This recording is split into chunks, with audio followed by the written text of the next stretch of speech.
Stress ball. Oh. Where are you? There you are. Ooh.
Good morning, George.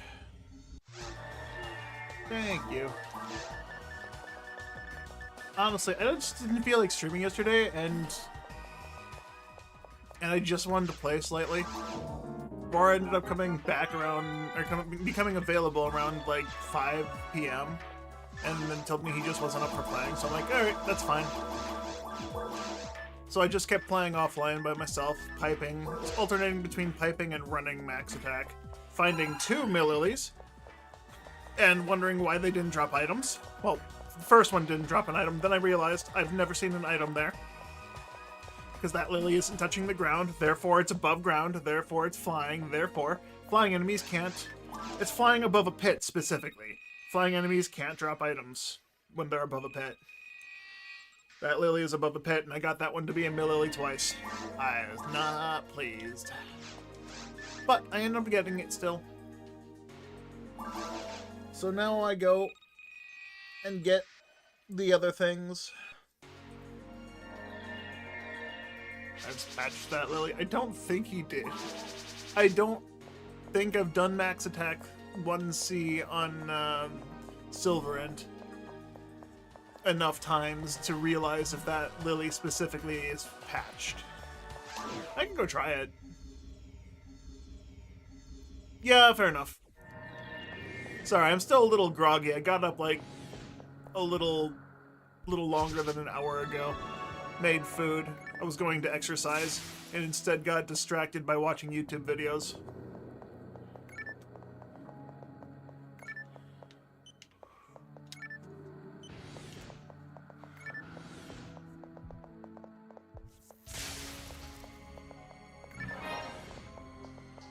Yeah, I'm still like slowly adjusting my sleep schedule. I'm able to go to bed around midnight, 11:30 to midnight now, comfortably, and get up around 7. So I'm making progress, which is good, because I only have 2 more weeks before I need to get up at 5 a.m. Consistently. So I only have to shift my sleep by about another 2 hours. And then just wake up at 5 consistently. Why did I not target the guy on the left? Also, I'm finding that using the Psycho Wand here is actually a detriment because I do enough damage offline to not need this. Plus, these guys already have the potential to one-shot me. And if I'm already at low health... Dude, I have low health. Horses don't have a lot of health, but I have low health. This is the most healthy character I have. I have the most health on this character, and that's not enough because every spell costs 50. Every of my big spell costs like 50 mana, 50 TP. Because of that, I'm just hitting so much.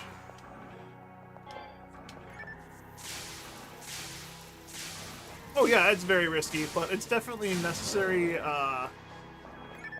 to use. What was my wrist? Hold up. 28, okay. So I had 27.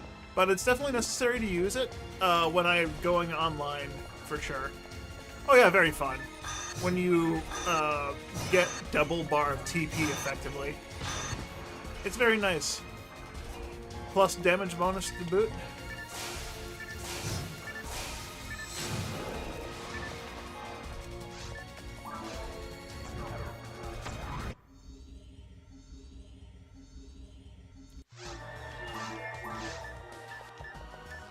Kit. Damn it.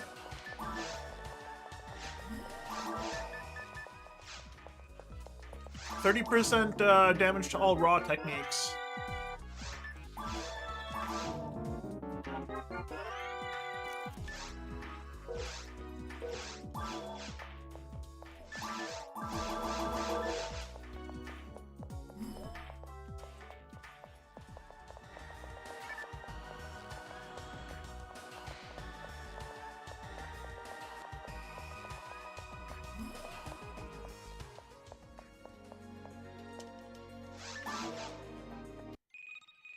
George, it's not a surprise or a secret. That's why the Psycho Wand is fantastic on a Phonum. Because if I have a Rabarda merge with a Psycho Wand, I have 90% damage bonus to Rabarda. Same thing for Rafoith, same thing for Razonde. plus half TP cost is fucking astounding for those, since they end up being so expensive at high levels.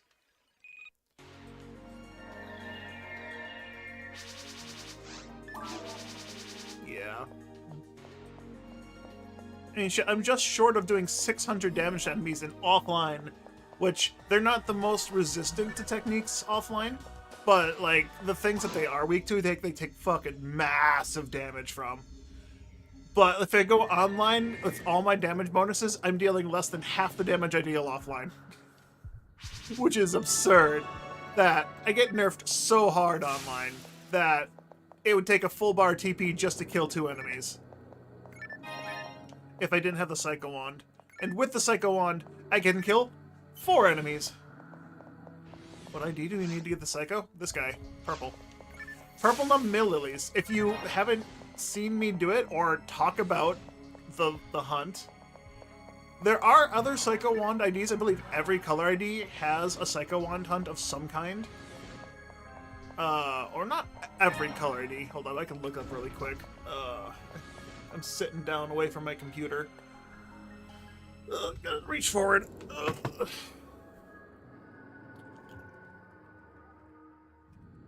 Alright, let's see. 14 hits for Psycho Wand. Blueful, Viridia... Blueful and Viridia get their Psycho Wand from a Delbiter at a 1 in 131,000. So that's right up your alley, George. Just make a Viridia or a Blueful, get to the seabed, and just hunt your first Delbiter. You'll get one, guaranteed. Pinkle gets one at a 1 in 300,000 from Sinozelli in episode 2. Whittle gets one at 1 in 262,000 from Delilies in the Tower. So my Whittle had a Psycho Wand hunt. Auron gets one from Gibbles at a 1 in 1,200 hunt, which honestly is probably the best bet at getting one. Because that Uber drop rate off of that enemy is pretty nice. Same as an SJS.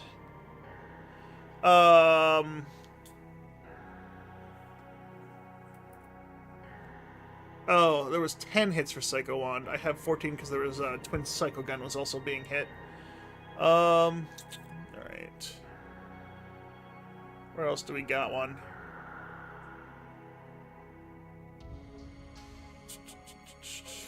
Skyline and Greenel both get one at 1 in 300,000 from Grand Sorcerers. Same with Redria. Redria also has 1 in 300,000 from Grand Sorcerers. Episode 1 Ruins. Yellowbows gets one from Bullclaws at 1 in 233,000.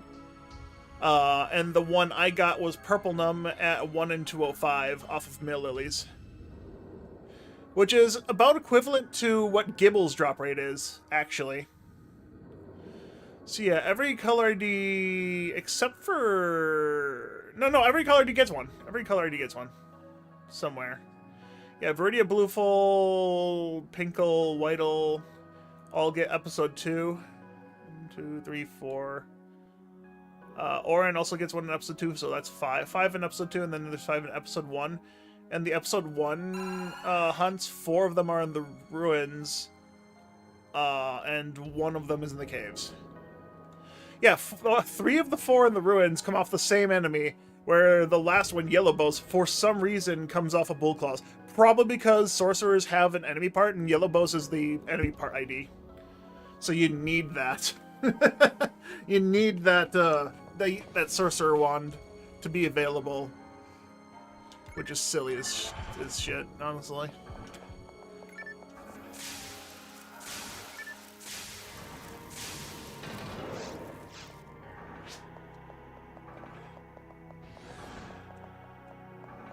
But yeah, Heaven's Punisher and Psycho Wand are some of those Uber items that everyone has a chance of it somewhere. And if they're not like the dedicated rare enemy hunt, or, you know, something in the tower, it's going to be fucking absurd. Because even though Gibbles 1 in 12,000 seems really high, Gibbles appears much more frequently than rare enemies. Like, like astronomically more likely because Gibbles is guaranteed it's not a rare enemy. It's a mid-boss. And there's an entire zone dedicated to spawning nothing but mid-bosses. Thanks, Sega. You got an entire mission dedicated to it. You can get like 30 mid-boss, 30 Gibbles hunts. Hell, if you just reset PW4, the first room has 3 of them.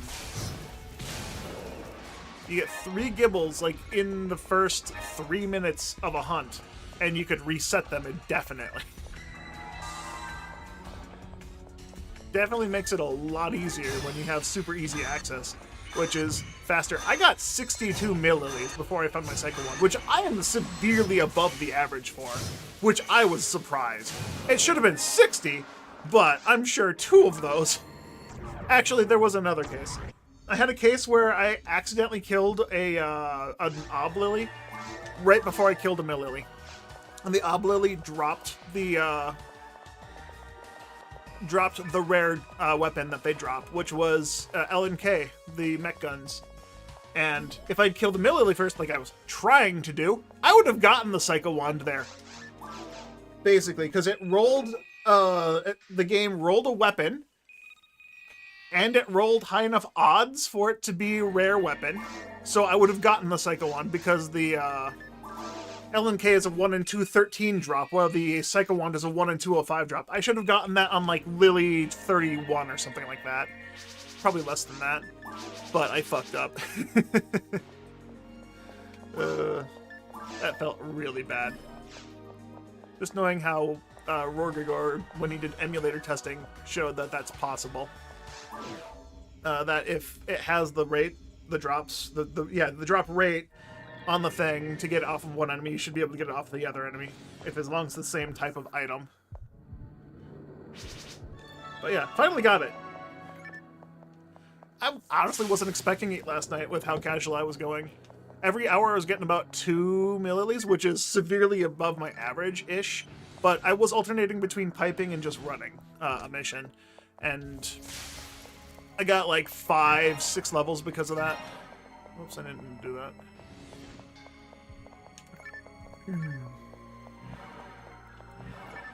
But I had a pretty good run yesterday. That's all I can say. The fact that I got them so consistently, like every hour I saw about 2. Well, not bad. Not bad at all.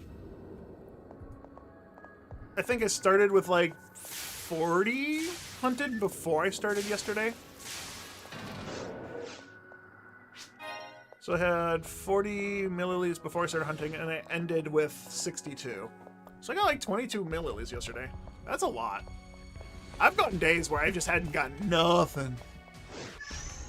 Must have been that quality of life code I use, which technically increases the rare spawn rate. I don't believe it, though.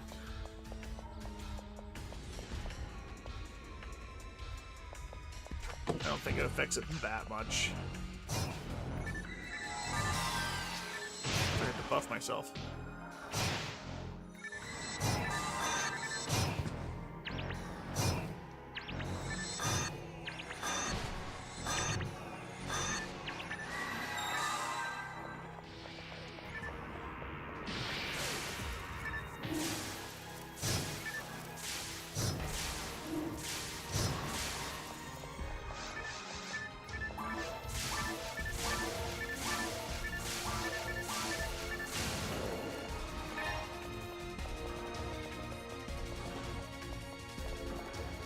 I had a YouTube video running in the background. I was barely ended.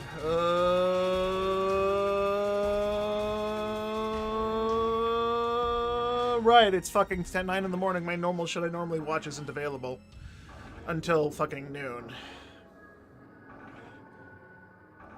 I watched all my other normal shit already.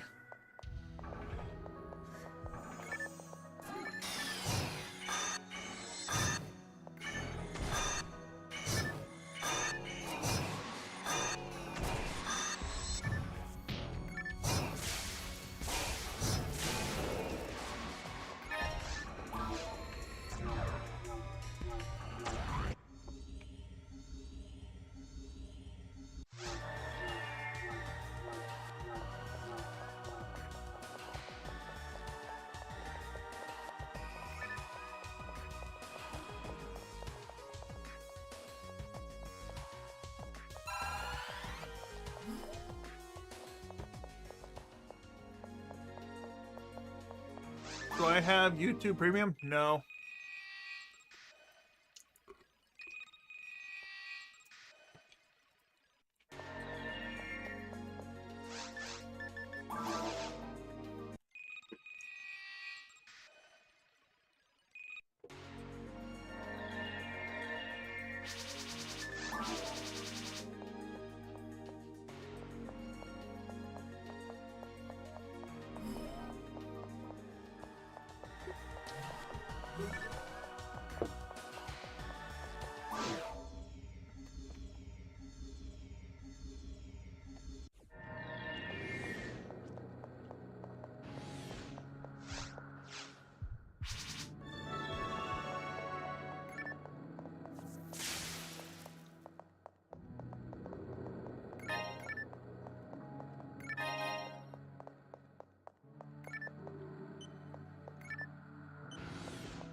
Did I play? No, I didn't play that fucking crappy game.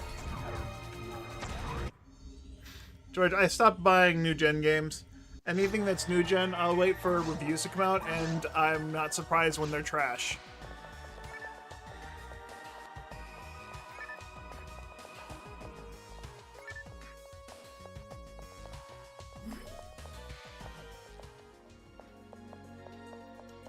I don't know if you know this. I know you've been super busy with medical stuff, but I've been playing PSO. Anytime I'm streaming PSO, I'm not playing other games. And anytime I'm not streaming PSO, I'm playing PSO. Or being depressed and sitting on the couch watching YouTube and watching manga and reading manga, watching anime. Don't know why you had a flashback of me playing. I've played Metroid Dread. I actually rather enjoyed Metroid Dread, so much so that I got the randomizer working for it, and then then Nintendo fucking decided to ruin emulation. Because people were having fun, not the Nintended way.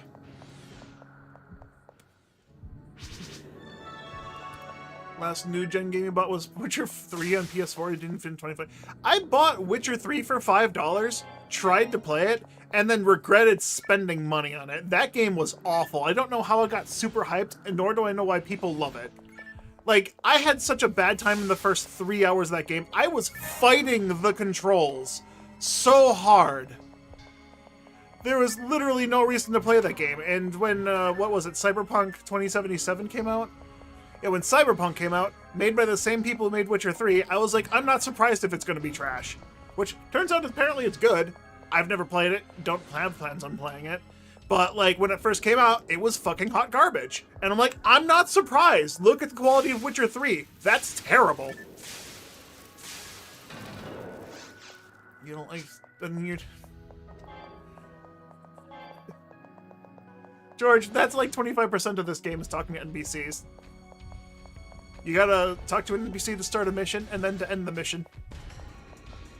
There's just a lot more, you know, voiced dialogue in Witcher 3.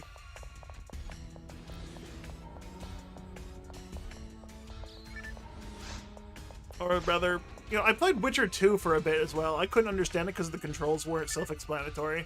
And their tutorial was not self-explanatory either, somehow.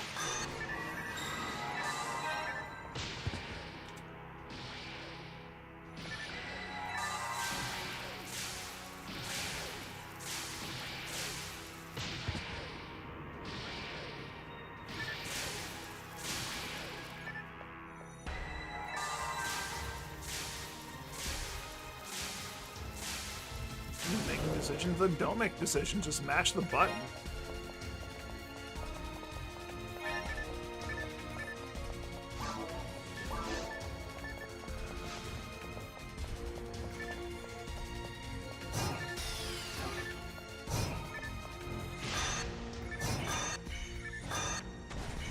What am I doing on this? Ooh!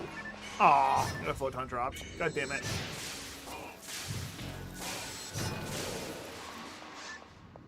Man, why do I get the thing that's 1 in 1,000? I can't get the thing that's 1 in 900.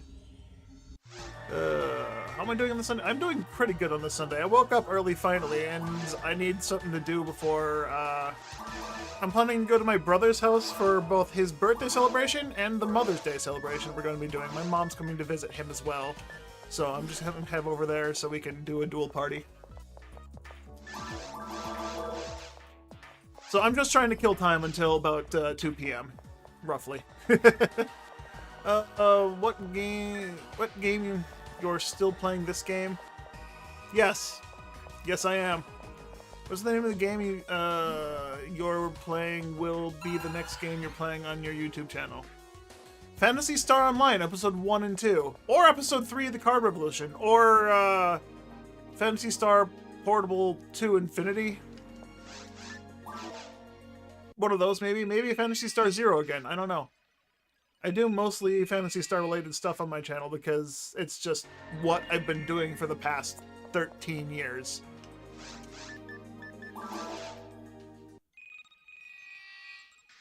I like this game. It's very unique. I did play Monster Hunter, and I have been putting that off again.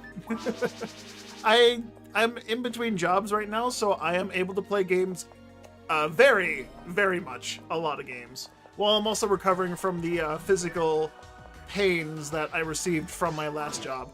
I developed tendonitis in my bicep and I think tricep and maybe rotator cuff, thanks to being overworked severely with no intention of them giving me workman's compensation to go see a doctor about it. So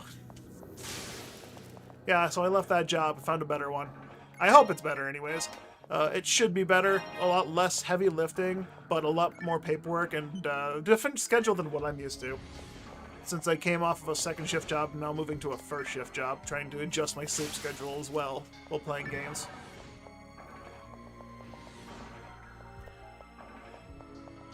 Yeah. My brother also just got a new job, which is funny because he went from first shift to third shift. I'm going from second shift to first shift. So our sleep schedules are kind of borked.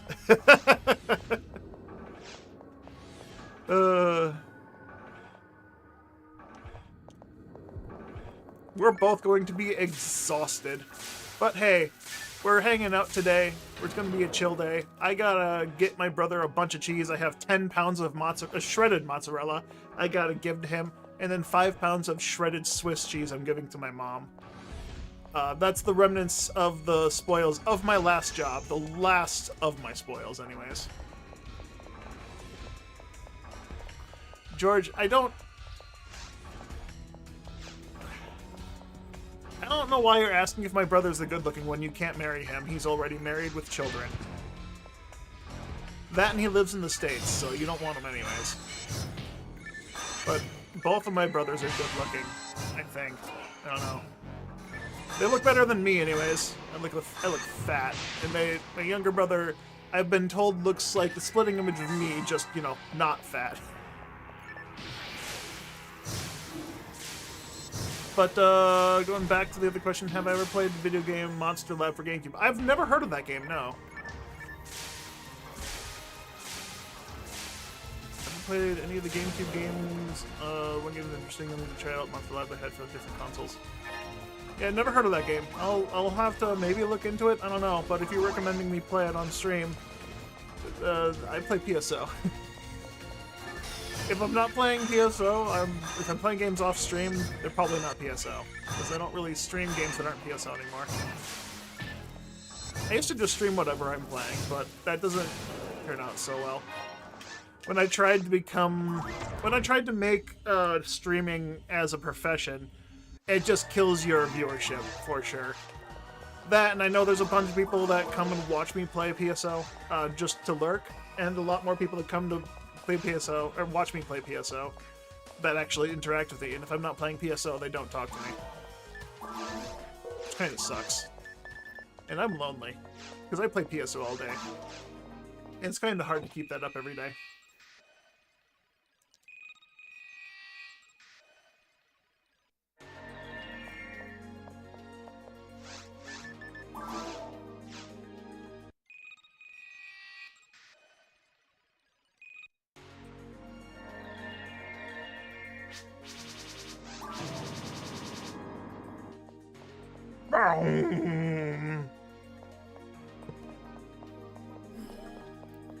You don't want to marry him, George, then stop trying to marry every person I talk to every time I come. Anytime you come and watch me play, you ask who I'm talking to, and then you ask if they're American. Every single time.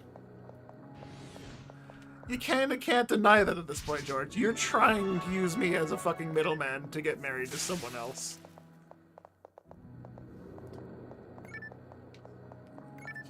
You're just curious mind? No, it sounds like you're more curious, George.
Did I put that photon drop in the bank? Or did I sell it by accident? I remember getting one, and I don't remember what the fuck I did with it.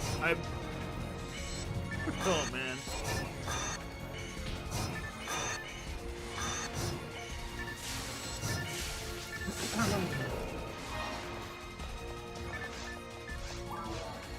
I must have put it in the bank. Whatever.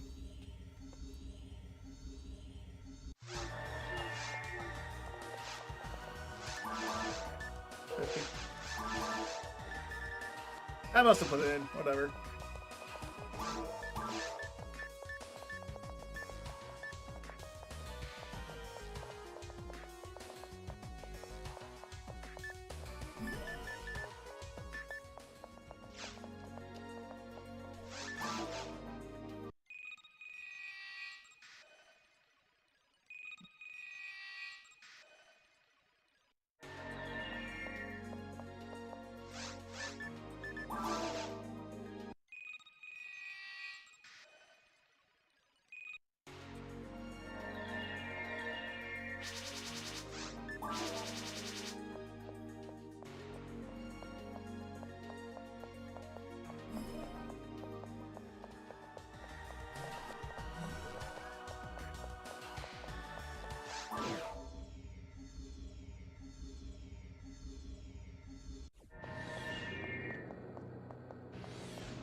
30 hit.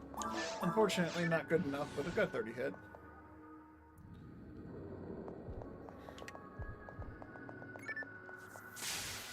Yeah, I know the body cam's off, Sonica. I don't feel like having it turned on.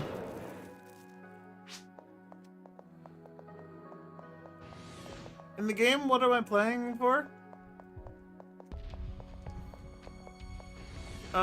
Different classes. So right now I am on a class called Force. Force in this game is the mage class. I'm basically a mage running around, killing enemies. What I'm currently doing is I'm killing enemies over and over and over to get their dedicated rare drops. I'm looking to get the rare drops from these enemies to gear up my other characters. Basically my rangers, the ranged characters. And then I'll be playing on my hunter, basically a warrior class type character, and attempt to get a couple more items to further gear up the characters late game. Enemies in this game have a dedicated drop on something called the Section ID. Section ID, or otherwise known as Color ID, determine what drop tables you have. On my pause menu, you can see on the third line under my name, Hips, Phonum, my class and race, and Purplenum, that is my Section ID, or Color ID. And to the right of that on the far thing is the symbol for the Purplenum. That symbol and the Purplenum ID determines what drops the enemies have while I'm playing the game. So I'm trying to find the Purplenum drops, specifically off these enemies called the Murloc. I'm looking for 2 weapons for my rangers from these guys. 1 in 900 drop chance. This guy called the Deldy also drops a good item that I don't need technically, but it would be cool to get. But yeah, basically my warrior class race. So my warrior class is the Hugh Neural. Basically, I'm the female elf hunter. That's what my my hunter class is.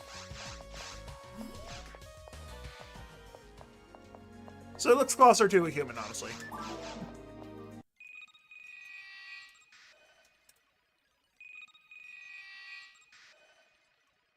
But yeah, the ultimate goal for these characters I have currently that I'm playing on is just to find rare items. Because there's some absurdly, stupidly rare items that I want to find that a lot of people have gone for and hardly, not everyone has ever seen.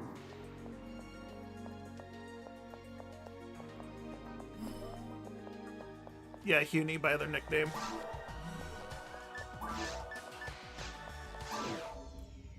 But yeah, the 2 rangers, I want to get them geared up enough to be able to handle their stupidly rare hunts.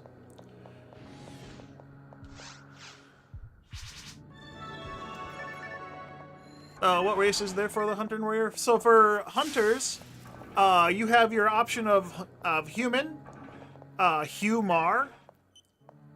You have Hugh-Cast and Hugh-Casil, which are the 2 android classes, 2 robots. And then you have Hugh Neural. That's all this game offers for your hunter classes. So you have 1 male human, 1 male and female robot, and 1 female elf. 1 female space elf.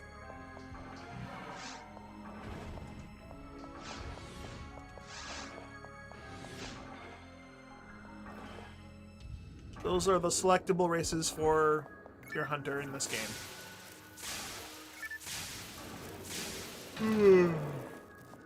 Excuse me. Little tired, still adjusting my sleep schedule.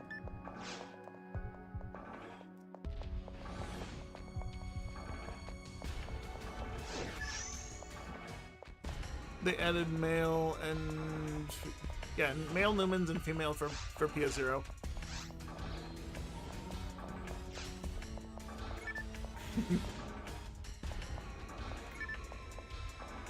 I mean, I don't know if you could really call Reese or Reeve cute. He's a bit of an asshole.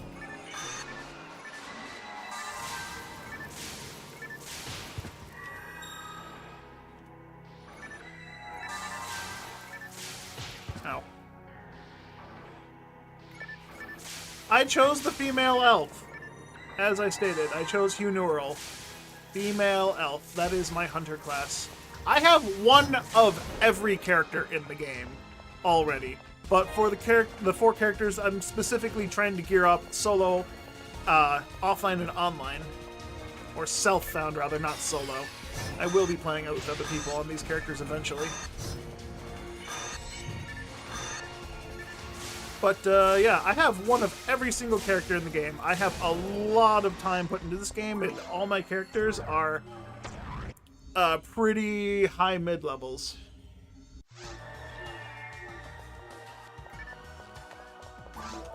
The character I'm playing on now is a brand new character I created, like, near the beginning of the year. And the other 3 characters on this memory card also were created around then. With purely the intention of finding rare shit. Yo, hey Frozer. Yeah, I'm wasting time right now. I'm just kind of waiting for the party. My mom's going to visit my brother around 2 p.m. my time, and I will be joining them. And we're gonna order Indian food. Or at least we're gonna try and order Indian food.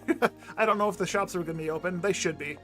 Those guys don't care about holidays in the States. They just gotta work on their business, unfortunately.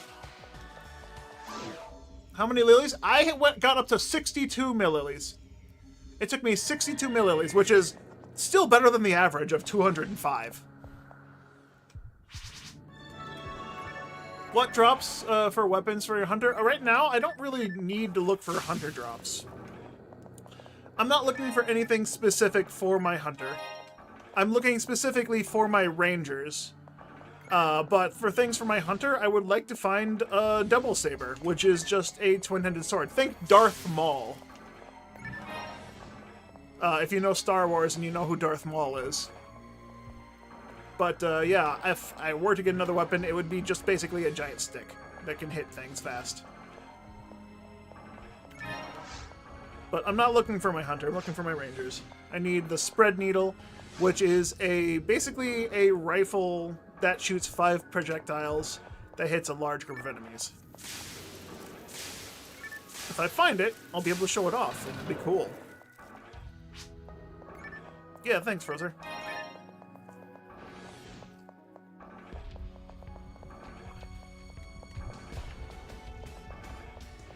Dude, like, so here's the fun thing about Indian food in my family.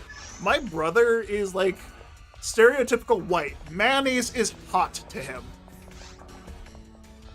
Like, he cannot handle hot food, so we get mild food, and his face just, he'll start eating, and his face just flushes red, and he starts sweating really bad.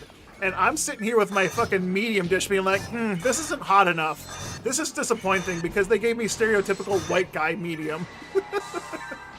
I've learned from my Indian friends at a previous job that if you want the hot shit, or the actual medium shit, you have to ask for Indian medium. Like, you actually have to ask for medium in their taste, because they stupidly dilute it for white people. Like, ridiculously diluted for white people.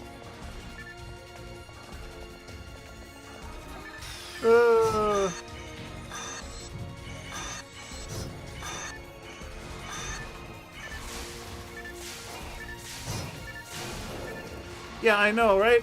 Everyone in my family is just, like, not super into hot food. So me getting medium food, they're like, how can you handle that heat? And I'm like, there is no heat. I want to feel something, but they've diluted me down so much. It's always so disappointing.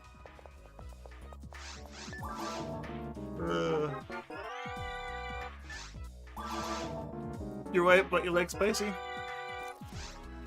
Yeah, no, I'm right there with you. Like, I need something in my food to feel something at this point. I'm too depressed to not want something, I don't know how to really explain it. Like, I want that kick to feel something. Otherwise, it's just food. What am I looking for right now? Spread needles. I got my Psycho Wand last night off stream. I finally found it, and I'm immediately not using it because I actually don't need to for this hunt. If I do use it for this hunt, I actually die more easy.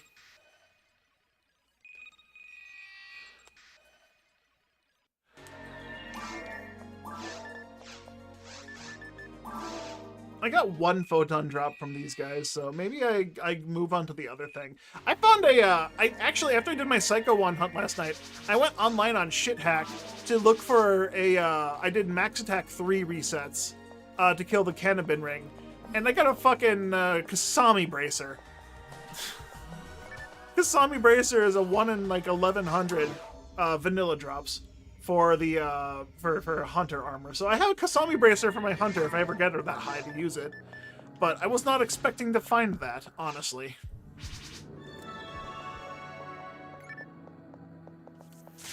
But I do want to get a Osman Cov 9K.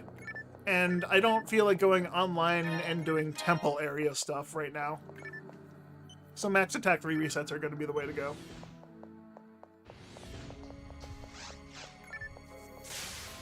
Playing your medium food, but your family don't like hot stuff.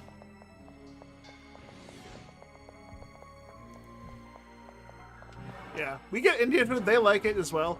But like, they'll get they always get mild. My family always gets mild stuff. My mom can't really handle hot food. The reason she can't handle hot food isn't because she doesn't like hot food, but that's more or less due to the fact that she had brain surgery and her food preferences have changed significantly because of that. My dad just never really liked hot food ever in the first place. He'll still eat it regardless of how hot it is, but he definitely doesn't like it as much. And like I said, my younger brother is stereotypical white. I think my older brother is roughly the same. They can't handle spicy food.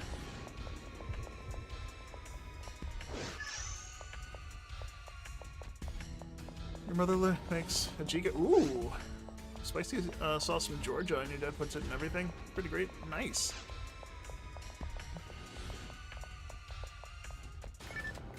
I keep forgetting a D-band. That's not good.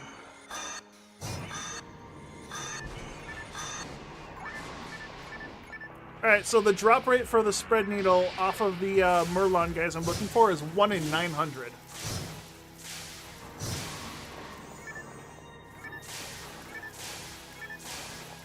You know what's crazy? All the materials I found, I looked at my material count yesterday as well. This guy has like 117 mind mats used on him. And I compared it to the materials I've used on everyone else. I have found like 17 power materials total on this playthrough.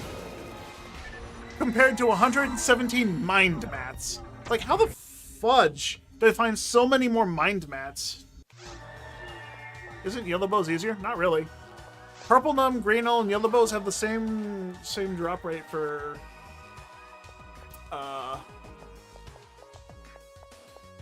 yeah, Spread Needle, Yellow Bows, Purple Numb, Greenel have the same drop rate, 1 in 900. The only one that would have a lower drop rate would be Redria, 1 in 358, off of Dark Bringers. And let me just tell you, there's a lot less Dark Bringers than there are Merlons. If I'm going to go for Dark Bringers, which I will be at some point, I need to get Dark Bringers arms, which means my Redria is off the table for that hunt. My Purple Numb's going to be doing that. So this guy will have to go online to do Dark Bringer hunts. Which is fine, because I also get to do Book of Hitagata hunts with them as well. But I'm not going to do that right now. This guy would be able to handle it, but it would be a little tough.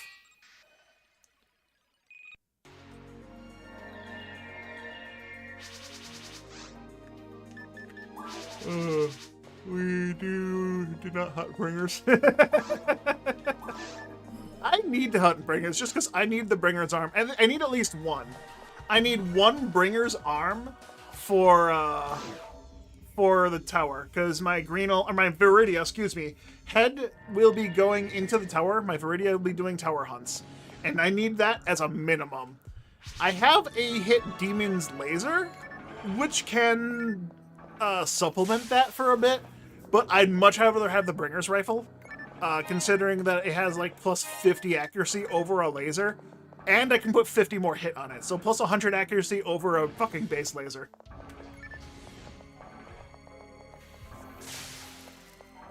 You did hunt. That was miserable. Yeah. Yeah, that's why. Here's the thing: me and Rorg have been doing, have had the potential of getting a Bringer's Arm, a second or another Bringer's Arm for over 7 or 8 months between the missions that we've been rotating. Uh, when we were doing Red Ring hunts on Shithack, where we have server drops enabled and it's easier to get them, we only found one. And that run, we were running with someone who just happened to need it. And then, of course, he took it, and then real life got in the way, and he hasn't played the game since. Fucking Trace, you gotta get rid of your wife aggro and stop having a life and come back and play with us, man. I regret giving you that Bringer's Arm. Both me and Roar need at least one more. Well, I need 3 more now, but I only need the one. I only need the one. I would like to have 3 more, though. Just the fact that we haven't found another one yet, somehow, in how long we've been playing this game is fucking outrageous.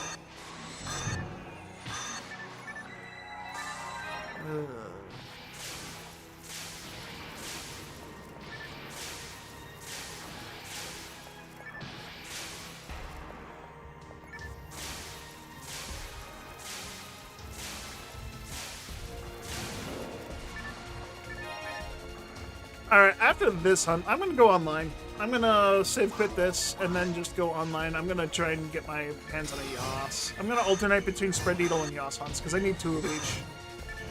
Spread Needle is like the staple. I have the Frozen Shooter already, but Spread Needle is like another staple of a Ranger loadout. What am I doing now? Just save quit.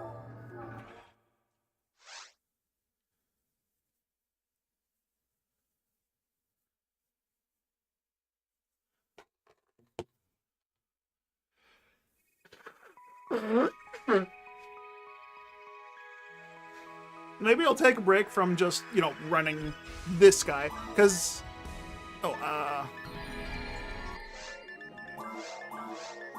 I do need to go on the Redria and do, either more Retired Hunter for DF Field, which is an even worse drop rate for the, off of the same enemy for a different item. Or I need to do Luminous Field Hunts off of Dubchicks, which is also worse. 1 in 1700.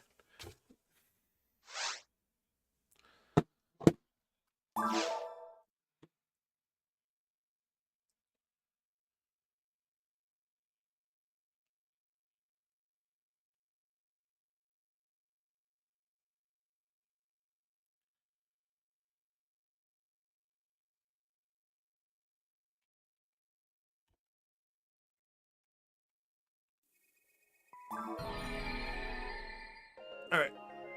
But yeah, here's all my characters. Hugh Neural. This is my hunter female elf, for those that doesn't... Doesn't Yellowbow's Hildelt drop it? Yellowbow's Hildelt drops a Frozen Shooter, if I recall correctly.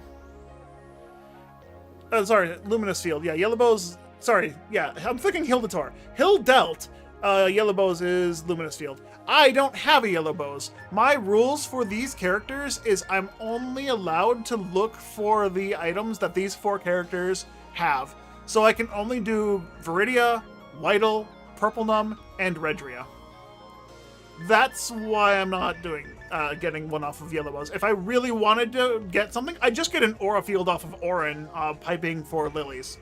Otherwise, and then just boost these guys to 152 so I can use it right away. Like, it wouldn't be that hard to boost these guys.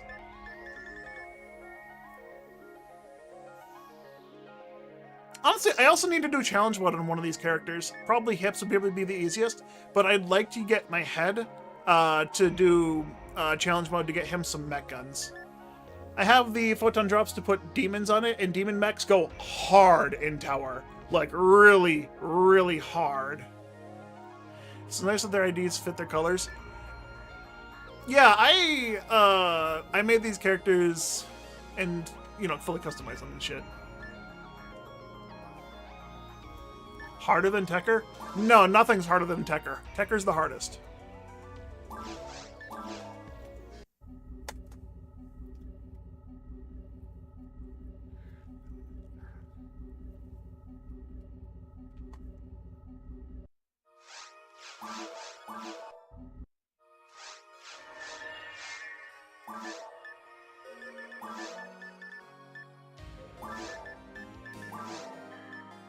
Pecker is the hardest.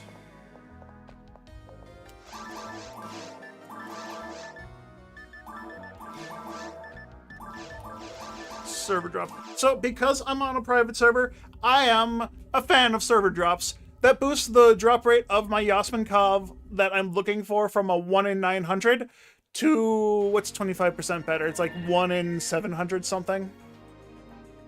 Where's the drops tables? There you are. Shit hack drop tables. So my Yasminkov goes 1 in 651.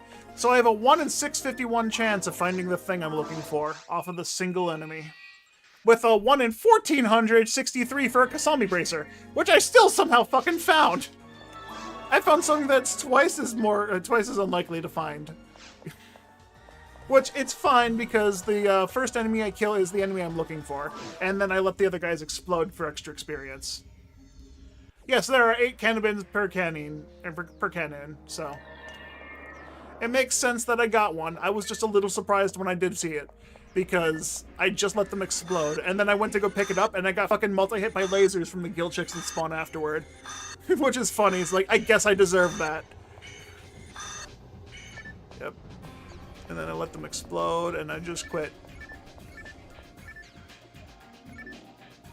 Okay, that's a lot of green boxes. I gotta check those.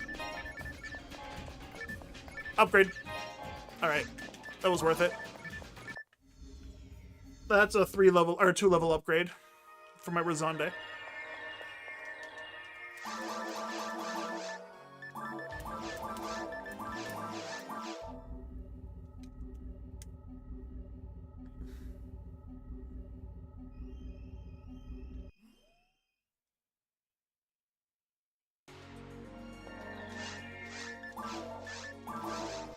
Yep. So this is a feature on the Shithack private server, is a command called /lobby. I have this command shortcut assigned to my F4 key.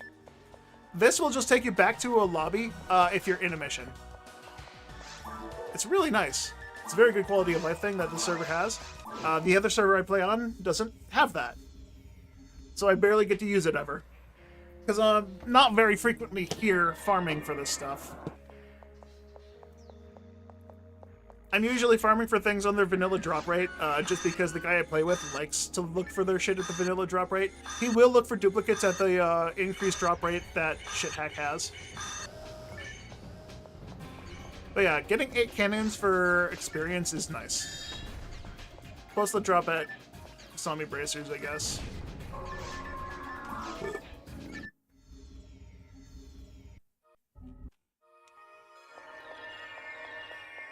Here, you know what? I'm going to try hard this.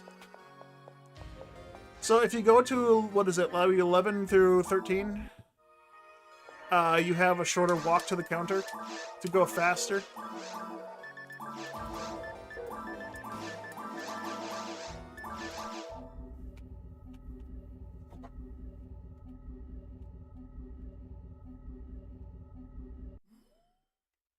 Oh yeah, they are. I wonder if I should go into the Dreamcast lobby, though, because that might even be closer. I have episode 3 lobbies on my episode 1 and 2 disc, because I've modded them into the game. I found a patch that I could use to replace my my Dreamcast lobbies with episode 3 lobbies, which is really cool.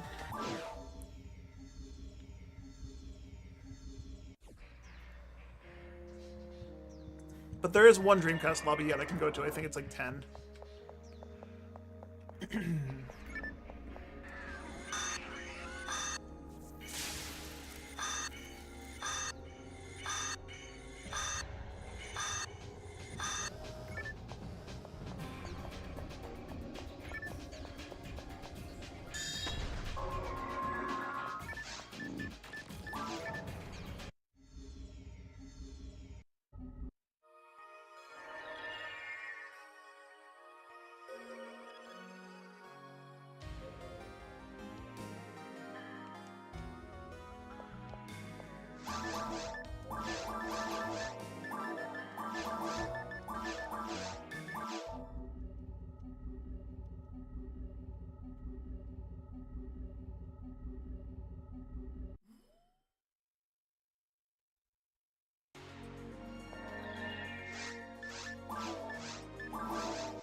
I could use the second one here. I have no reason not to. I'm resetting after the first kill.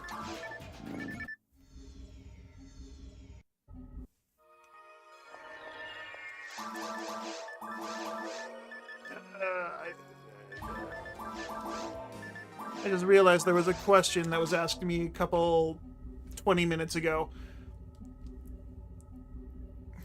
Favorite Monster Hunter game? What type of armored weapon do I like in the game? Favorite Monster Hunter game is Monster Hunter 4U. That game has a lot of sentimental value to me and a lot of nostalgia. I played that game specifically when my mom was having her brain surgery shit going on, and that got me through a bunch of tough times. As for favorite weapon in the game, currently Sword and Shield, but I play a little bit of everything.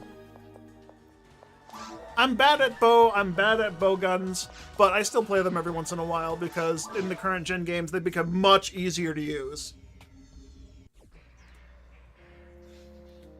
I do have a playthrough of Monster Hunter 3U I was currently going through, with the intention of getting to the end, into G-Rank, because that game series, Monster Hunter 3U specifically, I haven't gotten into G-Rank, but currently taking a small hiatus from it because I got into these characters on PSO because I finally have time to actually sit down and play them. I don't have to pick them up every so often now. I can actually just sit down and play them. You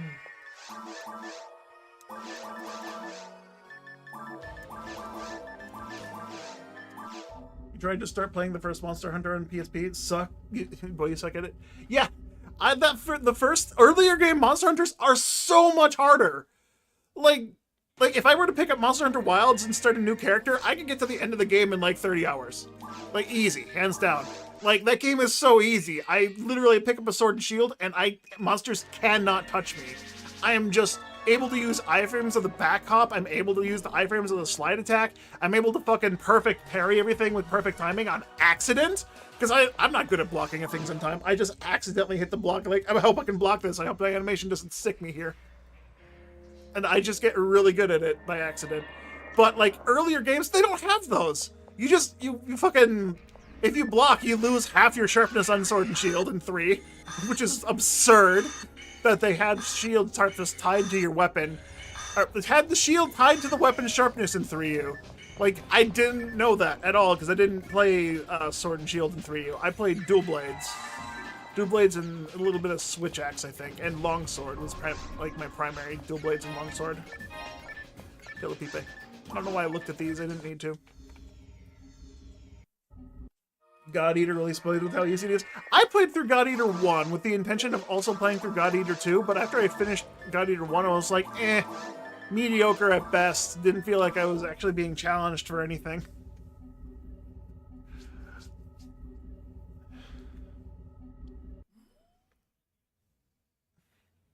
That being said, I bought God Eater 2 with the intention of playing through it. I should play through it eventually.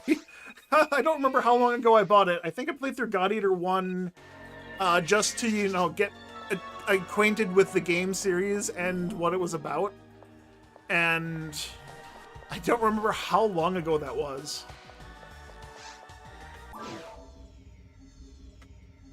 The remakes they even made remakes of God Eater? Oh my goodness.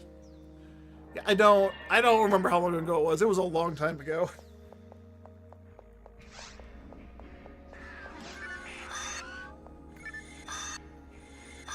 I think it was like roughly around the time I got started streaming, and my friends, my original crew I played with got me into Monster Hunter 3U.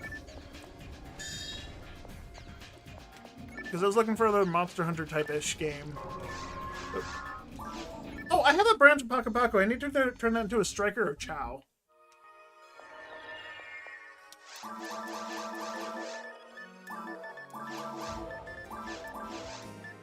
God Eater Resurrection and God Eater 2 Rage Burst. Wait, do I have the remakes then? Did I not play the originals? Hold up, I gotta look at my Steam library.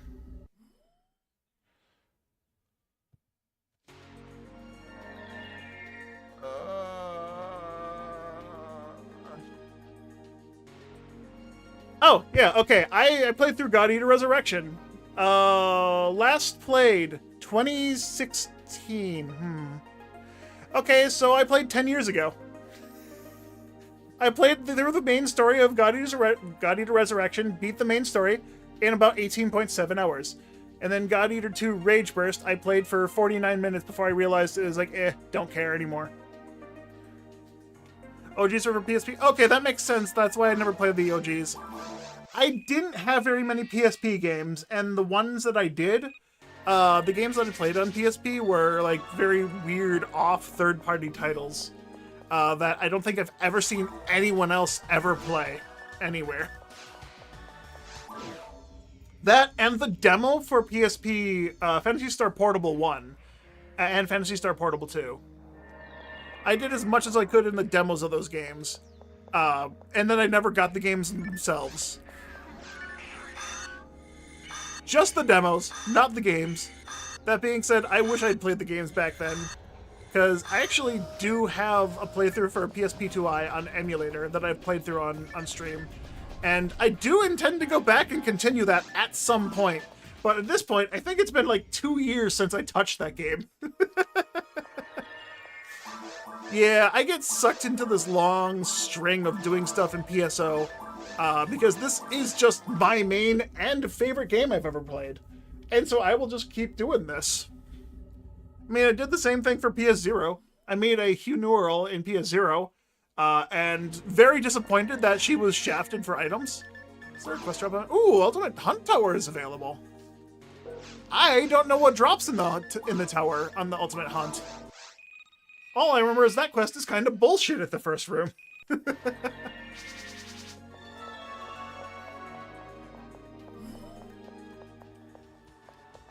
Yeah, Scott beat hard last night, only gained 2 levels.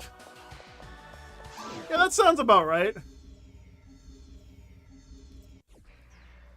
Did you try to solo the Ultimate Tower hunt?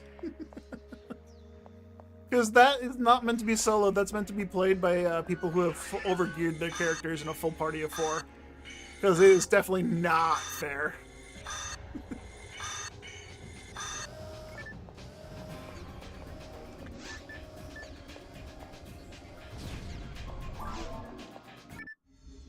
Oh, you're talking about mines? Oh, you're talking about this stage? Okay.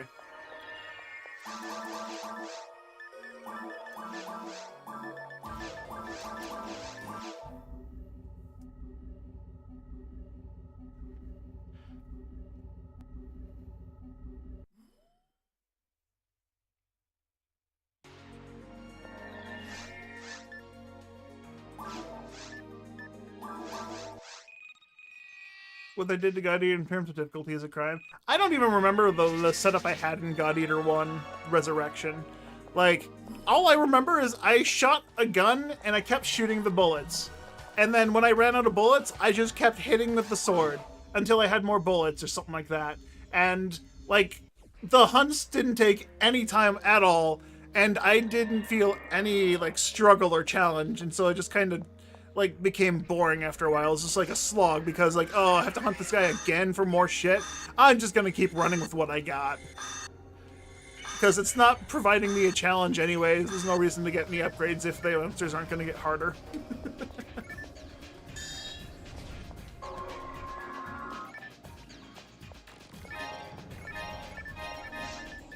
Whoops.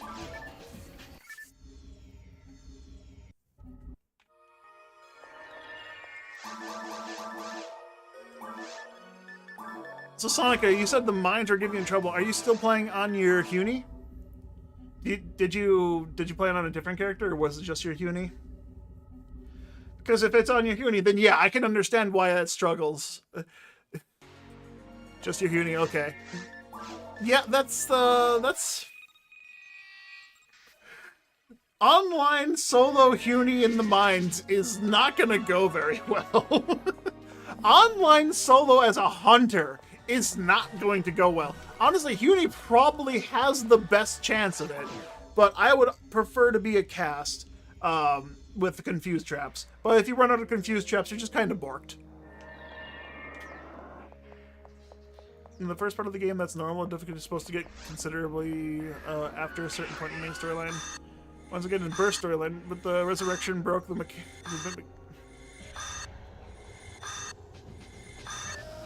broke that with movement tech and weapon add-ons. Oh, okay. Yeah, I definitely didn't upgrade my shit nearly as much as I felt like I needed to. Or felt like I should have, not rather. I didn't feel like I needed to upgrade anything in Resurrection. I'm trying to recall my entire experience of that game from fucking 10 years ago. I did buy the game to play with friends, because we all bought the game to try and play it together. But I was the only one to actually commit to playing through the game. Everyone else that I played with back then definitely fucking abandoned me.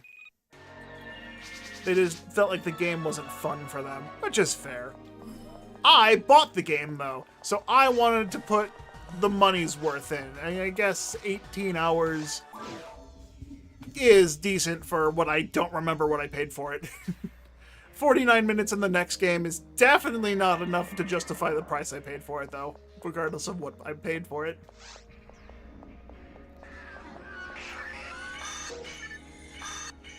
PSP controls were jank and you had the whole hand crab thing for a reason.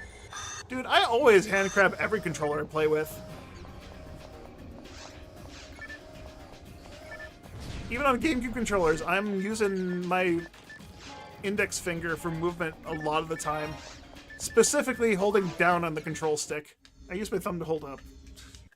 And then my right finger always hits Y, and then B, A, X, and the C stick on the GameCube controller are for my thumb. And then my Z button is by my middle finger, and R button's for middle finger as well. Oh, it's weird. Actively looking at my controller while I was holding it the way I do it, just like unintentionally, I can't play the game because it's like, how the fuck do I do this? I have to be looking away from my controller because otherwise I get confused to how the controller is being held. It's just like when I'm talking about glitches in this game. I can do the weapon stacking and duping and Masetta duping for the speed run, the any percent speed run of this game, in like 3 minutes flat. But if I have to actively empty my brain and just let the muscle memory take over. The moment I start thinking about it or try to talk about the inputs, I can't do it. This is like A, up, down, B, A. Fuck, I had to exit the menu. Fuck me.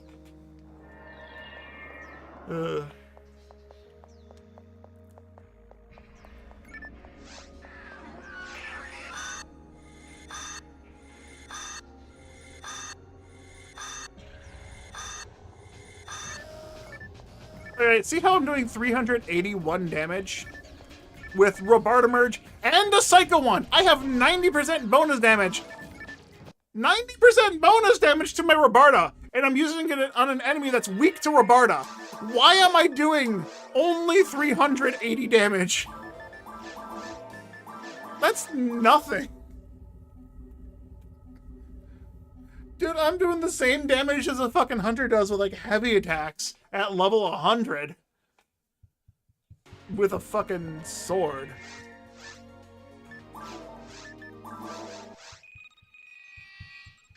Yeah, this is Sega's, what they did to the fucking Forces for Ultimate Online is just like unforgivable. I'm glad at least in episode 2 you have a spell you can use if you find a high level version of it, that being Megid. Because enemies in episode 2 are weak to Megid. You can actually kill them with it. Sure, their resistance is like 50%, but if you get Megid 30, you have a 50-50 chance of killing. That being said, if you get the 1 in 800,000 Megid 30 tech disc from the tower, you're golden.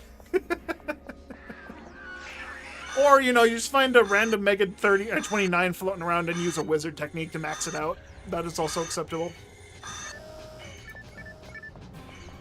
I could be leaving after that one guy dies, but I really want the extra 8 cannabins of experience for a bit yet. Alright, hold up, I gotta check this now.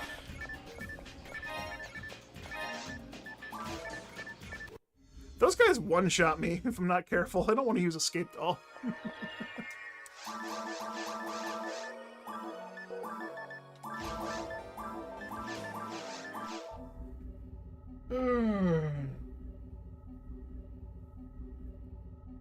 Alright, I'm gonna do this for like 2 or 3 more times, and then I'm gonna switch back to Retired Hunter for whatchamacallits. Unless, does someone want to come online on Shithack and join me for hunts? If I had someone to join me, I wouldn't mind going to a longer mission. Maybe Ruins, maybe, no, if I'm doing this, if I'm going to for Yas hunts, I'm going to be going to episode 2, if I have someone to join me.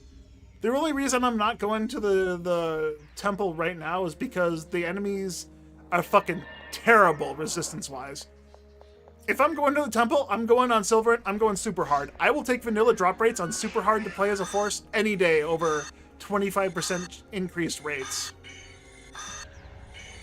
I've never farmed for Yas off of Canoons, so that's the only reason why I'm giving this a shot, because I can get it at a 25% increased rate on Shithack.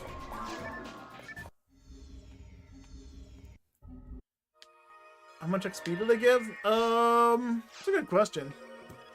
Yep. Almost dropped my phone.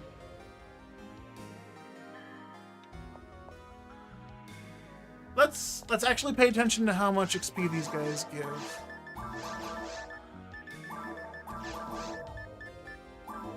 Thank goodness my menuing is bad right now. I don't really care about experience, but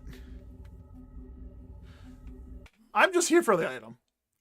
The experience is kind of meh. Shit, if I was looking for experience, I'd actually have a better shield than custom frame. Or better armor than custom frame, excuse me.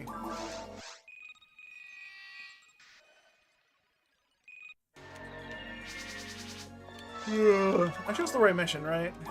Yeah, okay.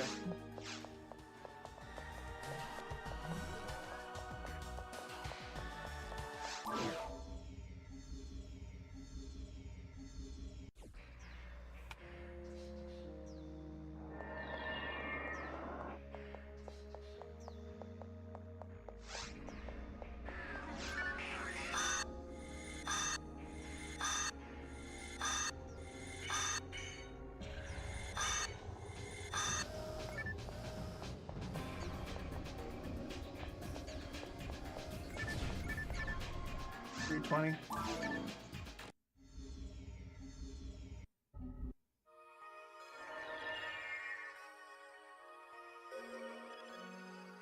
So, one Cannabin ring gives 2,885 experience.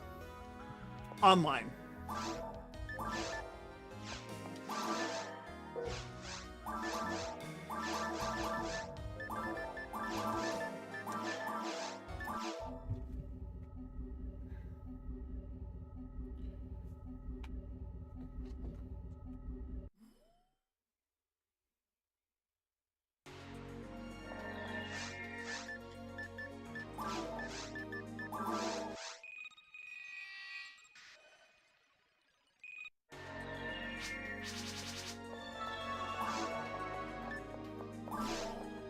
I know that if you want good experience offline, if you go to offline Ultimate in the mines and find a Cannabin ring, one thing you can do is Cannabin ring piping. And what you do there, and this is doable by anyone that can use techniques. You can't really do it as a cast. Basically, they're weak to fire, right? But the middle guy is immune to fire. So you just cast Rafoe over and over and over again. Until it can, well, first you put a telepipe down, cast Rafoe on the entire ring until it blows up, and then telepipe the moment the ring explodes. Because as soon as the ring explodes, the cannoon runs away, despawning, and making it unable to kill him anymore. But if you telepipe away fast enough, you can keep him there in the area. And when you come back, the Cannabin ring will respawn with all the cannoons again. The Cannabins will respawn, with the cannoon still in the middle. And I believe this is offline only because if you do it online, the cannon should just run away.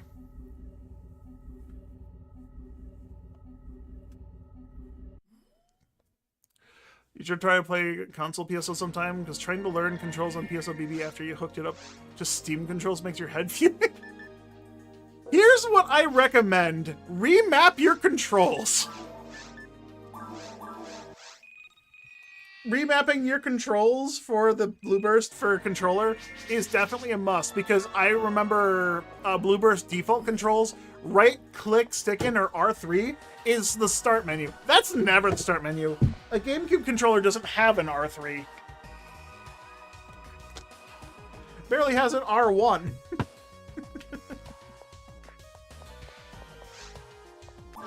You're also trying to learn how to use the hotbar? Yeah. The hotbar is nice because it's just 1 through 0 on the keyboard. But, like, I'm so used to console PSO that it's, like, not... I barely ever used it. I did have everything on the bar, and there were specific spells I would use on the bar significantly more often than others. But I just... This little box right here is good enough for me. I've just learned how to menu through it. Just get good.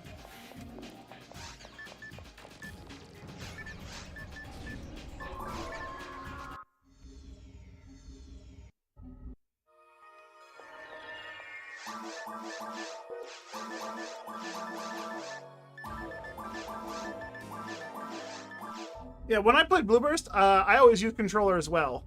But I also used the keyboard. Someone, when I streamed my Blueburst experience, they challenged me to use the keyboard only. I'm like, that's not very hard. And it really wasn't for me. For some reason, I was able to adapt to it pretty easily. Just like your A, B, X, Y are just the arrow keys, and then WASD. WASDing is easy enough. Sure, you only have 4 inputs, but I mean, that's what the Dreamcast version almost feels like.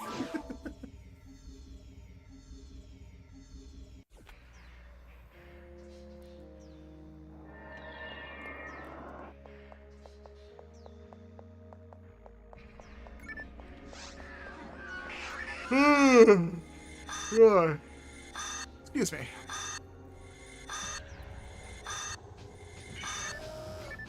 Well, I'm glad these guys didn't get frozen.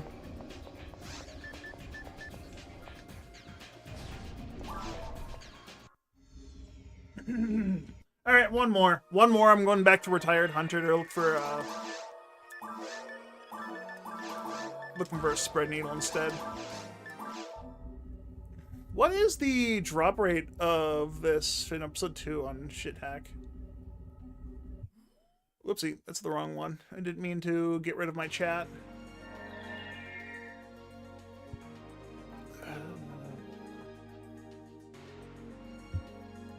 Alright, where is it? 1 in 569 on Crimson Assassins in episode 2 on Shithack drops. There's hardly any episode 2 quests, though. That and episode 2 resistances from magic is shit. I don't have a good Megan.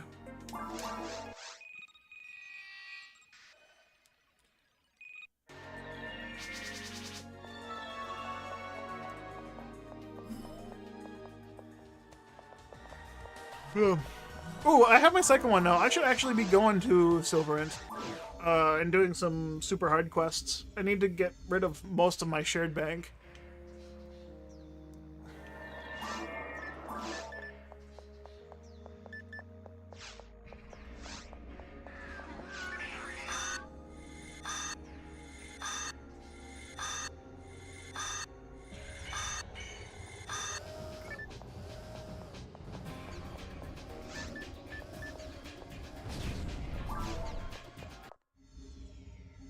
Alright, I'm going back to Retired Hunter.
Oh, wait. Okay. I'm gonna, after this quest, if I remember, I'm gonna turn this into a Striker of Chao. But I want to find out, can I do it in the offline downloaded mission?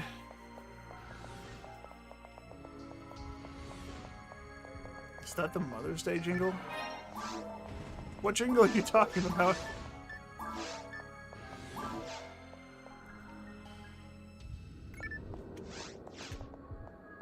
Sorry, I'm half listening to a different YouTube video as I'm streaming.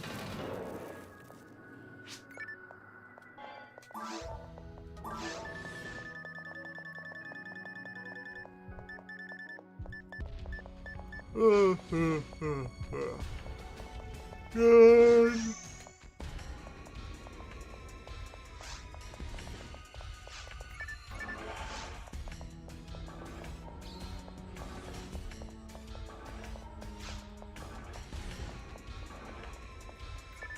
The Numa Numa motherfucker. That's me, motherfucker. Well, I guess I look like the Numa Numa guy.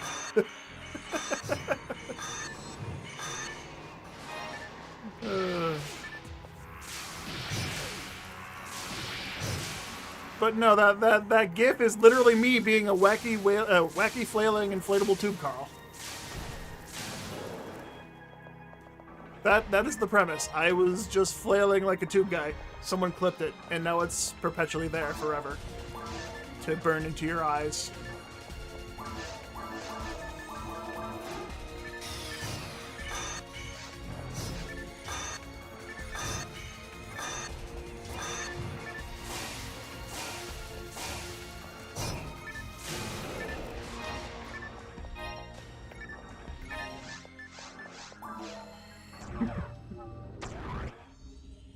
We kept thinking those air dancing tubes.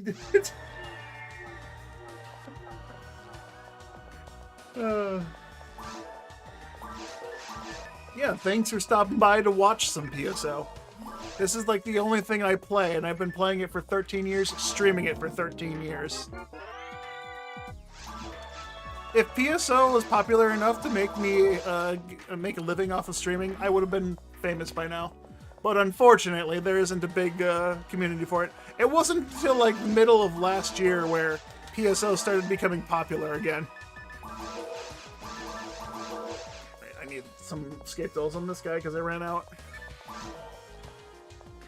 Alright, TTF. I have a downloaded version of TTF. I want to see if the Chao bonus secret is still on it. Because I don't know if there's any limitations or restrictions to the downloaded versions of the quests.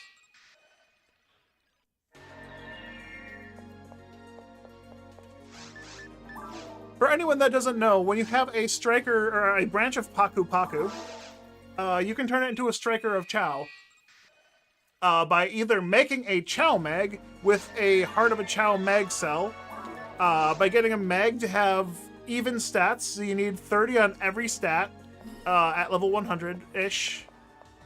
Yeah, it's like, no, it's 25 in every stat, so you need a level 100 Mag with 25 in every stat, roughly.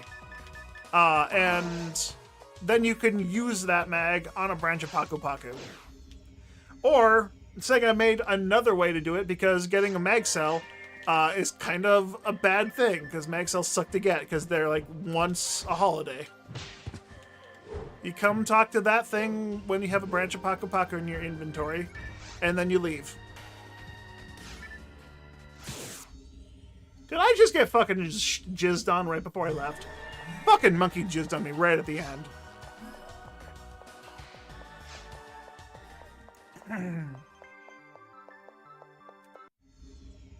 Last version you played with a hardcore client called Clementine? Oh yeah, the PSU game. Yeah, Clementine's pretty popular.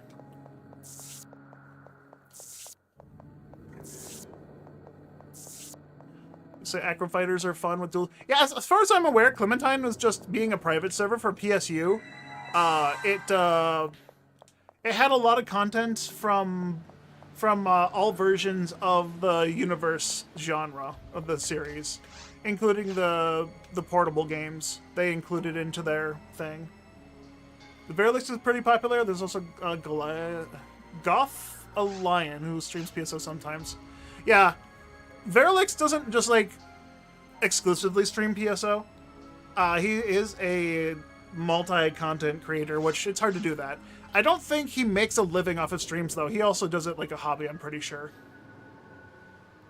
But yeah, me and Verilix get along pretty good. He actually got into speedrunning the game after I started speedrunning the game. And it's a pretty funny story, because when I began speedrunning the game, was known as like one of the best speedrunners for the game and was never going to be overthrown. Then Verilux came along, and they're like, hey, he's cheating. He has to be cheating. He's nearly as good as Carl. His gameplay is flawless. And I'm watching his gameplay. I'm like, dude, no, he's just decent at the game. What do you mean he's cheating? I'm just fucking laughing at the community's decision to say that he was cheating. That being said, in the any person category, Verilix now has the record because I just got bored of speedrunning, and he kept going until he beat my time, which is fine. But like, his time is insane, a sub 44 minute any percent run, which is what I was going for. Yeah. Also, the Chow was talking, and I kind of just skipped through all the dialogue. Anyway, you stand under this waterfall after you talk to the console, and you get teleported here through the thing, and then it turns into a Striker Chow. And now there's a Chow attached to my stick. The only bad part of putting a branch of Paku Paku to Striker Chow this way is you lose the percents on the Striker of Chow. My branch had 15% ABs, and Bashin, I think, had 25%. But now I have a Striker Chow. Now it does this. And it paralyzes, unreduced arrest. If you have a branch of Paku Paku with hit, it would probably be best to make a Chow Mag and keep the stats on it. Because this arrest can actually do well if you have accuracy. Because forces actually do have a decent accuracy stat when maxed out. Yeah, I mean, the only reason you do this is for the increased shift to D-band range. Now I can hit from halfway across the room. And I'll never use it for anything else. Because it doesn't have another use. It does have mental strength. Okay, I could use that for TP. Wait, no. Actually, yeah, I wanna keep this. I'm gonna keep it a Striker Chow. I'll do this quick.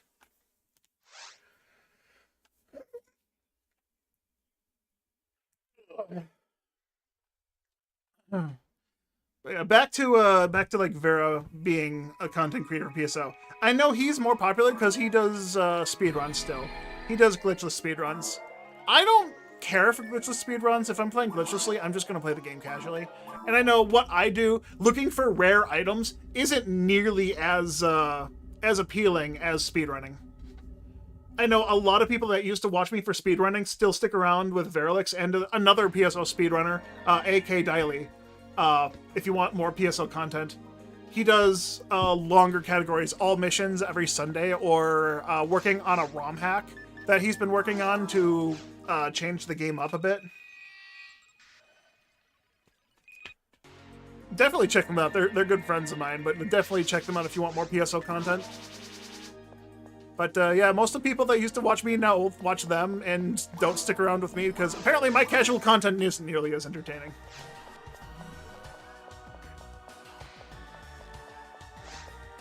Also, Kai's a bit... Yeah, if there's more people who do speedruns of this game, I probably don't know them because I quit speedrunning like 8 years ago. So there's probably a lot more people than what I remember. Plus, yeah. Oh yeah, I also... What the fuck is he doing with his Redria hunt?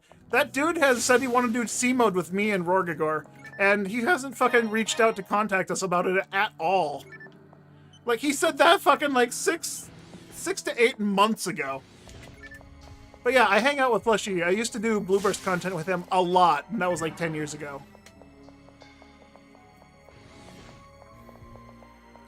There was also another PSO content creator who did casual gameplay that was really popular, Fantasy Starved. He has since gone AFK since the COVID incident back in 2020. His family was hit by that really hard, so he just kind of retired quietly. He has said something on Plushy's stream saying that after he finishes, like, moving and stuff, he might be coming back to streaming. He hasn't told me, he's only told Plushy, which makes me sad because I was also a part of his community. And I don't want to say, well, this sounds like a fucking huge ego if I say it that way, but like, Like, I always played with him and Plushie. We did online hunts every, like, Saturday to get all the Whittle items, because that's what Starved was doing. He was doing all completionist hunts. And he started a Whittle online completionist hunt.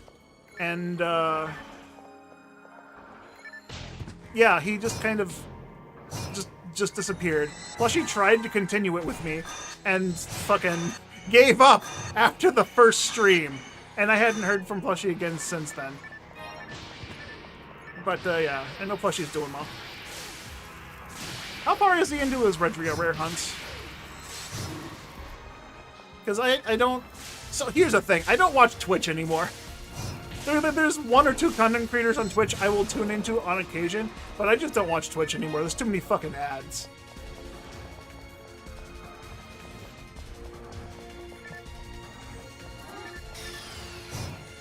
Section, Skylight, and stuff. Oh man, there's a lot more people getting back into PSO than I thought. Yeah, like I said, I stopped watching Twitch, so I don't know about all these new streamers and content creators that get into PSO. I'm glad there are more people, because PSO needs more love. Sometimes lucky, sometimes unlucky. Fuck it, 90% of this game is unlucky. If you look at my shit, I'm probably stupidly lucky. It took me 5 years to find a Greenell card, and I streamed the entire thing. Mind you, a Greenell card is 1 in 40,330, right? I killed significantly less than 40,330 sorcerers to find that Greenell card. 5 years of playing that, I then probably hit maybe half of the average.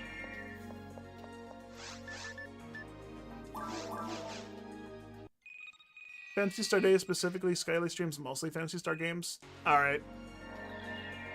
Yeah, I know I'm mostly PSO, but I don't mind doing other Phantasy Star games. However, PSO 2, I don't care for PSO 2. I'd be willing to play it again if I had someone to play with.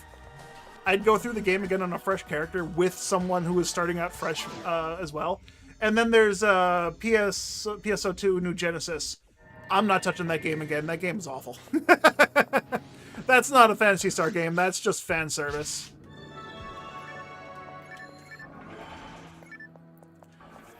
That game's all about the high-octane stripper pole dance in the lobby while spamming, buy your Masetta here. There's also Pizza Made. Man, so many names I don't know about. I know Rorg would be probably really popular. Rorgagor used to stream PSO regularly, and he has a way to stream it currently, but he just doesn't stream his hunts. And if he does, it's like exclusively to YouTube, I think, right now. And it's very far and few between when he's doing Uber shit or just testing something out.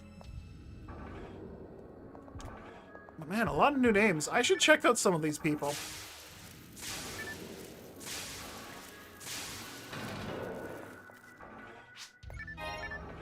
Never mind that, let's go. 118. New Genesis is in a regrettable state. You love the gameplay, it's just made the issues vanilla PSO 2 has worse.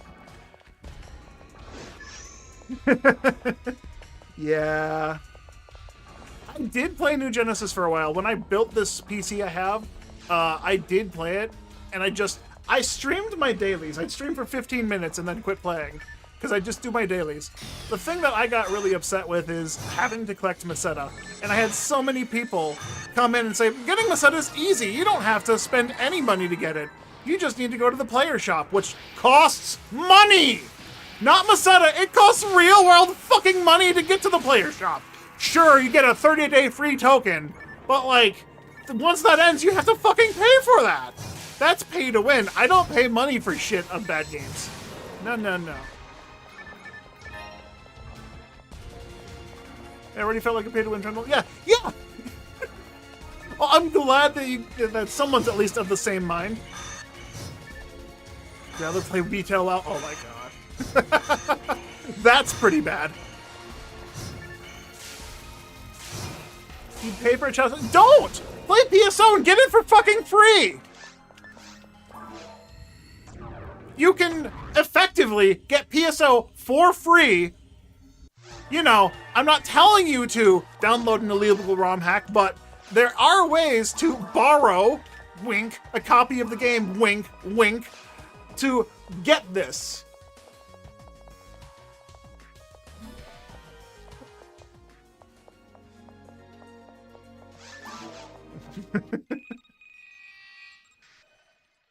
The only thing this game costs me is time, and that's all I have left, because I don't put my time in for fucking anything else.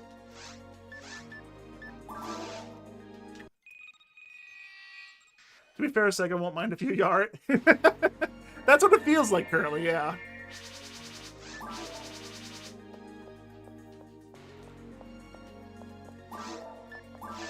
But yeah, I quit playing New Genesis because I got into an argument with the guy. It's just like, the game's not pay to win. You don't have to pay real world money for anything in this game. It's like, if you go to the player shop, just sell your shit and you get lots of money. It's like, yeah, sure, I'll sell this item that sells for 10 Meseta in the shop for 200 million Meseta because it has +1 on it. Like, no, I'm not spending 200 million Meseta for a fucking mediocre upgrade when I could just do it myself. But then again, it also takes a lot of effort to just fucking RNG your way into the upgrade you want anyways. It's fucking... New Genesis was just bad when I quit playing it. And, like, the content was boring because there was nothing new. Every expansion had the same exact enemies, maybe one new boss fight, and the content was exactly identical. You go into New Zone, there's a new pair of tits, and the new pair of tits has a problem. You go and solve the new pair of tits' problem. And how do you do that? You beat up the big bad that looks identical to the big bad in the last zone. Like, fucking no variation in enemies, no variation in playstyle. I literally played a force, I jump in the air, I start spamming Zonde. The enemies physically can't touch me. Bosses physically can't hit me because they don't have a vertical attack.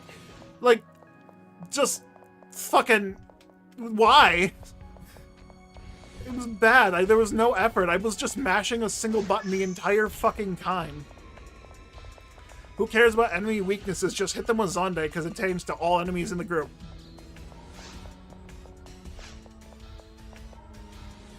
And then the Gooners came. Yeah, I mean, the game was made for Gooners specifically, it feels like. Because the entire game was revolving around your character having 7 more female characters as the acting lead, with the only guy being your boss, somehow, that you see like twice in a cutscene.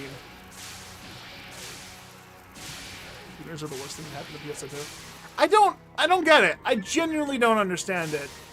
PSO, I know that there's not safe for work content for PSO, and fucking like 70% of it is fucking Eleanor. You know, a robot. The only reason I know is because I had a really weird conversation with people a long time ago about not safe for work content that they had collections of. Saying it now feels weird.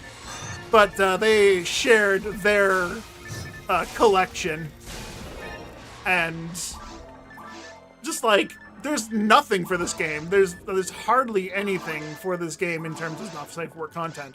This game's lore is like kind of pristine. Story is a mild defender, just shown in anime, just crappy shown in it. Dude, that's PSO2 is kind of the same.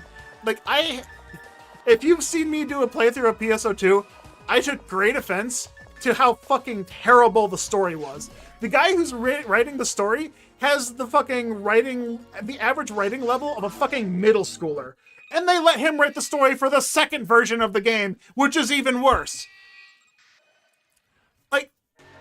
I'm not, if I start talking about PSO2 story right now, I'm gonna start fucking yelling about it.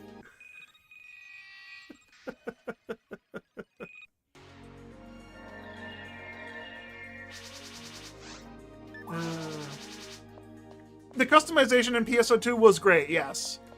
Yeah, I mean, that's one of the big things that was fucking advertised, was the boob slider. That's why I say the game was made for Gooners, because they had a literal video showing off character customization. You could fucking zoom in and out the boobs to make as big or as small as you wanted. That's not what I made. When I first tried to play PSO2 before it was released in the West, I did get the English patches and play the JP version. And the people who watched me were fucking Gooners, because they were like, the first character you have to make has to be a big tit enemy woman.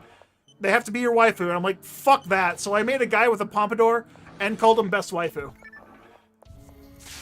I made him look as feminine as possible, but it was a guy. Because fuck you guys. I also wore the fucking biggest, baggiest clothes I could find in the game. Just to fuck with them.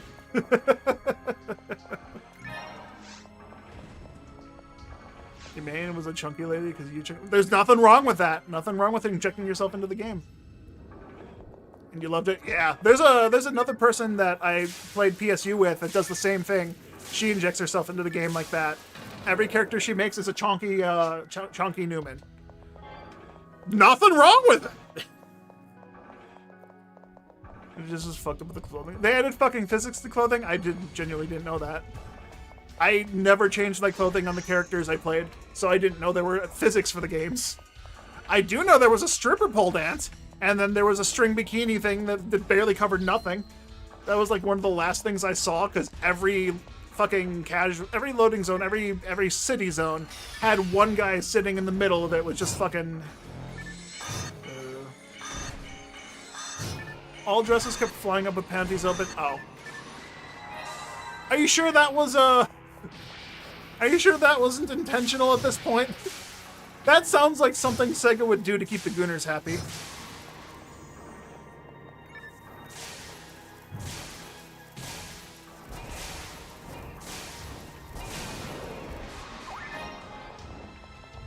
The dance is the first thing you bought from your alliance mate. Because it's so... I mean, yes, it is silly. But then you got fucking Gooners playing the game, which makes it worse.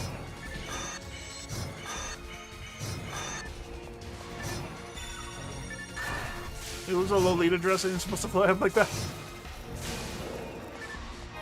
Okay, yeah, that makes sense. That's a physics issue.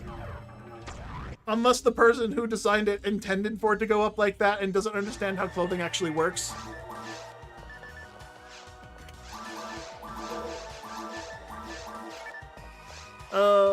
Put money on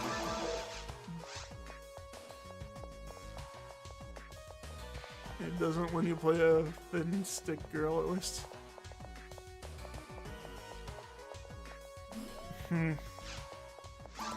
Well, we already know New Genesis has problems. It's not a good game. The content is boring as shit. Every zone's story is identical to every other zone's content. Just fucking big tit girl needs help, you go help. And the other thing, just like I said, PSO2, it's a continuation of PSO2's story. But somehow you lose your memory after being in stasis for 1,000 years. That doesn't make any fucking sense. You forget that you're God, and you could just fucking snap away the big bad evil guy. The story is fucking terrible. The God of all creation, which is your character, who is the avatar of all of God creation, could just snap your fingers and Thanos snap the fucking big bad evil guy away because you created it. But you can't do that because video game, you need to have conflict. Don't make your character God, then!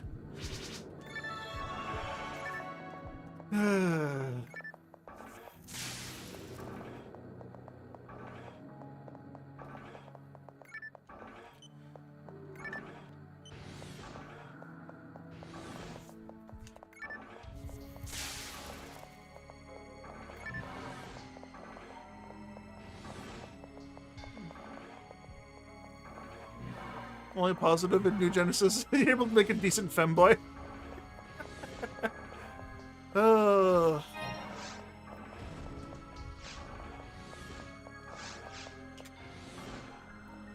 Nothing wrong with that, I suppose.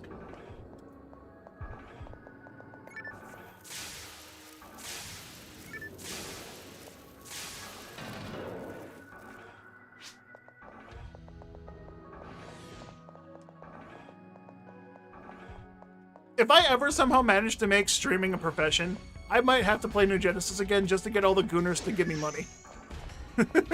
I'd have to. Somehow. I think that'd be the only way. I'd have to get Gooners and whales to just make a living.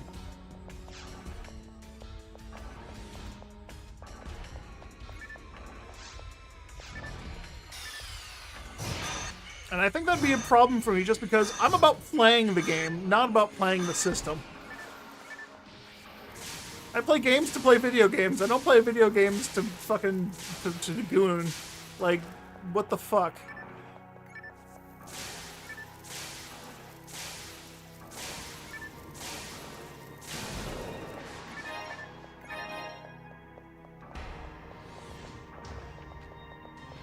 be that. I would like to be a mixed game streamer because, like, I would like to play things other than just like the Phantasy Star series, of course. Then again, like 10 years ago, I did a lot of Monster Hunter stuff, and I like to do that along with PSO, and then maybe some other things. But like, I just never made it. I don't know. I focused on playing the game too much, and then I get bored.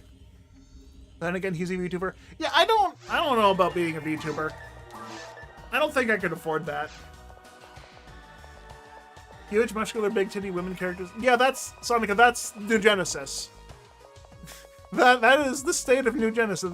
That is the state of PSOs. Big titty, muscular women. If you don't have a big titty, you're not playing the right game. If your character isn't gooning material, you're not playing New Genesis right. The avatars ain't cheap, nor is it. Yeah, I know, right? I've looked into it. Just like I don't think spending 1/2 of my life savings currently is worth having a fucking moving model on a screen.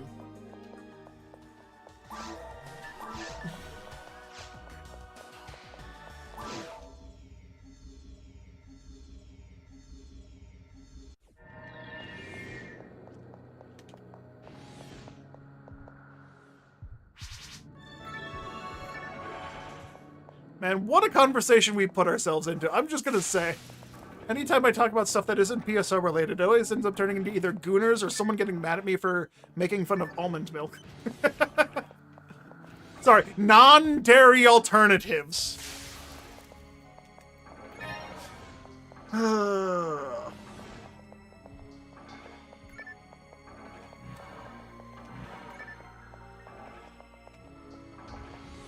And then, of course, someone always gets mad. Someone always goes, "Oh, you're so awful. You're gonna unfollow you." It's like, fucking bitch, leave. Do it. I dare you. Leave me alone. Non-dairy is hit or miss. Yeah. Here's the thing. Here's my take on it. I drink almond milk almost exclusively now because my body can't process dairy anymore. I grew up on an organic dairy farm. My family has the highest quality organic milk in the United States, and we've had the highest quality organic milk in the United States for the last 40 years. Longer than I've been alive. Why would I switch to alternatives other than dairy, you might ask? Probably because my body can't fucking handle it anymore. It's hit and miss? Yeah. I can't handle oat milk. Oat milk, it makes me like fucking food poisoning sick. I start shitting myself for fucking hours on end if I have oat milk. Specifically oat milk. But almond milk, I'm perfectly fine with. My body can handle that. I use it for cooking, I use it for drinking, I use it for milkshakes, I use it for smoothies, I use it for baking. It's nice. You switch to low lactose regular milk, actually. I have not tried low lactose milk because I have tried 2% milk from stores, and it's just like, I grew up on the highest quality milk I've ever tasted, and trying to switch to something that's subpar from that is not easy. My brain made it easier to switch to plant milk because it's just like, I don't know who has the highest quality plant milk anymore. What does it matter? I don't know how you actually milk an almond. That'd be a pretty interesting farm. It tastes like actual milk, but doesn't make you ill? Yeah. That's fair. Yeah, I mean, there's nothing wrong. If you find an alternative for yourself, good. Like, if you find something that works for you, cool. I'm not gonna argue about it. There's no reason to. That's your body, and your body reacts the way you know how it does. I just don't like the taste of milk from the store because... dairy milk from the store, because dairy milk, after coming from my parents' farm, everything tastes like trash.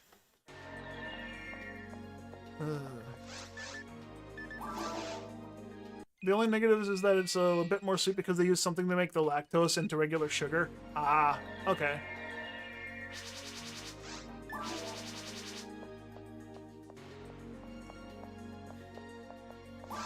Here's a fun little story from when I was growing up as a kid. Back when I was in elementary school, it was a rule that you had to drink milk. You know, those fucking sugar cartons. That wasn't fucking milk. The white and the chocolate milk, they tasted rotten to me. Like, they tasted like spoiled milk. Because it was probably spoiled milk water.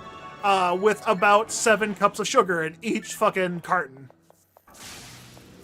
Like, it tasted bad, and the school constantly called my parents when I was in 1st and 2nd grade, kindergarten to like 3rd grade, really, because there was a dedicated milk time that everyone was forced to drink that shit. And I refused. I absolutely fucking refused. And the school kept calling my parents and be like, he's not drinking his milk! He's not drinking his milk! And my parents were like not worried because I'd come home and I'd drink a fucking gallon of milk straight from the fucking bulk tank. Like this is milk. That shit at school was not milk. That was somehow the worst sugar I've ever tasted. And I'm addicted to sugar.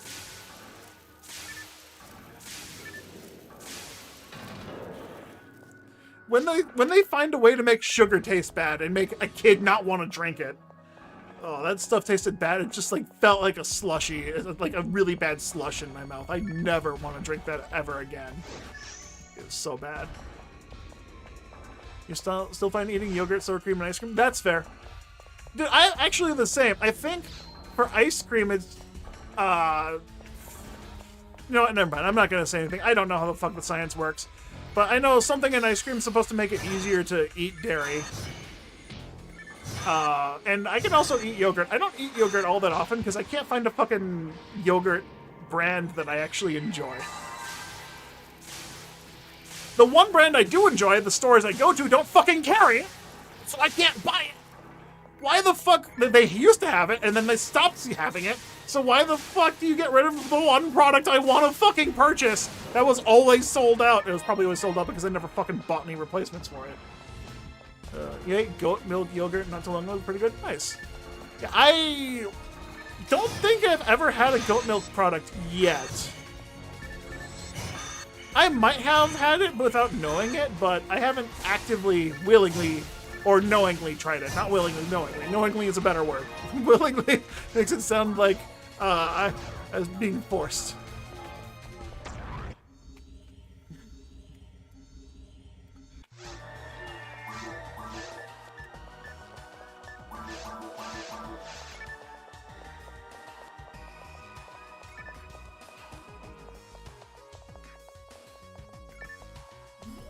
Slavic way of preserving fruits and berries. Verine? Verini? If I'm pronouncing that correctly. Cool. Yeah, my, the yogurt I used to get was like a low-fat yogurt. I try to stick to low-fat yogurt just because I have gout, and high-fat content dairy products can trigger my gout to flare up. So I try to avoid as much as I can. I don't know exactly what my triggers are. I know stress is a big one. Stress is a big trigger for my gout to flare up. It doesn't help because I am overweight. And I've been trying to lose weight, but every time I try to start losing weight, I also get super depressed from whatever job I'm currently working. But it basically means boiled. Cool. Isn't that like how all jams work? Though? My knowledge of jams is very, not helping here. My lacking knowledge of jam. Like, as far as I'm aware, all jams and jellies are, like, boiled to a certain degree and mixed with sugar. Then again, the Slavic way, maybe that's just boiled without sugar? I don't know. I'll have to look that up. Now I'm curious. Maybe I'm curious because I'm hungry. It's been about 5 hours since I ate food.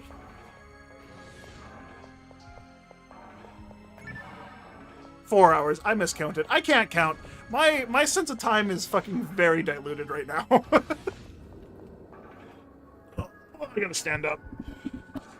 Oh!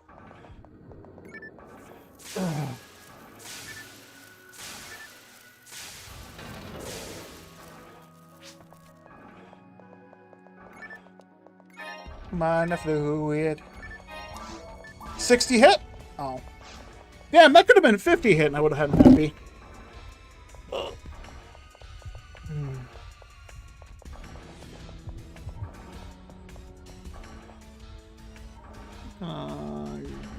Copy a link. Open new tab. Go to link.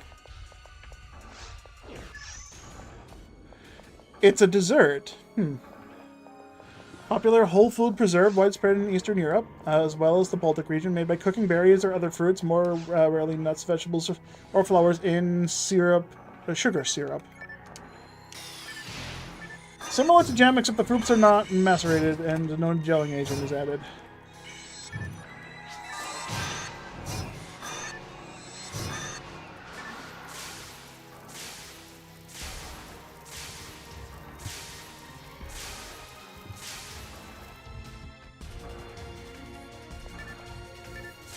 That's cool. All right, so it's just whole fruits that are boiled, kind of ish. Instead of smashing it and boiling it, it's just whole fruits. Interesting. That actually looks really good, the picture they have. And that actually sounds very delectable.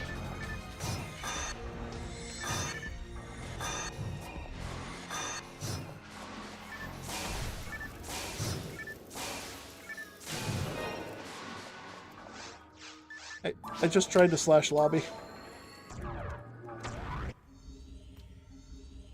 The syrup is good in hot tea. Ooh. Ooh, that sounds... Okay, that sounds really delectable right now. I have been looking for alternatives other than water, just, you know, flavor my drinks. Because plain water... I don't know, I just got bored of plain water. I still drink it to hydrate, but it's like, I'm not drinking it and enjoying it. It's more out of obligation at this point. That's why I keep buying, like, cherry juice or fruit punch that's made from, like, 100% fruits from concentrate. But I find it weird that the cherry juice is apple juice, followed by grape juice, followed by pear juice, followed by cherry extract. Like, why is cherry the least amount of thing in the cherry juice from the store?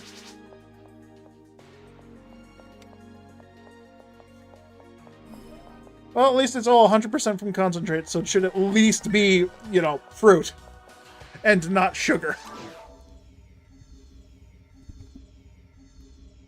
Apples are cheaper and usually a milder tasting ones there. Fair enough, yeah. If you're gonna make something cheap, you have to find cheap alternatives and then just flavor it to the thing you say it is later.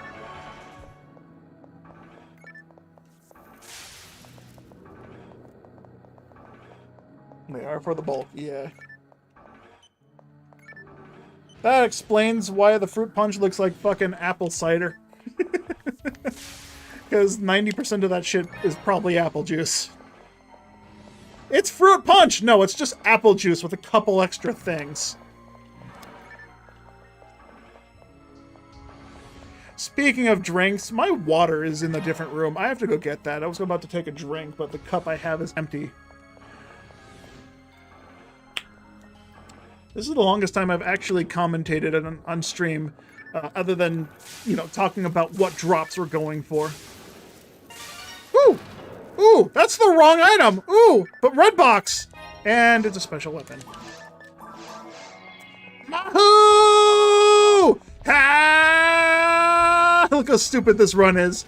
Stiff arm, stiff ass, like, oh! I don't have my camera on, you can't see me knock him. God damn it. Hold up, I can fix that. I'm standing up now, so I can turn the camera back on.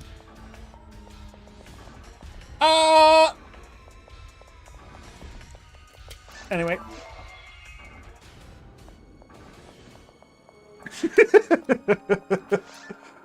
Oh. Ah. If I didn't have D-band on, I died. I'm glad I remembered to put D-band on. And I wasn't using my strike, my second one, so I didn't die.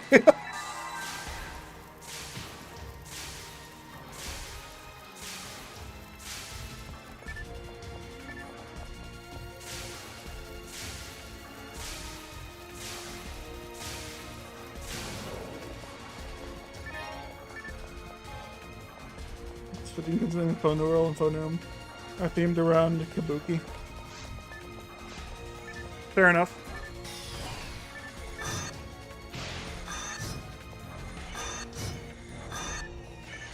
Another animation I love is Hugh Newell carrying twin sabers. Yeah. I was gonna say double sabers, but no, twin sabers. Yamato, Musashi, Yamato, Asuka, or S-Red twin or S-Red blades. Or I spread sabers, I guess. Just like the double sabers and the Hue neural animation, she's just like locked forward and running forward. Or you get the photon launcher, Guilty Light, Red Scorpio on a Ramar, and he sits there, he holds it up, and he's just like stiff as a fucking board while running.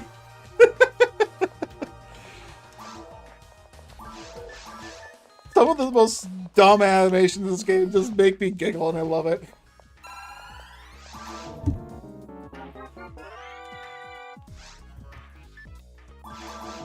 If I could find a Mahu with hit, I would actually take it.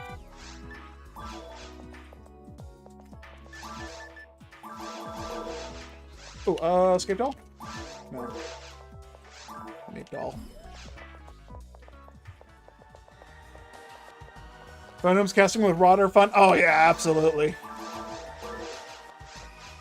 Phoneum's doing the photon attack animation with the rod. You know, like stir the pot, shove it down. Ha!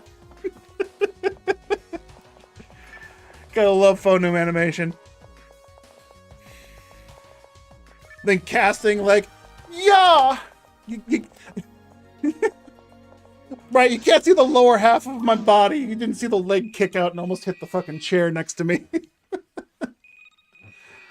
I want to get my water.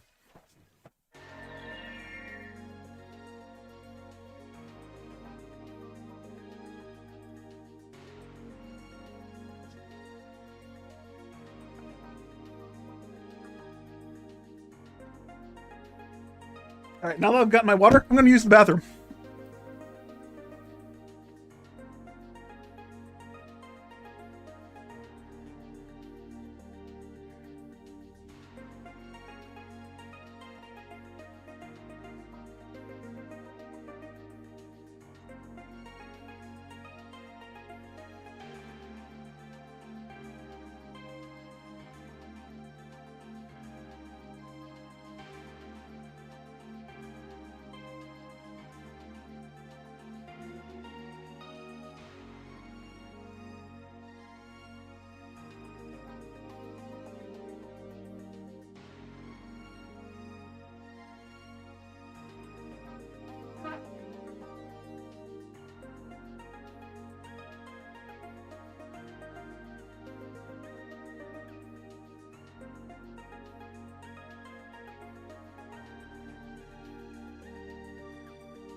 All right, now that I've used the bathroom, I'm going to... Let's get back at it.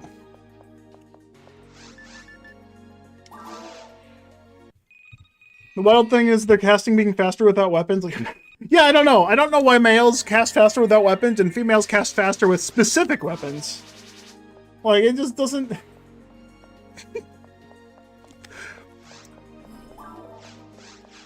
Daily, that doesn't answer the question. It was not Dr. Montague. He didn't balance the game. If he balanced the game, then you would cast faster with a Bringer's rifle equipped than unarmed. And cast would have a faster casting animation than any other class. Maybe they do, and we just don't know. After all, maybe they had to nerf cast by not giving them techniques because they were too powerful.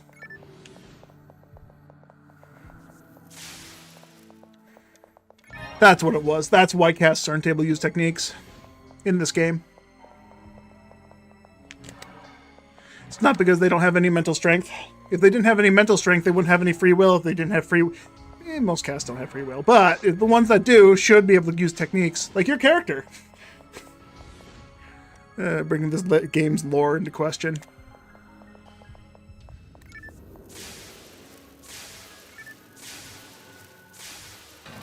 But hey, Diley, how's it going? We were talking about you.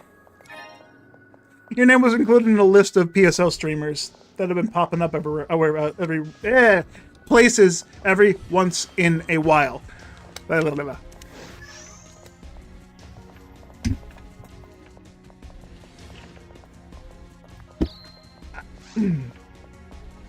Oh. I need to, do this. That's right, Chow. Yeah.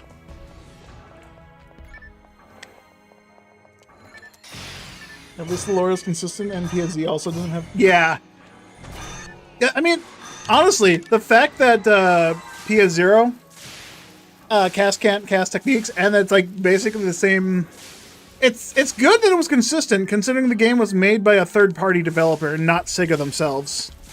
It was licensed by Sega, if I have the lore correctly. But, like, it takes 200 years after Pioneer 1 and 2 left the planet, which is actually a really cool concept of, like, the original home planet and all the shit that happened there. And, like, the fucking terrifyingly dark lore of the planet. And the fact the same dark evil entity that was locked in the fucking ruined spaceship on Ragol somehow managed to manifest on the home planet of the people who left and opened up the evil entity is just, like, brings another thing into question. Like, we know it's like some kind of ancient, evil, eldritch horror type thing in space. But just how fucking widespread is it? It should just manifest because the computer gets sad? Quite literally, the computer got infected by Dark Falls because it got upset at the people that it kept telling how to fix the planet, and they were like, no, fix it for us!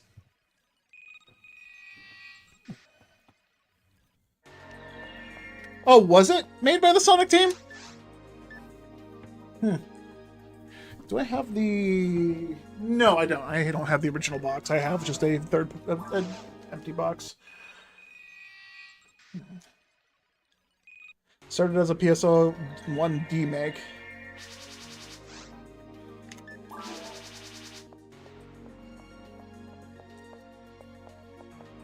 Dang, I need to look a little more into the lore of, or the development process of PS0.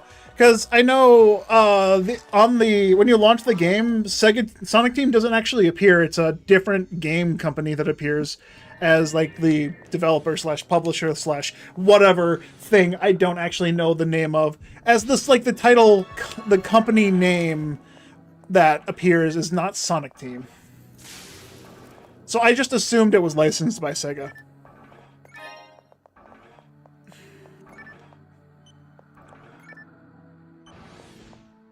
As part of the meteorite package that sent people of Corel towards Regal in the first place. I'll have to look a little deeper into the lore of PS0, because all I know is that Pioneer 1 was sent out from Corel to go look for a habitable planet, and then once they found one, they sent out a message, and Pioneer 2 followed them shortly after. And then, you know, there's rumors of a Pioneer 3 bringing more civilians and whatnot. But then 200 years after that fact, on the planet's surface itself is when PS0 takes place. And the fact that there's a war, a genocide, in the EMP, they made a supercomputer to tell them how to fix the planet's surface. And I know I'm dumbing down the story quite a bit. But yeah, the supercomputer is like, okay, we can fix the planet by recycling and not throwing away everything and reusing our resources and stop using the resources that we have limited supply of. And the government was like, no, we're not going to do that. Fix it for us. And so the computer got fucking stressed and infected by a Dark Falls virus. I didn't realize... No, that would actually make sense that Pioneer 1 finds a planet and then sends samples and shit back. But, like, as far as we're aware, in the story of PSO, Dark Falls doesn't actually get released until the events of the story of PSO, right? Pioneer 2 arrives at the planet, which Pioneer 1 had already established a thing, right? They established... like a living environment on the planet's surface, and they were just exploring it. And as soon as Pioneer 2 arrives, they find these ruins and open it up.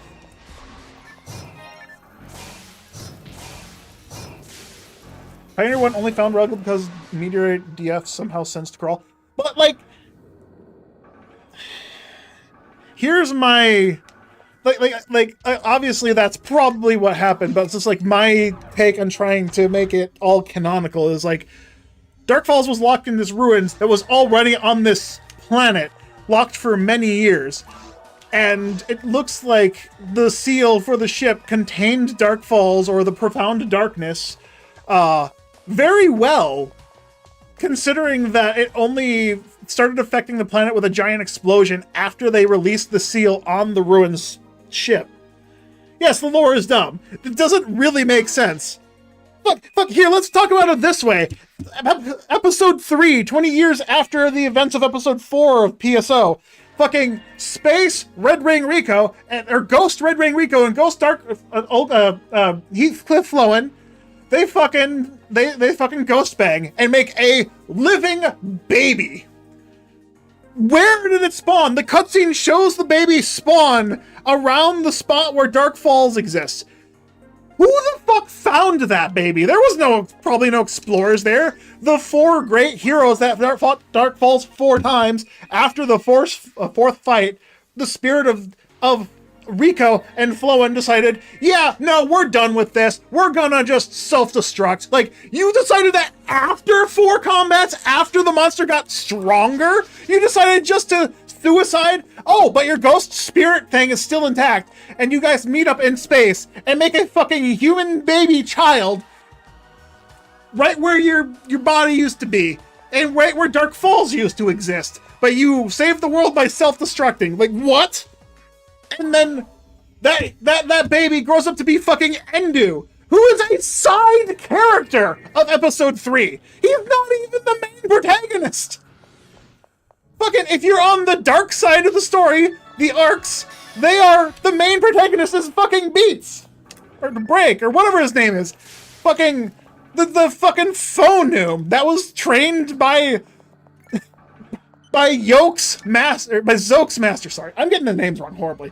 But Zoke's master, who again, in PSO, Zoke is one of the 3 legendary heroes who is also just a side fucking character in this game. You see him one time in one mission where his maid android asks you to go save him. And you find him dead. Great war hero gets overwhelmed by the ruins, which, to be fair, yeah, if you were surrounded by that many enemies with a katana and the katana animation, you're fucked. Doesn't matter how good you are. A Ramar using a katana can't do damage. Only has shift to D-band. He can only hit 1 enemy at a time. No wonder he got overwhelmed. Bernie's there, but he can only burn things, and things are immune to fire. But yeah, no, the guy who's trained by Zoke's master, is effectively his father, is the main protagonist of the evil side. Evil, quotes, of Episode 3. The dark side. But no, not the fucking baby of 2 spirit beings that saved the world after the 4 heroes defeated the dark entity 4 times. What the fuck is that retcon? Also, when did that take place? Because the events of Episode 4 make no sense then. Because Episode 4 takes place a few years after Episode 2. But, like, it would have to take place after the events of Episode 2. It's fucking Endu's story. But after the events of Episode 2, there's a fucking different meteor with a different photon signature that comes down to the planet, and the government's trying to figure out how to fucking weaponize that by turning a girl into a fucking worm. Actually, that's just a hotly debated point. People don't actually know if Rupika actually turned into the worm or summoned the worm or whatever the fuck. But, like, still, where the fuck does Endu come into this? Because he's still a baby, just left in the fucking, like, in the arena where Dark Falls exists. But, like, who's visiting that? It doesn't make any fucking sense. The government obviously doesn't know about Endu, because otherwise he wouldn't have been on the dark side. He is still talking, and Endu is talking to the ghosts of Rico and Floen while he's actively trying to murder people. Like, I better fight him. I'm gonna have to murder him. He knows my secret. That's not what a fucking hero does. Why do you think yourself the hero, motherfucker? Literally, some of the cutscenes, he's fighting Floen's ghost about killing a guy who knows his fighting style. God damn. How did you learn that fighting style? Oh, you know this fighting style? I'm gonna have to kill you. We can't have you spreading rumors around. Like, bruh. You were born literally to kill the remaining essence of Dark Falls on the planet. The Great Shadow. That lore is so fucked up. It's so hard to make sense of. Like, what? What? Yeah, it's just the entire lore of episode 3 just doesn't make any sense, because you can literally take any character in the final story and they all have their own little independent thing that is just like, yeah, I'm gonna beat the world and then I'm gonna stop being a hunter and I'm just gonna stalk my boyfriend is one of the fucking plots.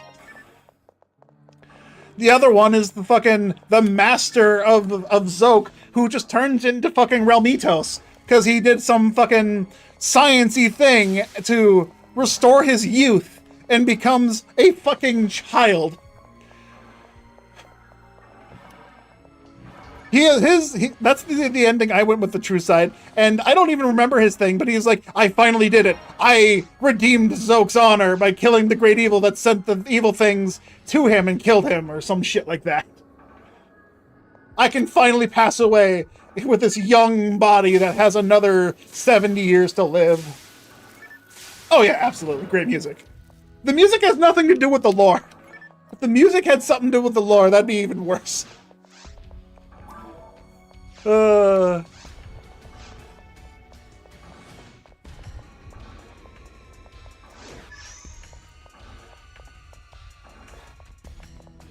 boy.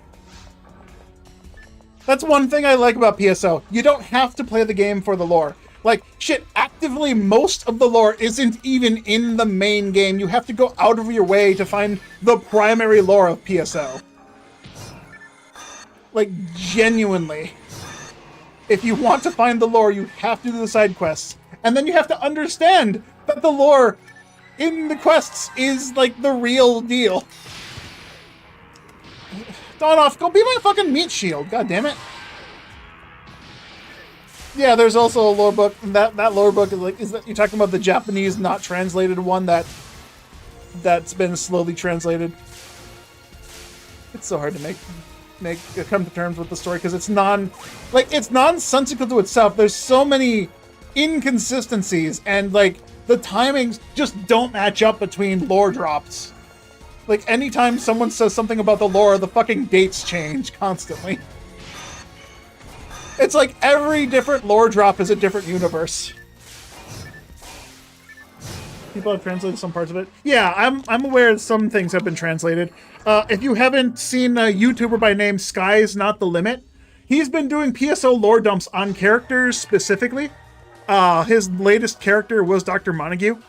He also does like boundary break type stuff where he takes a free roaming camera on Blueburst and then checks out the zones. His content's really, really great. Yeah. I really liked his analysis of the TJS of the Sumikiri J-Sword and how it's technically the fourth legendary sword weapon that's technically hinted at being the thing that's kept the seal of Dark Falls in place. Oh yeah, his videos are very fun to listen to. He definitely makes the lore, or at least the theory of the lore, very digestible. That's the way to do it. He presents it in such a way that makes it kind of make sense, even though the lore doesn't make sense. Like, he tries to present it in a way that is like logical and coherent, and the game is very much not like that. It's fun to hear another person actually just put something solid on paper and shit. Yeah, very big props to him. he has made me enjoy the lore even more than I already did. He's made some of the lore make a little bit more sense.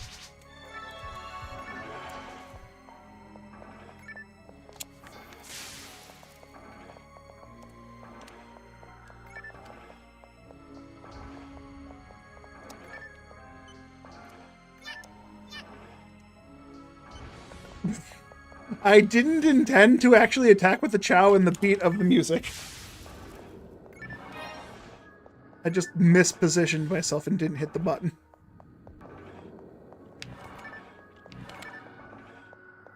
At the very least, the whole point of Krell is government and military 100% knowing and regal thanks to the meteorite. Ooh, now mine got it. Nice. And DF doing nonsense through it's at least consistent from what you've seen.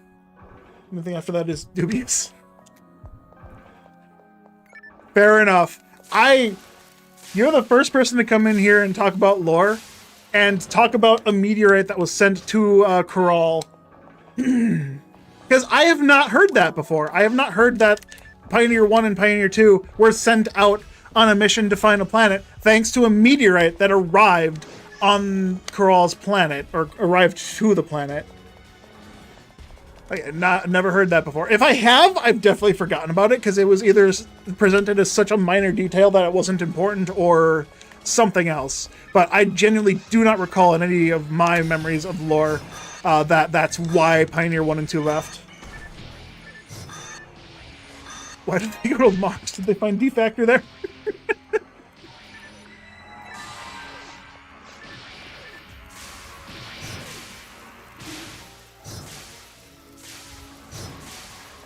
Great question. I don't know.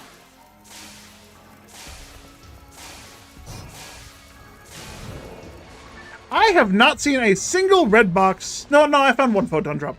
I've gotten photon drop for a spread needle one time so far. I have not seen any other red boxes aside from the one that Mahu from the claws. So I've only gotten a Mahu and a photon drop so far from these guys. This is going to take a while. I need 2 of these fucking things. Maybe I should just be doing ruins missions. The spread needle will come as I just get shit, I guess. That's why the settlers were all military and scientists. Okay, that makes a lot of sense. Yeah, the first ship was definitely all military and science personnel, just to make sure the planet was habitable. I said hospitable before, didn't I? Habitable. Inhabitable. Not habitable. Inhabitable, indubitably, indubitably. Yeah, that's right, Mag. Alright, I have a slight conundrum here. It's been about 4 hours since I ate food, and I am starting to feel a little hungry. Do I make food, or do I just go hungry for the next 2 hours because there should be Indian food waiting for me at my brother's house at 2 p.m.? It is now currently 11:21. Because if I eat food now, I won't be as hungry, and I won't be able to, like... I suppose having leftovers wouldn't be bad. Knowing my mom and my dad, they're going to burn their tongues on the mild butter chicken they're ordering, and they're going to give me their second serving because my mom can't eat that much food. That food would take her all month to consume.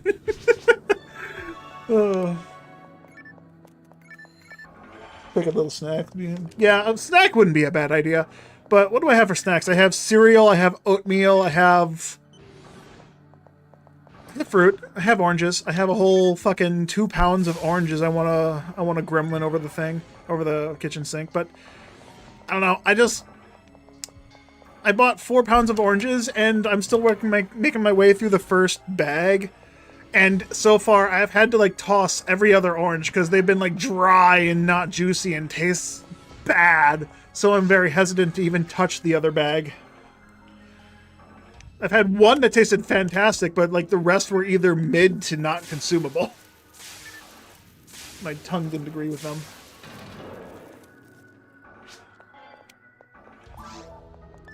Like, I'm fine with the pulp in the orange, but like when that's all I could fucking feel on my tongue after I bite into it, no juice, no flavor, just fucking pulp. It's like, yeah. Yeah, the last 6 pounds of oranges, the last 3 bags of oranges I bought of these brands of oranges, were fantastic, which is why I bought more. And now they're just bad. Maybe they're going out of season. Don't think turning them to marmalade would save them. Yeah. It feels like a waste of money, but I gotta consume them. Oh, you know what I could? I could start dipping into my last 1/8 of my cheese circle. I bought crackers to go along with my cheese, so I could have a cheese and cracker snack. I could start dipping into that. That'd be a good snack. But that'd be really salty. I don't know if I'm supposed to stay away from super salty things. Why did I buy the crackers then if I wasn't going to consume them? I can lower my blood pressure, right? By just, like, ignoring the salts that my doctor told me not to consume, right? I don't have to acknowledge I'm consuming it. Maybe my body will ignore it. I'm gonna go get some crackers.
I should have gone for the pretzel crackers. These crackers are too light for my liking.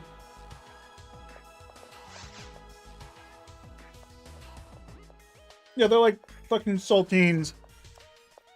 Oh god. A little bit of water left. I prefer a heartier cracker for my cheese. These, like, you put them in my mouth and they just feel like a very little, light little pop, if you know what I mean. They like fucking vanish in a single crunch.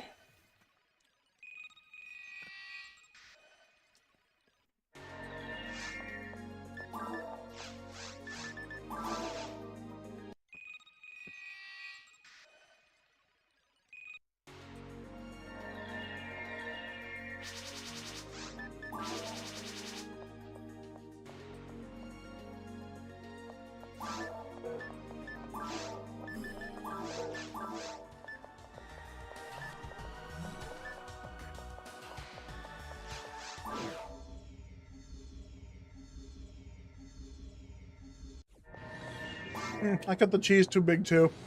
Then again, it's still pretty Gouda. Still Gouda cheese. It's still good. Yeah.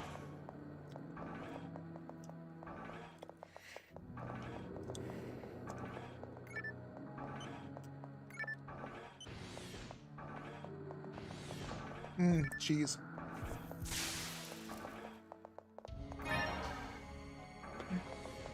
I do find it ironic that I'm eating cheese and crackers while I'm wearing a shirt that says "Cheese is my culture," which I obtained from my last job because they handed it to me during onboarding.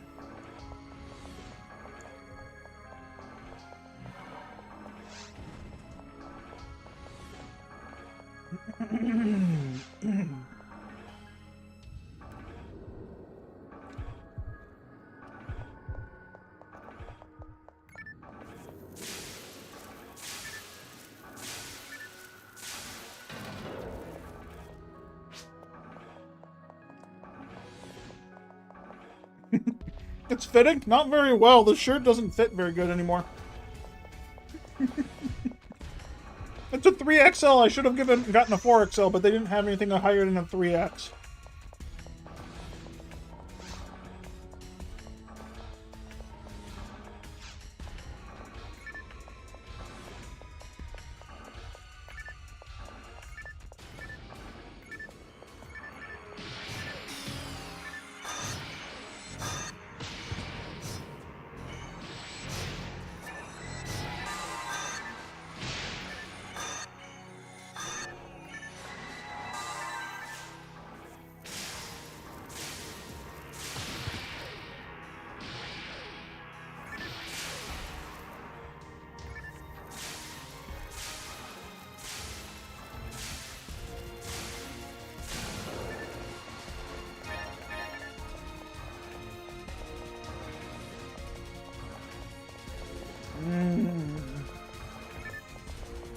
I don't like raisins.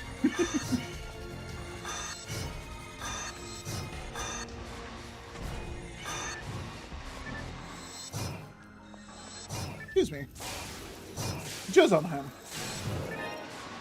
Alright, switching back up to online.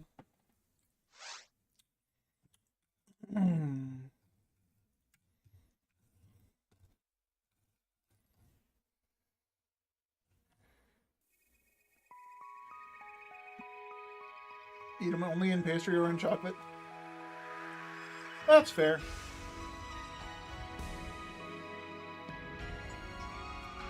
I've tried to like raisins, but even in chocolate, which I'm addicted to chocolate.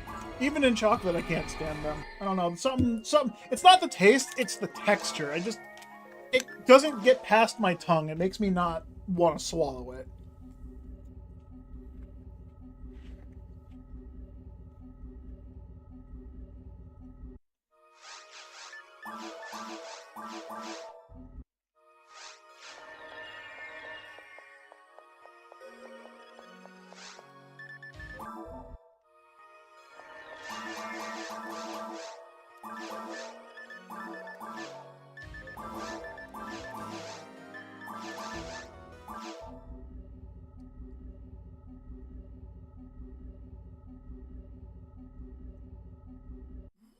Rum Baba. Easter pastry you have in your country.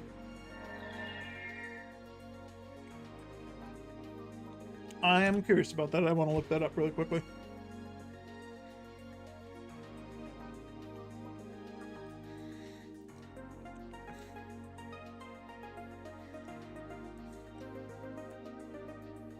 Who the fuck wouldn't like that? A rum-flavored syrup served with whipped cream.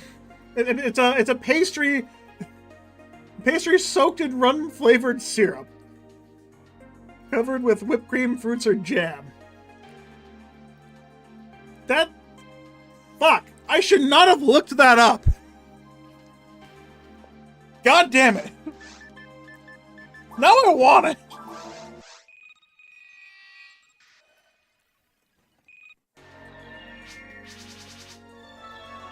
Bruh. Okay, those could probably make me like raisins. Or at least let them be edible to me.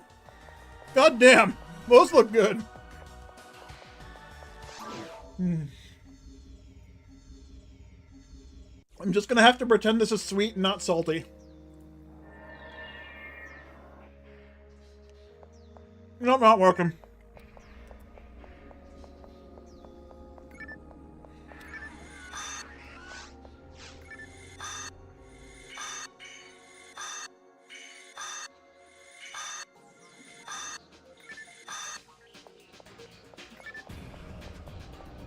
Doesn't quite work when I just imagine.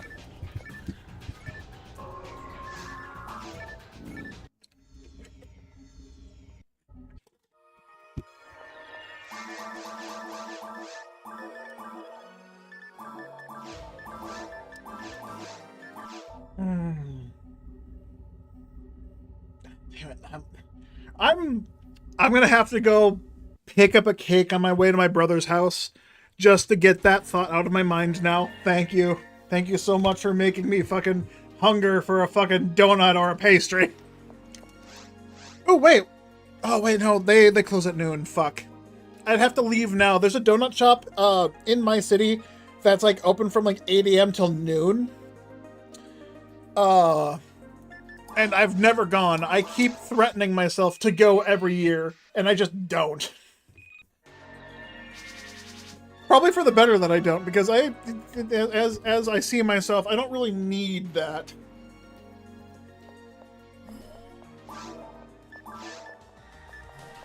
I want it! Yeah!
Oh! I did buy chocolate when I went grocery shopping the other day. I'm gonna go grab one.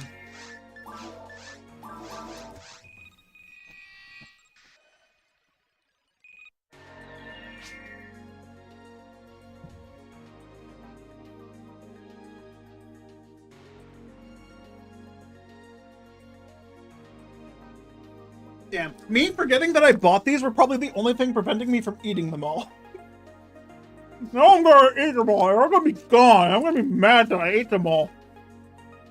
Oh, I got two. God damn, I'm even bad at telling you what I'm doing.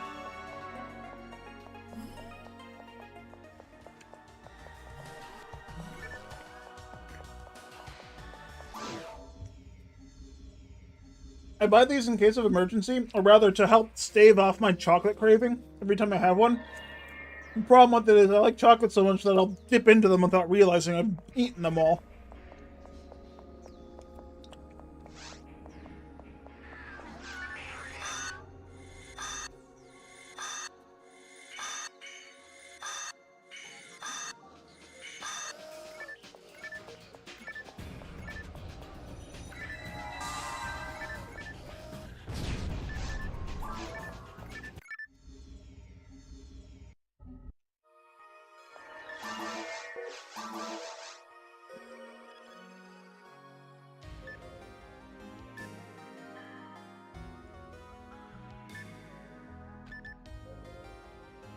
Josh.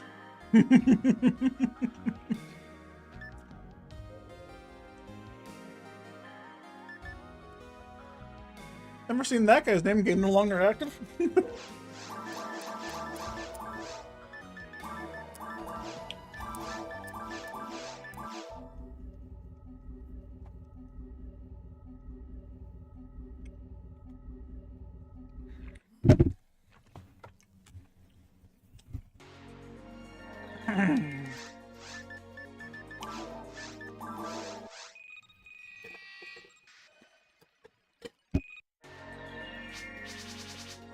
Good luck. Thanks.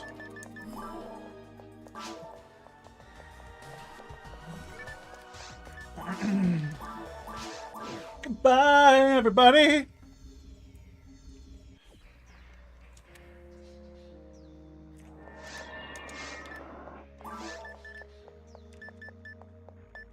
I'm leaving now.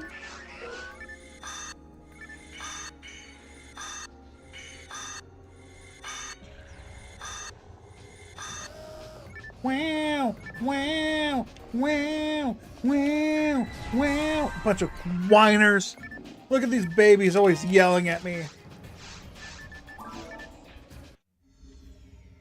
The perfect cutoff. The moment the fist touches my booty. I don't know why I set up the rooms like I do. It's always difficulty name, password, then start. Like, for some reason, that's just how my muscle memory works, and I don't know why. I always flick up rather than down.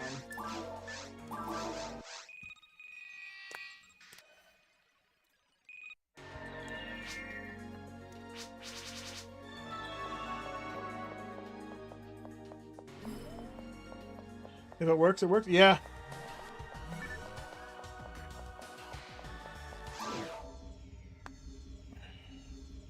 Oh, that felt good.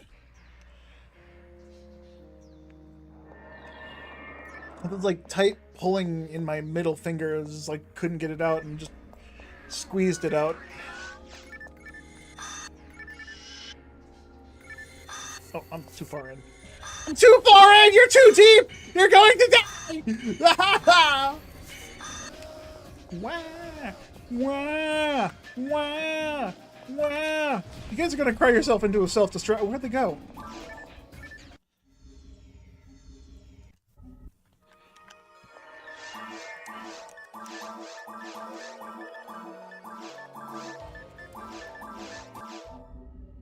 You know, the worst part is I have a keyboard plugged in right next to me. I could just type on it and make it go faster too.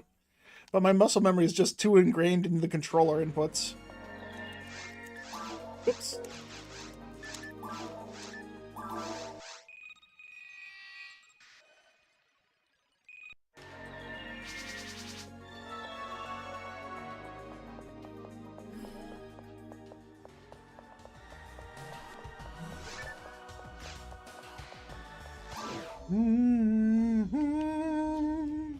Do do do do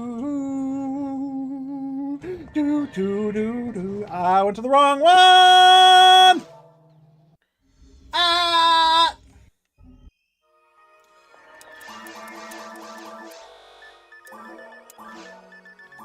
Three, not four.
Yeah, that's what happens if I do down instead of up.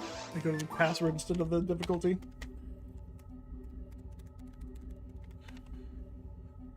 Alright.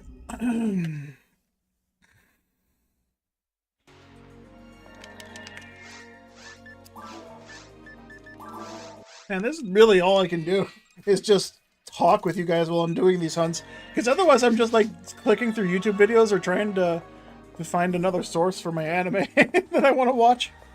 Because the sources I've been trying to use apparently no longer work. Or one of them no longer works. And the other one's just full of a bunch of fucking viruses. Unless I have a working proper ad block. Or pop-up blocker.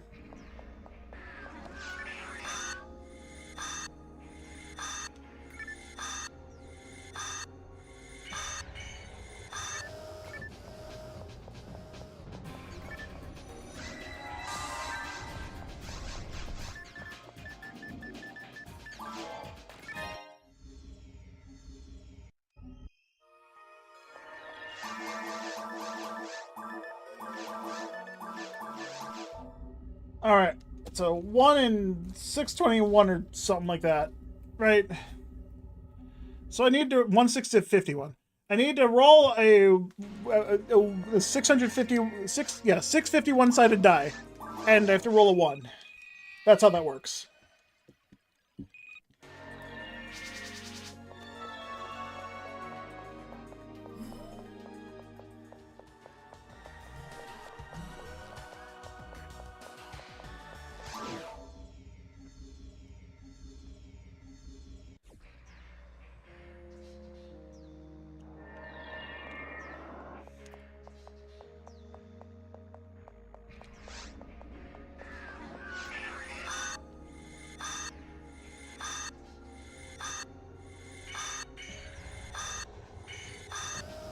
Nothing.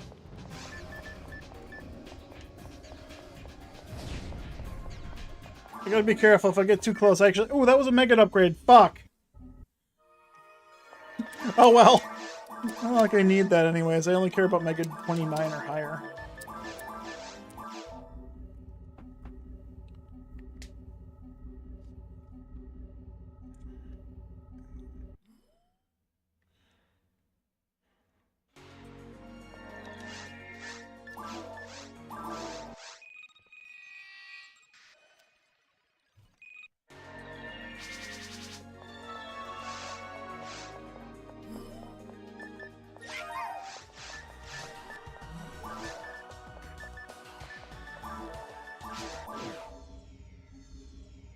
Question mark, question mark, question mark?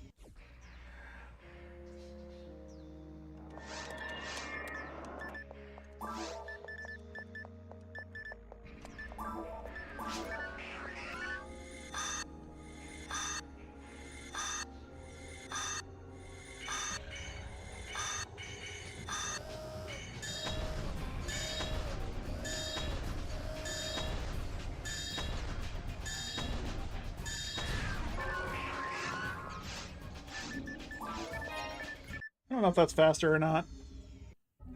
Probably not.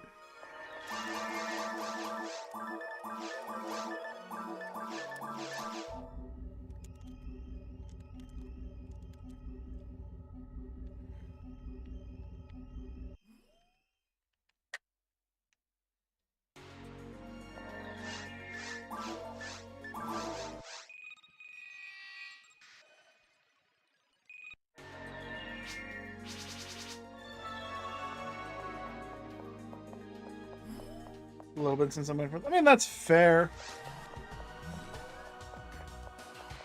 I don't even know if I should be killing them or not. But, like, it doesn't matter, technically. Every time I make a new room and start this mission over again, my RNG seed is re-rolled. So, killing only the middle guy and then making a new room wouldn't actually keep me on the same seed. I wouldn't be getting the same enemy over and over.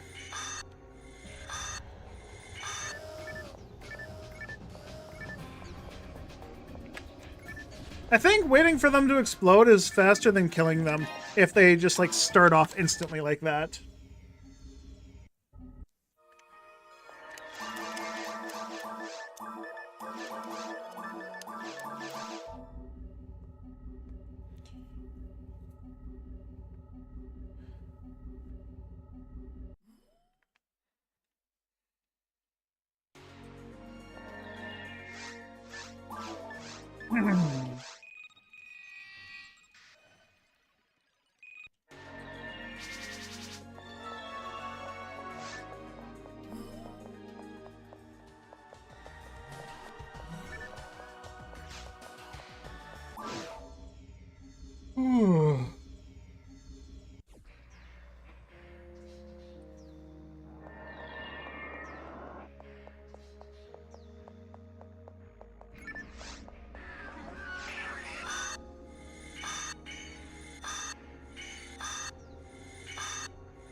I'm just letting them explode for just a little bit of extra experience.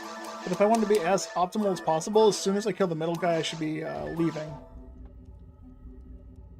Because I'm wasting a couple seconds every time I wait for them to explode.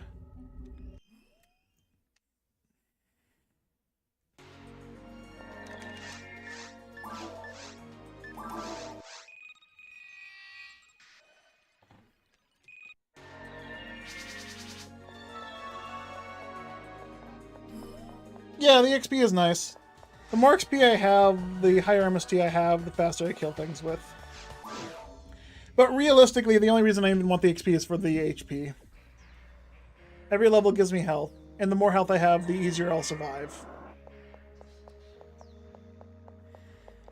What would be really nice is if I had another person who was also not a horse join me. I could go do some missions in the ruins on server drops.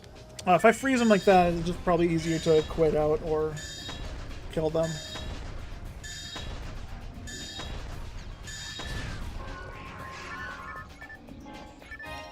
And then if I get distracted by checking out the item drops, then it's also not helping.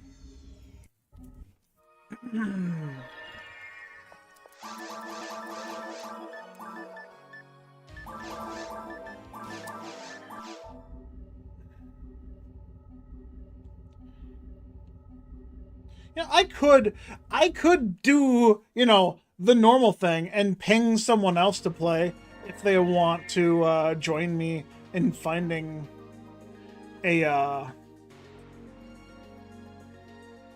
is this in a different, weird, finding a spread needle.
Really? Again?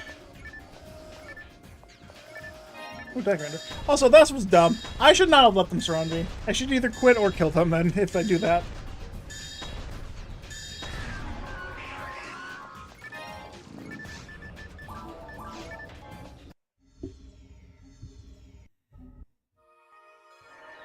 I'm so dumb.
When you see green boxes, you just gotta go. I'll take those. I can actually still use grinders on these guys, especially since I do plan on getting a C-mode weapon at some point, and I'll need to grind them up. At least one C-mode weapon. If I get two, that'd be nice.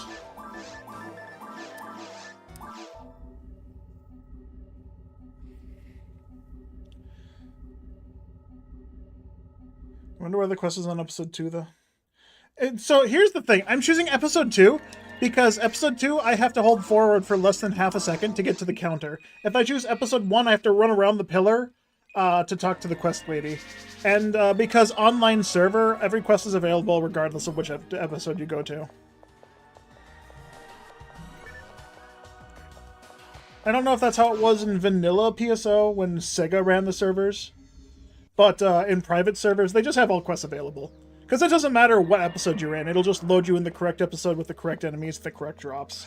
If you if you download quests, say, like on regal.org, and then go offline and go to episode 2 and then load an episode 1 quest, you'll load into an episode 1 area, but you'll have episode 2 drops enabled. Which, technically, you could cheat that way. I can't do that because I have a patch preventing me from being able to do that. So I've never actually taken advantage of that little exploit. Thanks for the title, forgot about it. And no worries, man.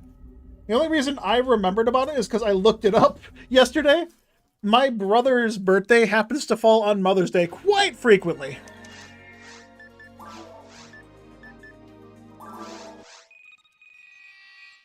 So, I can remember the one holiday because it's my brother's birthday, and not the other way around.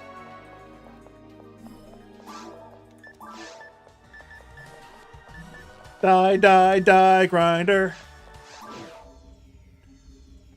That grinder, that grinder, that grinder. Die, grinder.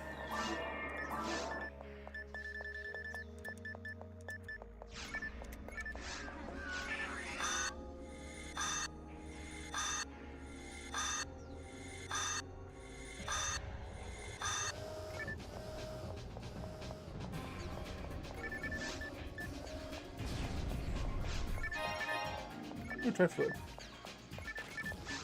Why did I run all the way over here for absorb armor? Money grinder. That's just like me for real, for real.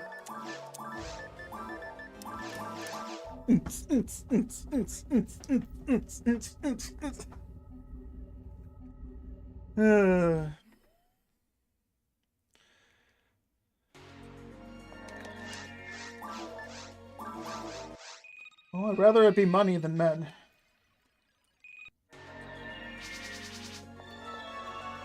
I love the speedrunning jokes. Oh, absolutely. Perhaps gun.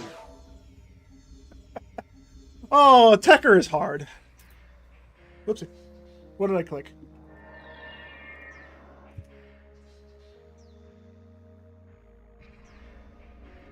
I clicked on something in Discord. I don't know what it did. I'm just gonna hope it did nothing. Okay, it's been a while since I,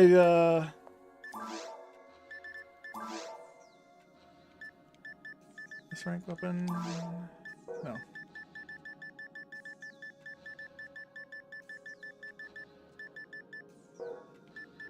I can't remember how to get to that.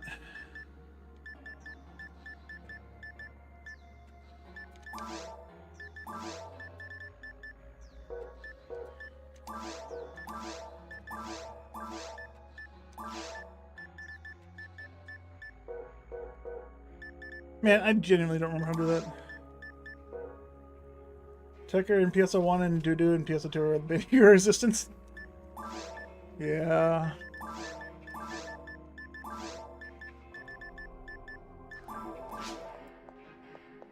Tekker is hard.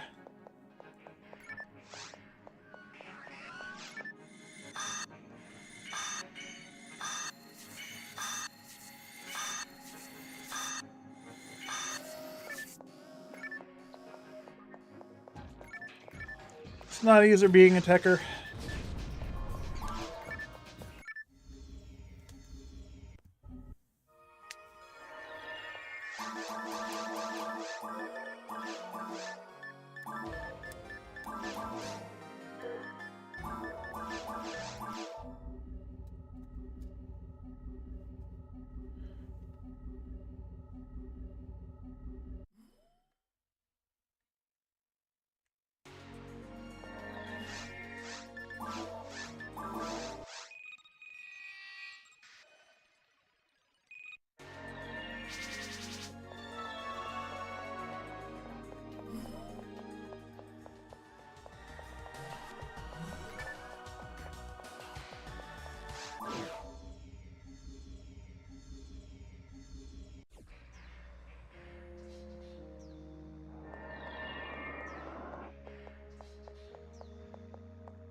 Yeah, that's not what I meant to do.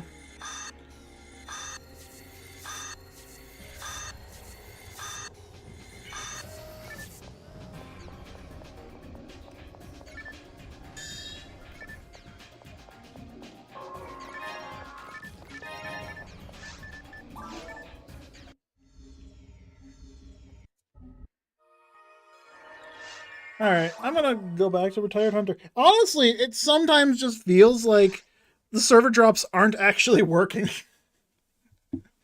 Because I just don't get red items nearly as often as I like.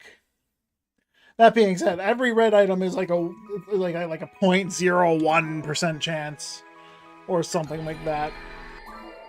So it's never like easy to get shit. But it feels like I should be getting stuff way more often than I do.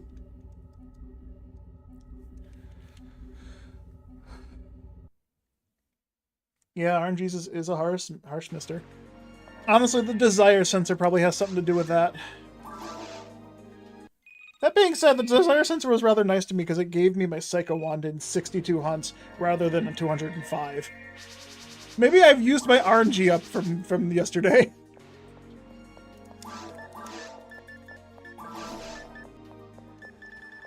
You know, in that case, maybe I should just go do super hard missions that just happen to have items that will drop that I want. If I do that, maybe I can get away with things.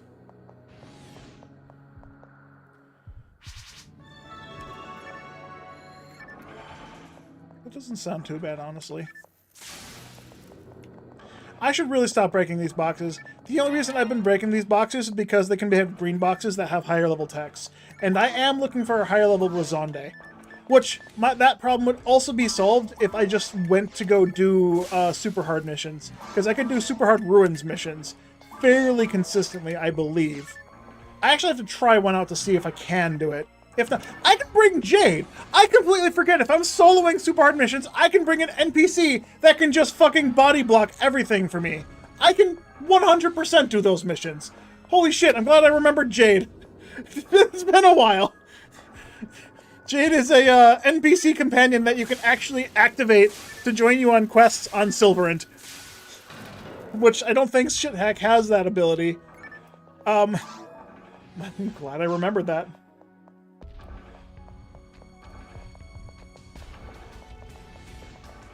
Your desire sensor is at 0 nowadays for gear, so some games actually became nice to you. Nice. Isn't it crazy how that works? The more you want something, the more you will it to not existing. Like, I want to win the lottery, but you don't see me winning that every day. Maybe if I bought a ticket when I didn't want to win the lottery. Oh, shit, did YouTube chat reset? Yeah, that's an issue on the channel. That's an issue with Streamlabs server, and I don't know how to fix it. Nor am I going to bother fixing it. The only way I could fix it is to use a different chat room. That doesn't cause the YouTube chat to refresh constantly. It just... yeah.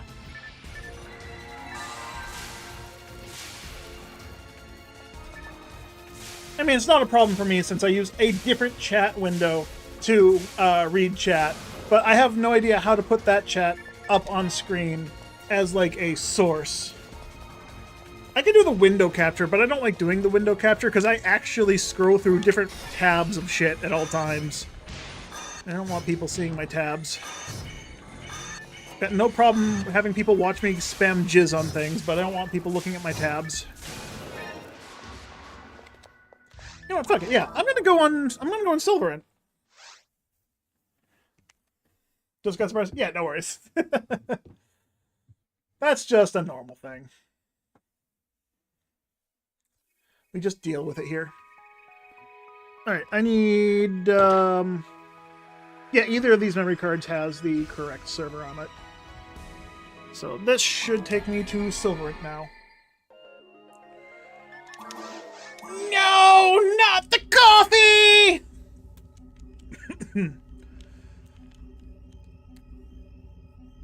Oh, God. My face is itchy because I shaved last night. And just, like, under my nose, there should be, like, a hair. No, there's just, like, this like, little tiny speck of hair that's just, like, tickling my nose.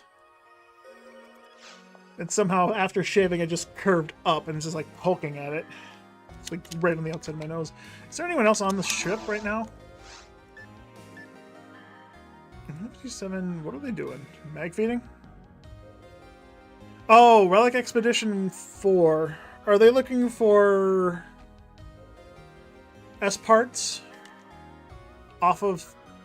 no, not S parts. Invisible Guard off of other guys.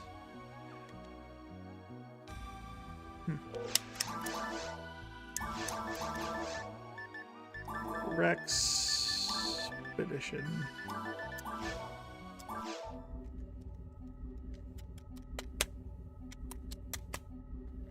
What sucks even more is I actually have this in my nose. I talked to my doctor about it like fucking 7 months ago. I have this lump in my nose. And he said, oh, it's probably just an ingrown hair or something. And it doesn't hurt or itch or anything, but it's like, it's there. And I keep picking at it and I don't like it.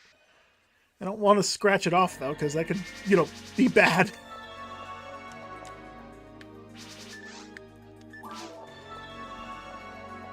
Absolutely know that feeling of fresh shaved skin being itchy. Yeah, it's just under my nose. Just this one spot under my nose. Although my face, for whatever reason, the right side of my face is just like plagued with ingrown hairs. After about a month or two, it'll start growing. Like the ones that don't grow on the top of the skin will start growing under the skin. And then I just get these big bulges of red skin. And I don't like it at all. In fact, I have like one right now. The whole reason I shaved is because I was trying to put a band-aid on this one that I poked and dug out. This microscopic little fucking piece of shit hair just growing under the skin, causing such a big thing. Mudkips, I was actually playing offline. I didn't stream it all yesterday, and I only played offline because I just didn't feel like streaming. But yeah, I got a picture of it at least. Speak to a dermatologist about that? Yeah, no, there's a reason why I haven't gone to a dermatologist. Definitely reason why I haven't.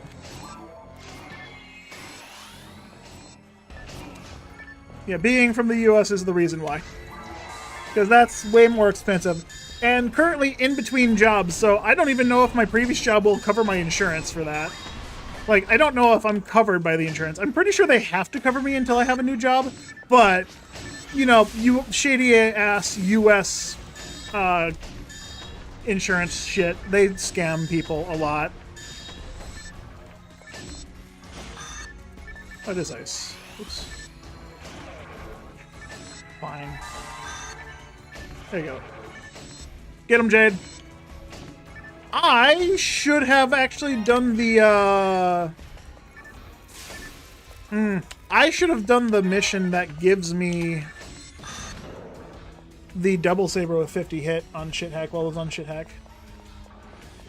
Very hope it'll get the universal healthcare. I hope so, too. Unfortunately, we live in the US, so that's likely never going to happen. After all, the healthcare is too profitable to want to make people, you know, spend it. This country benefits from people suffering and not from helping each other.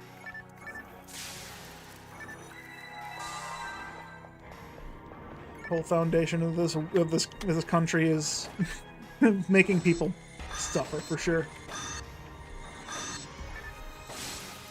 Oh shit, my Raz isn't big enough. I don't have a high level Rosanda, I have level like 23.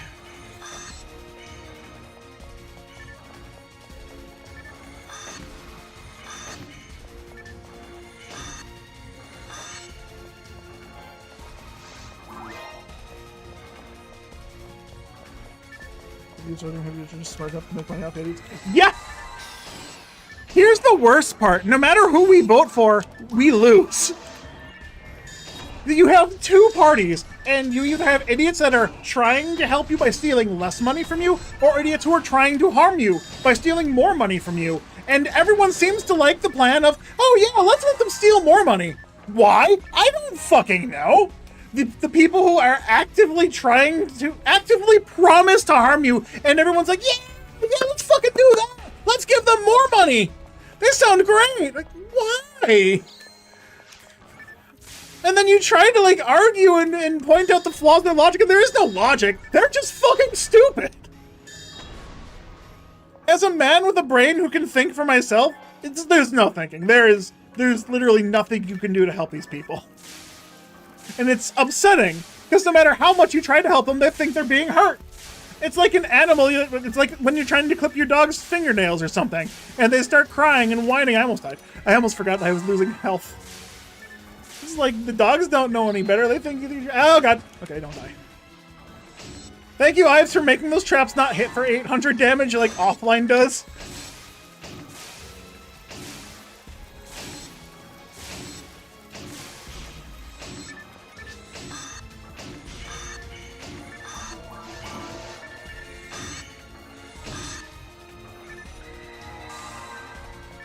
Delusional absolute. Yeah, it's insane. I don't get it. It doesn't help that social media also fucking perpetuates misinformation and the same stupid shit that we just have to deal with on a daily basis. 2 trifluids. Ooh, that's nice. What's over here? Is this just boxes?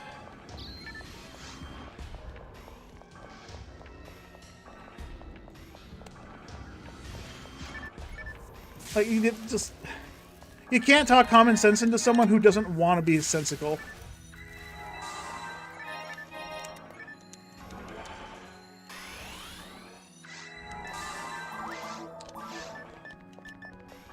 Oh, that has 45 hit. Oh, Lord, please have something good. Please have something good.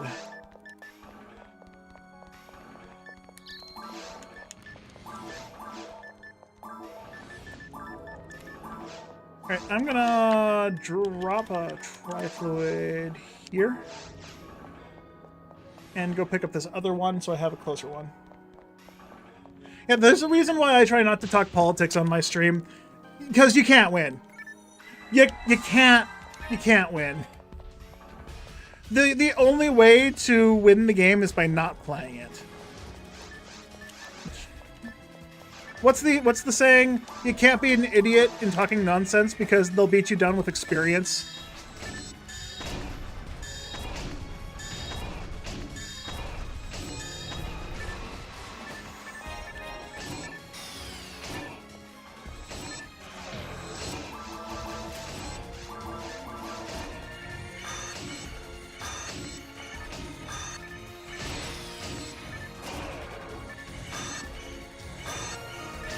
Hey, level up. I got another trifle too. I wonder what Edmund's better. She's a... Okay, here's the thing about Jade.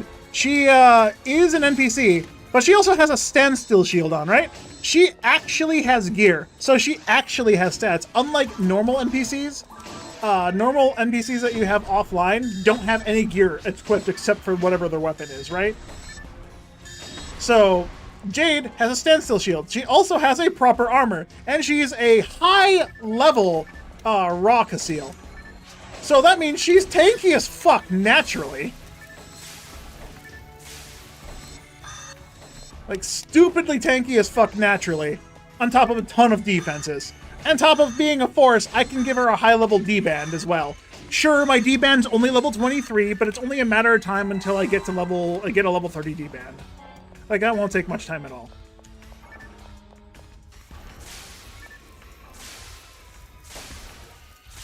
Yeah, not Noel stuff slow. So just gonna... What's this guy weak to? I forget. Oh, it's ice. Okay.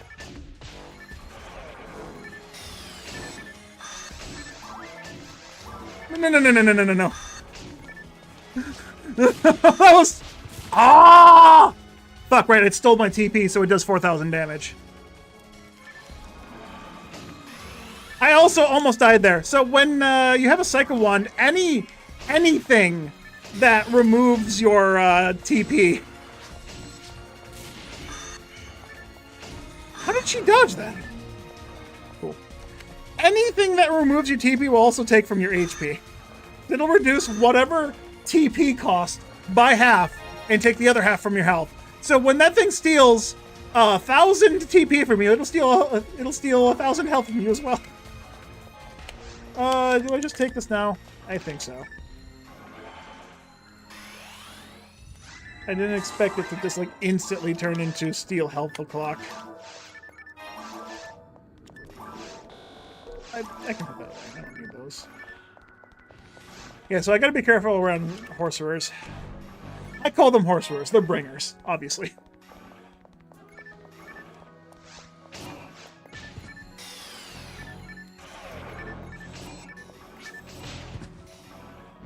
Okay, they don't one-shot me. I can survive. That's good.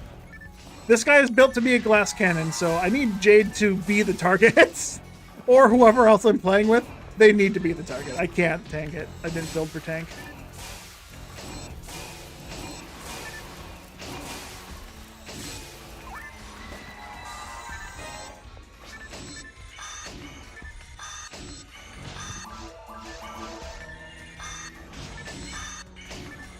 At this point, I don't even know if I should be using my merges because having an extra piece of defense would probably be better, so I can tank more hits because I'm going to be at low health constantly.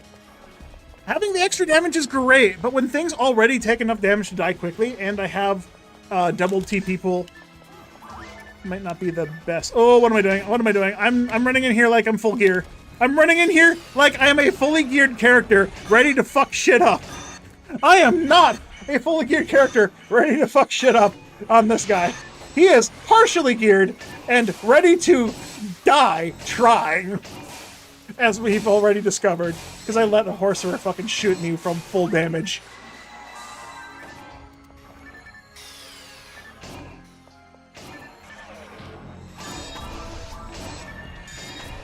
At least I got a level 30 Rafoli on me right now. It's level 29, but I have a wizard technique on, putting it to level 30. Oh, you mean the Delbiters? Yeah, Deldoggos. Did you know that Deldoggos have toe beans? I didn't know that until recently. Ooh. Max level Bardo.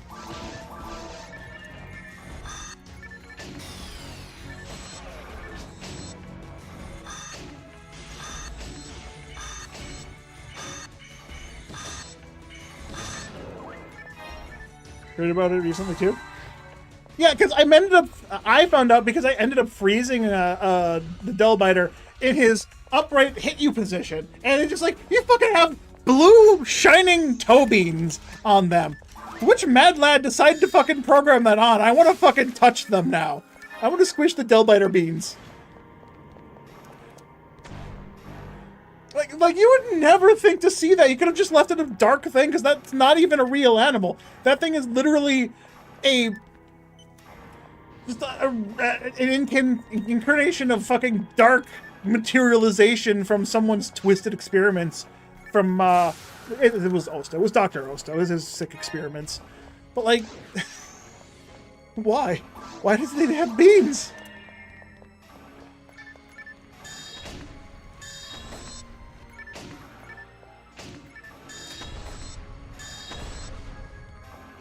Yeah, alright, so every kill is a super hard kill, and every, since this will stack with my super hard kills from my main memory card, my guild card is on all 5 of the cards I use, so it's just beneficial for me to do that, to get the extra kills.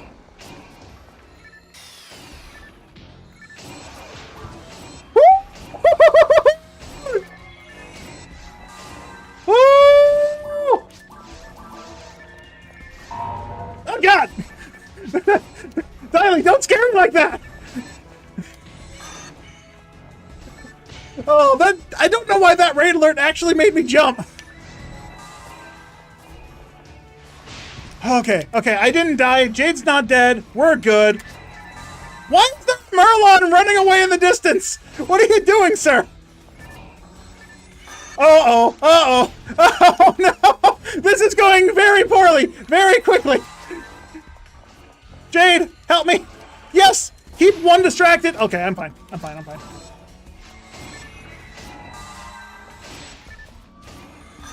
Oh my god. Yeah, this is terrifying right now. Thank you, Jade, for having some level of damage. I just now need to not let them take all my TP. There we go. Come on!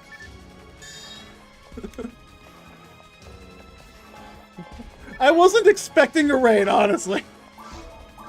And welcome, raiders. I'm playing on a guy who just got a Psycho Wand and currently trying not to die with it. Actively trying to get some gear for some other characters, taking a break from that to do a super hard mission. Super hard being a custom difficulty on a private server known as Silverant. Enemies are stronger, they have more health, but also less resistance, so as a hunter you can actually hit things and have less elemental weakness or resistances. So as a force, you can actually hit things. If I can get my words correct eventually, you'll understand what I'm talking about. Alright, I'm just gonna let Jade take care of this guy. Hey, Trifluid! Take that.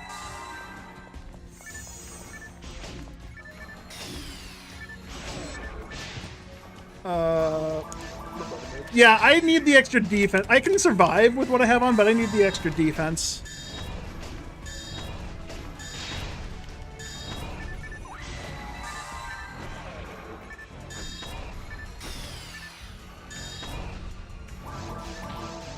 I put the Rabarta merge on after I had the Rafoi merge on. Oh my god. I took the Rafoi merge off to spam Rafoi. Yeah! I just need to get my secret gear. I think that'd be the best play, so I can worry about not dying harder.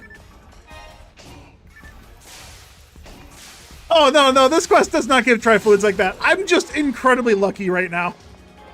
3 Trifluids in the first 3 rooms is literally unheard of. I have gone weeks without finding a Trifluid. So this is just some insane amount of luck. This is like a fucking Psycho Wand levels of luck right now.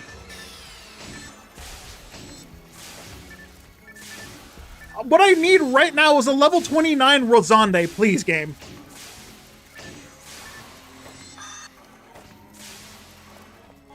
Escaped out.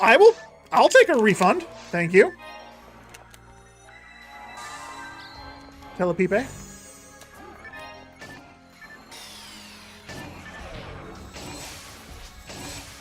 Kind of like incredibly get a PD by Lily one day and then get to drop next. Yo, Dude, right? I got PD'd by a fucking Mill Lily yesterday. That was like number 58.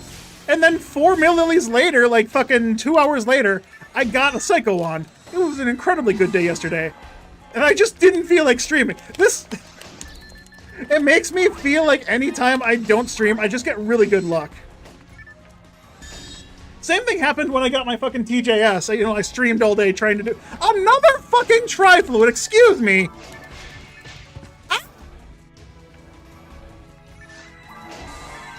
Run at me? Okay. No! Shoot him!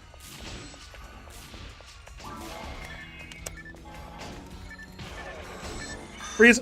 Freeze! Freeze traps! Thank you! They're working!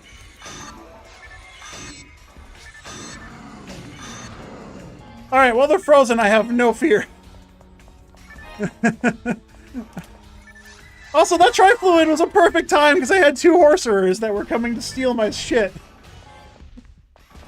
The absolute perfect timing on that Tri-Fluid drop. Oh, man. I'm surprised I've only died once. Like, I should have died more than one time at this point. Honestly. Put this back up there so I can lose it again.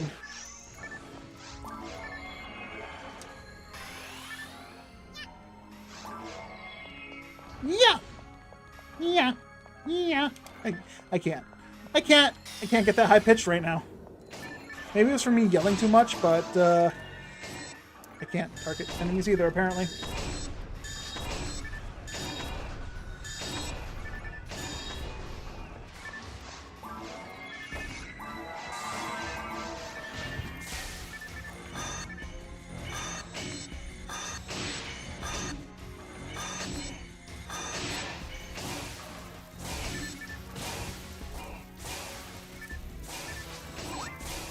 Oh, she has stars! I forgot about that.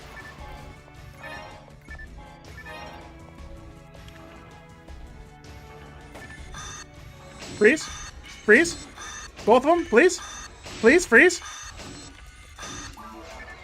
Oh, wait, does that not do that in super hard? Okay, apparently I've made it so super hard bringers don't kill you.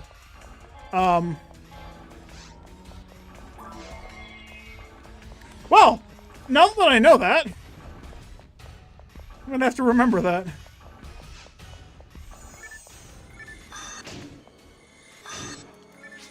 Woo!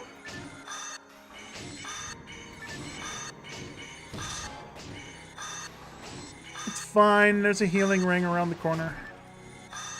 Literally.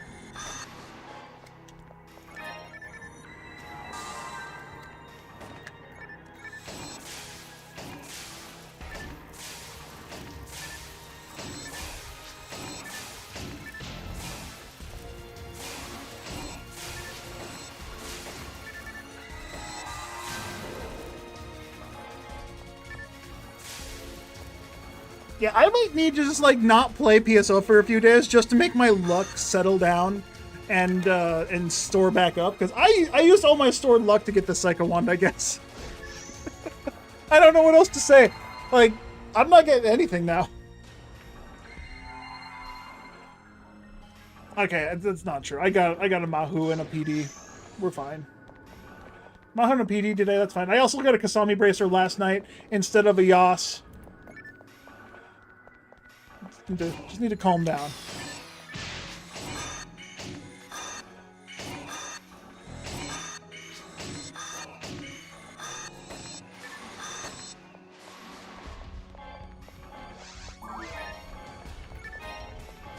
Ooh.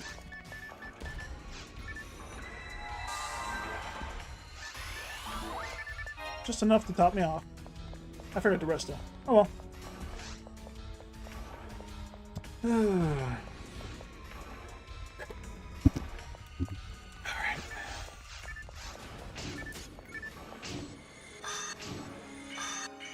Freeze. Freeze. Freeze. Freeze. Oh, no, there it is. That's what I was talking about. He just stole all my TP from me, but because I had the Psycho Wand on, I took it from my health. So why did I not die earlier. Wait, did me switching in the middle of...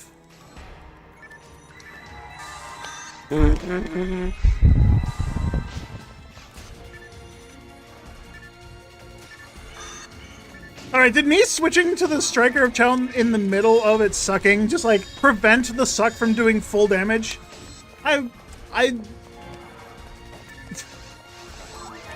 Okay, I thought I knew how things worked, but then I had the Psycho Wand out as it was stealing from me, and it didn't steal all my health. I'm like, oh, okay. Man, I must have just been getting very coincidental luck of switching right as it started, so it didn't kill me.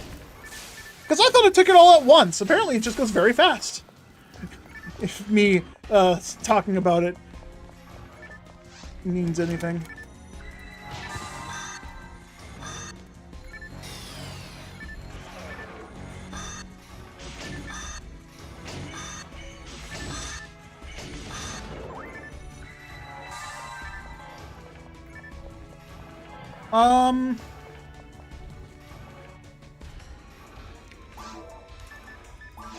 I could come in here, get the healing ring, and then just leave the way I came in. Because killing this... No, there's two... There's a bringer there. I want the bringer. The bringer, I can get a bringer's rifle, and I need at least one. I would like two. So bringer's rifles and spread needles are the thing I'm looking for in this mission. And this mission isn't bad for that, because I have a chance at both. I also have a chance at red mechs and a bunch of other items that I can get photon crystals for.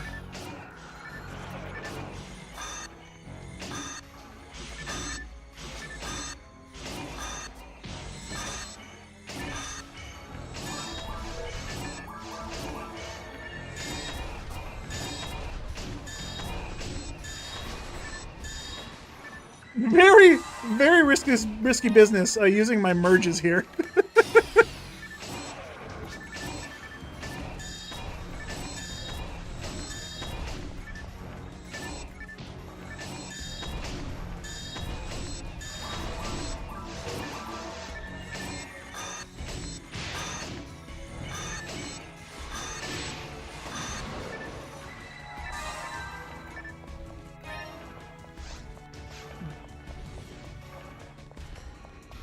Alright, I have to remember I'm going to set an alarm for 1 hour, because in 1 hour, I actually have to get going to get to my brother's house in time.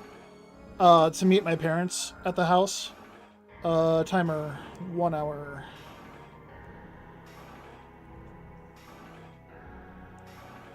There we go. I should definitely do that so I don't end up being late to the whole party.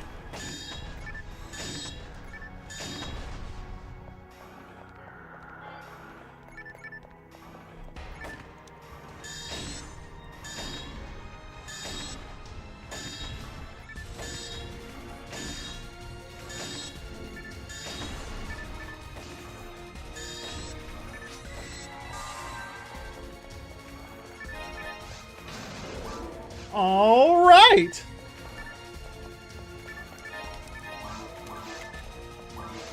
That sells for money. That sells for money. That is money. Yeah, I'm just going to put this on right away. Damn! I wasn't fast enough on the draw. Alright, unarmed is being fine. The Striker of Chell only gives me more MST.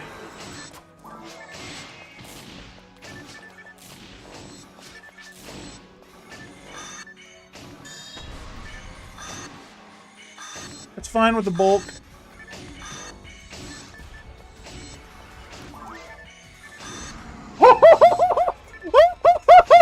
I saw him target me at the last second after I hit the button to cast. Oh god. So close to death. Okay.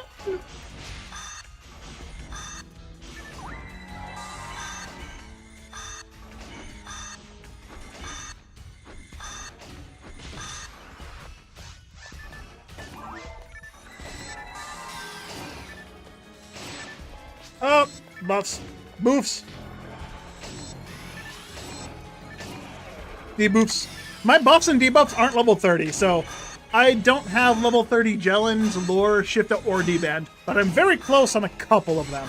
My D-Band is my higher level tech, apparently. I thought it was the other one that was...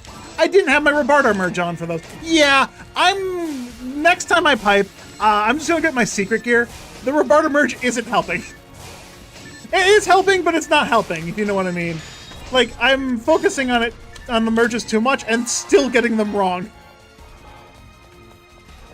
Oh, this guy didn't even fucking... Okay.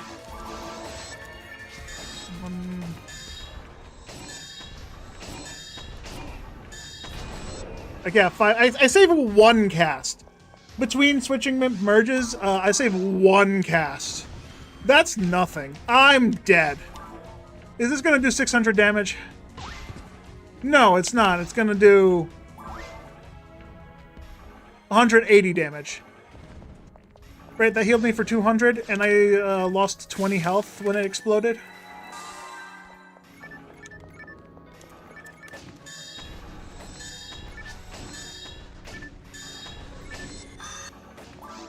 $287.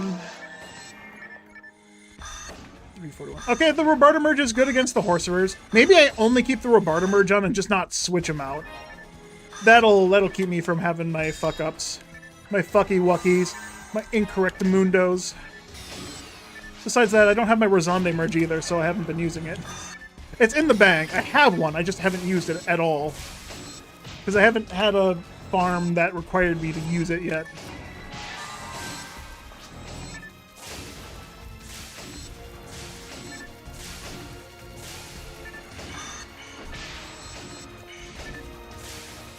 Wait, what am I doing? I should be doing this until the fucking... I should have done that till the Delsabers were dead, because they can take damage from it still. Here's where switching to a merge would be good. But these guys are all weak to the same spell.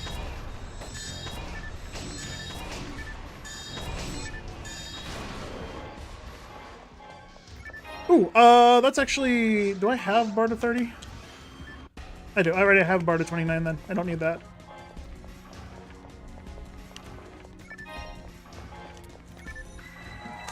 The fact that I've gotten this far into this mission, with only dying twice so far, is pretty good. Now that I know that I can easily die by accident by getting Psycho 1 sucked. I'm gonna get sucked by the Horserers, and they're just gonna kill me, because they're sucking my life off instead of my TP.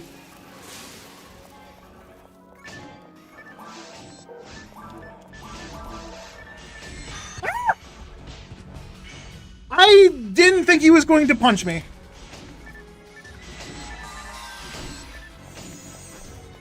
Bruh. Okay, I wasn't full health because of the Psycho one. Also didn't think he was close enough to punch me like that. And yes, I'm saying he punched me. He didn't slice me. His sword is his hand. So that's not a punch. That's not a slice. That's a punch. Prove me wrong. I dare you.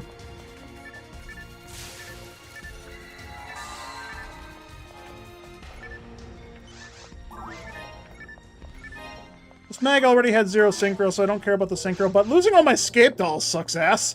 I found, what, 2 new scape dolls in this run? And I have lost all of them? Oh no, I still have another one. Okay, I can risk this. I'm gonna go get the extra sword of the Horserers, because I still do want a Bringer's Arm.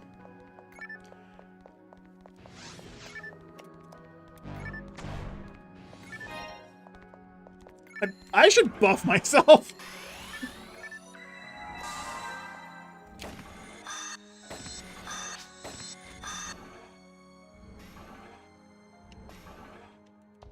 These guys are all weak to ice. I can go in there.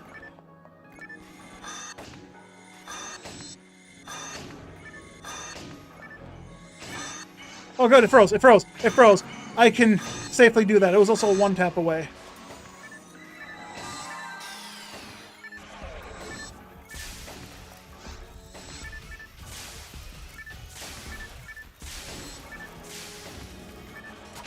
Woo! She saved me.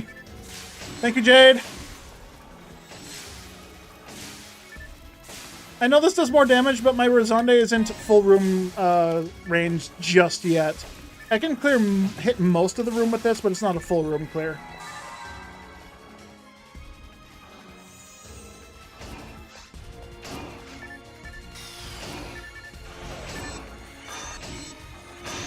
Can these guys take damage from a fully? No.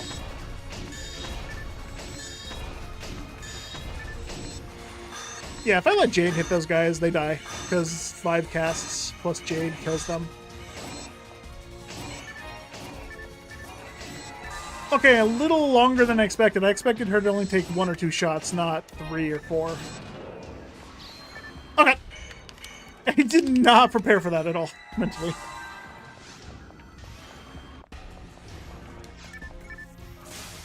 I got some good-ass boxes I can check here, at least. God, these boxes suck. Why did I think they were good?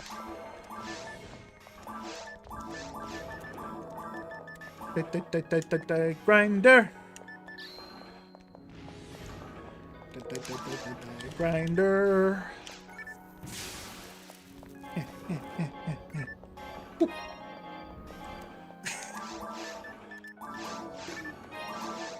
Die, grinder. Die, grinder. Die, grinder. Die, grinder.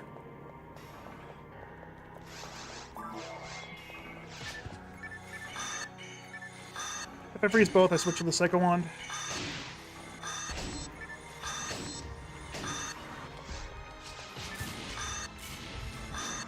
Alright, cool. It targeted Jade instead of me. I don't know. That's the first time I've ever seen that message. I knew it was possible. I should go back then. Yeah. Get her some more scape dolls. Also refill my TP at the healing lady. Get her scape dolls and shit back. I think it's the healing lady, right? Should be. It's the same way as getting your traps back. Jade gets all her healing back if you come to the medical center, if I remember what Ives told me. If I'm wrong, oh well. I'm pretty sure she can get healing and stuff back.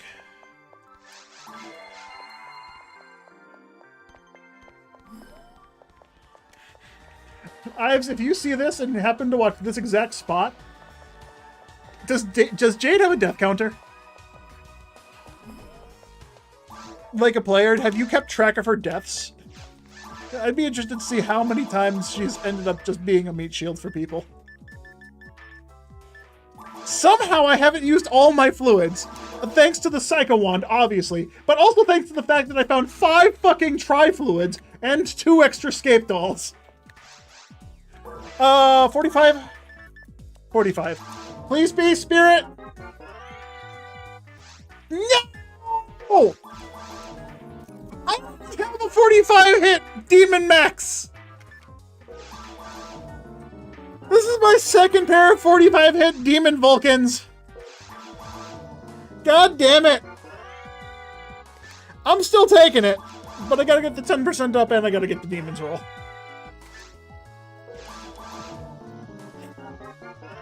Sigh. The worst part about unreduced demons is, you know how demons does 45 or 75% of a monster's health? Each bullet instead does 20%.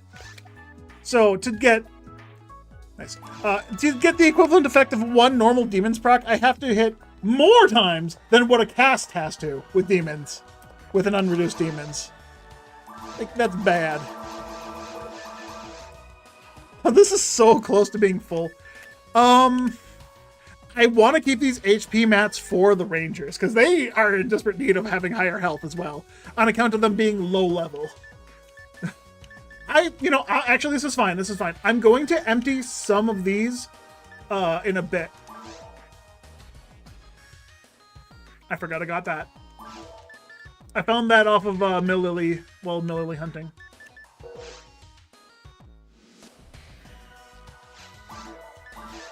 Instead of a wizard technique, I could put that on. And that gives me a little bit more survivability. I like that. But yeah, I got all of this shit to get rid of. I got so much shit that's only going to be worth 1 photon crystal. Meteor Smash, LNK Combats, Justice Vise. Oh shit, I teched this to Devils? I didn't even notice. Fuck. Okay, I'm just selling that then. I had 2 45 hit Demon Mechs, but somehow I managed to mistech this one last night. Because I found this one while lily hunting as well. God damn it.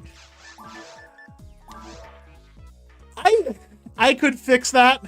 I have a cheat code that lets me re-roll any item. I'm not going to use that. That's cheating. I'll just take my mistake. Thank you very much. That being said, it's just a demon mecha and it's reduced. It does 20% of an enemy's health per bullet.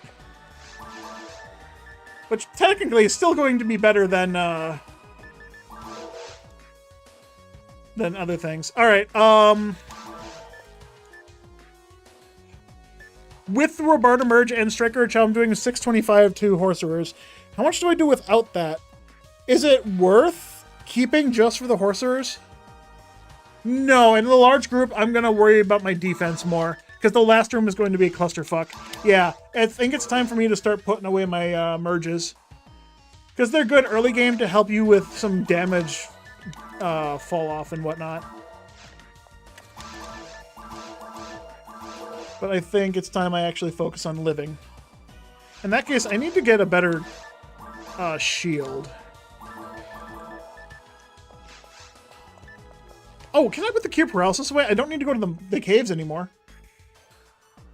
There's nothing in the caves for me on Purplum anymore aside from the Psycho Wand.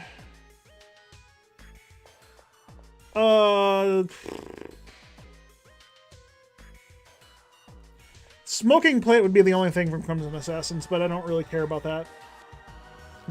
Oh, hey, so here's a fun thing. The run that got the Psycho Wand also got the Branch of Paku Paku. So not only did I get the Psycho Wand in the final run of my night, I also got a Branch of Paku Paku in the first room of the mission I did. That was absurd. When it rains, it pours, you know? Fucking dumb. I wonder if I had been streaming, would I have gotten that stupid luck? Like, would I have gotten that lucky if my stream was actually active at the time? Because I considered turning the stream on, but at the same time, I just didn't feel like streaming, you know? Rorgagor had pieced out for the night, because he just wasn't up to games right at the moment, and I was already in a comfortable spot of just playing the game while just watching other YouTube content and shit. Alright, I think I'm good to go. Yeah, I'm good to go.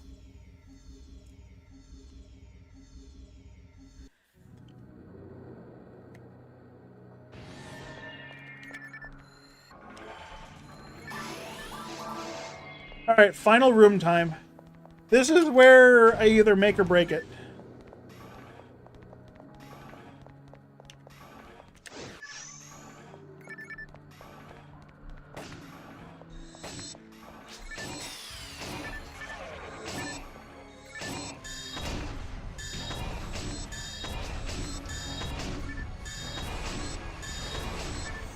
Oh wow, I have to do an extra cast to kill them as well. Didn't realize just how much heavy lifting Jade was doing.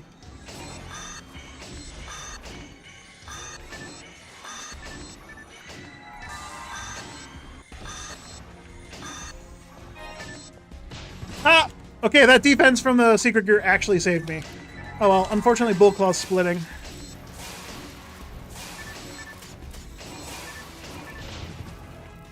Oh yeah, the extra defense was very helpful. Oh, it's a trigger!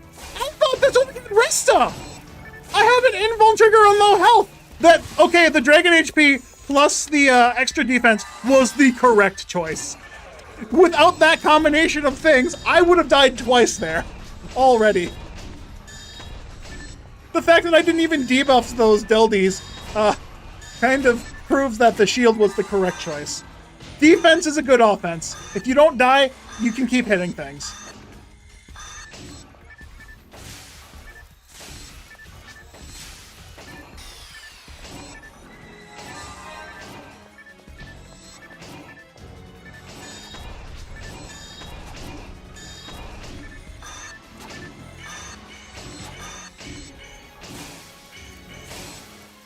I really want this Bullclaw to die as a Bullclaw and not a bulk, because you don't get items from bulks. I'm on vanilla drops on this server. Horserer!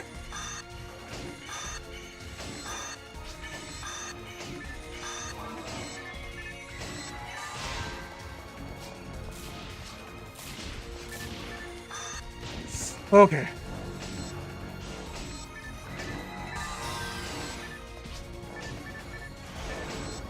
I lost 1 level on all my techniques just because I took off my wizard technique, but that's fine.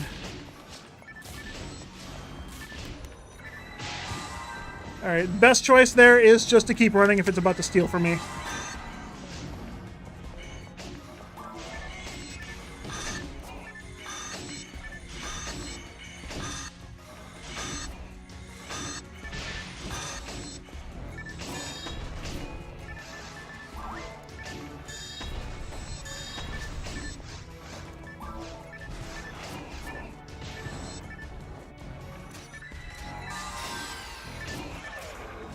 Get rid of the Bullclaw. I'm pretty sure the purple bulk is...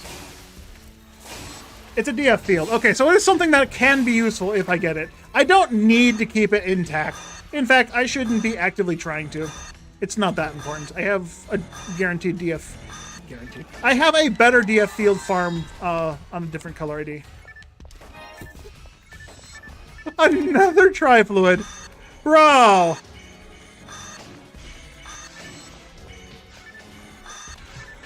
Oh, he crit! Oh, fuck! I had to dodge the lasers, otherwise I would have been perfectly safe. Yeah, if I didn't dodge those lasers. Ah, fuck. There we go.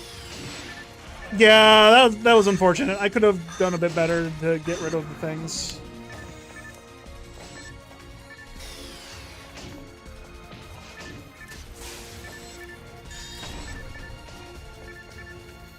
Yeah, this is why I need level 29 Rosande. Oh, I didn't rebuff myself. Like, my 23 Rosande has so little range. Level 25 and higher can hit this entire room if I'm standing in the center.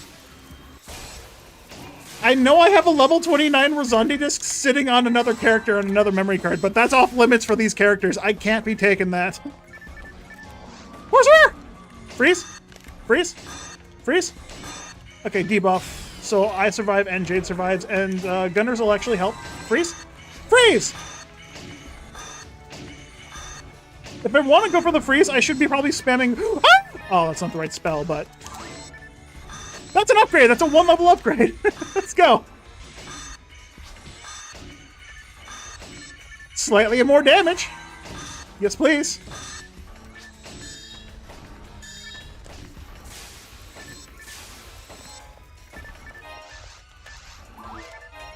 Alright, I think it's time for me to stop. Ooh, Horsework. Oh! Double Horsework. I ran straight into him, and he crit me. I don't know if I would have survived without that crit.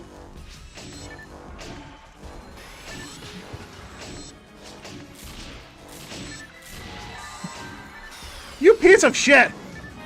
Thank you, Jade! That horse took, what is 1400? Oh, whoop!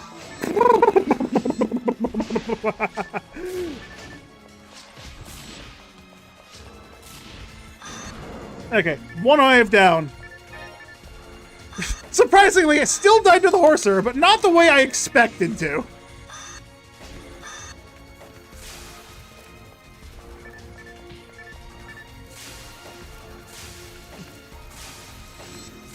I'm gonna be honest, I have no idea why I started calling them Horsebears. I think it's because I kept getting stuck between the Chaos Sorcerer and the Chaos Bringer, and so I just got them mixed up. That's probably it. Horsebear.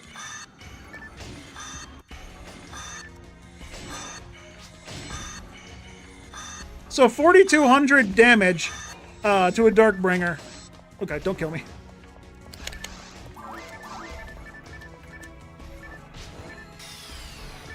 Okay, hold up. I want to see if that... Okay, he's not swinging at me. Is this going to kill me? Okay, no. If I debuff them, it only does about half my health. That's good to know. That's actually good science. So I have to... It's very important that I debuff them.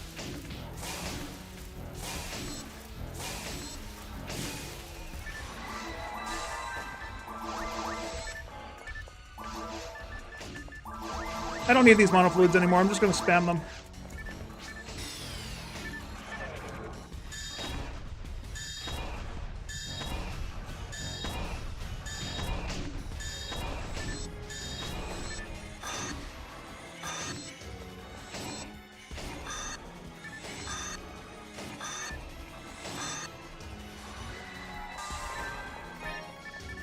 You lazy mongrels, give me my fucking red box items. Any one of you. I just want to see the red boxes actually can drop here. Oh wait, blue guys can take damage from Rosande, so we'll start with the Rosande, the thing that hits most things first. Yes, all target Jade, all target the Ranger. Follow up with damage for the other things. There's speed to the Horserer. Is it 2? It's 2. Debuff. Very important because I can survive, even if they crit. Debuff that. Freeze them. Thank you, game.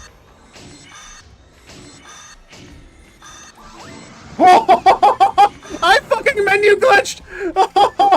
Oh, Jade, thank you for saving me. I didn't realize I was that close to dying, but I fucking menu glitched by accident.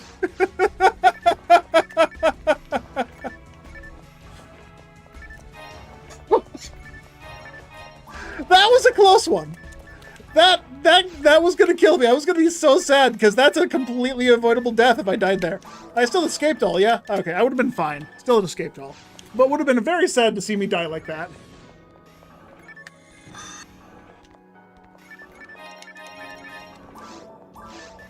So for anyone that doesn't know what I'm talking about when I say menu glitch, so when you have quick menu, if you hold R, push Y, you have quick menu up. If you hit R with quick menu up, you scroll through your things. If you open frame perfectly, it just goes to the next menu.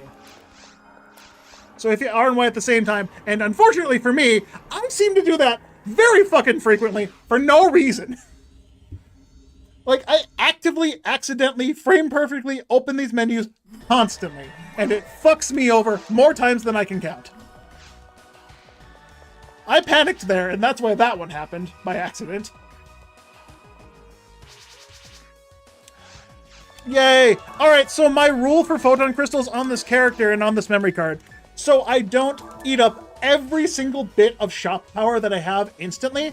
I'm only allowed to turn in the number of items that I get per crystal reward. So I got 9 crystals, I can turn in 9 items. Doesn't matter how many crystals the item earns, I can only turn in 9. And the ones I get from turning in items do not count towards the total I can get more. Because obviously if I turn 1 in, I get 1 back and I can keep turning it in. It'd be an infinite feedback loop, which is not very in the spirit of how I intended for this to work. Initially, I had it 1 mission equals 1 turn in, but considering how many hunts I had to do and how much shit I have to turn in, that became not really a good idea. Because at this point, I've only done 2 super hard missions, so I'd only be able to turn in 2 things, which I've already turned the 1 in effectively. So every crystal I earn from a mission is 1 more crystal I can turn in, is how I'm doing things from now on.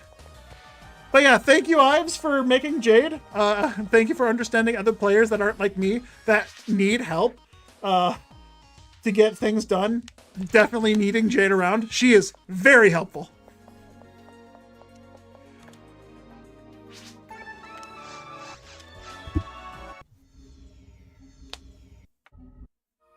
Oh.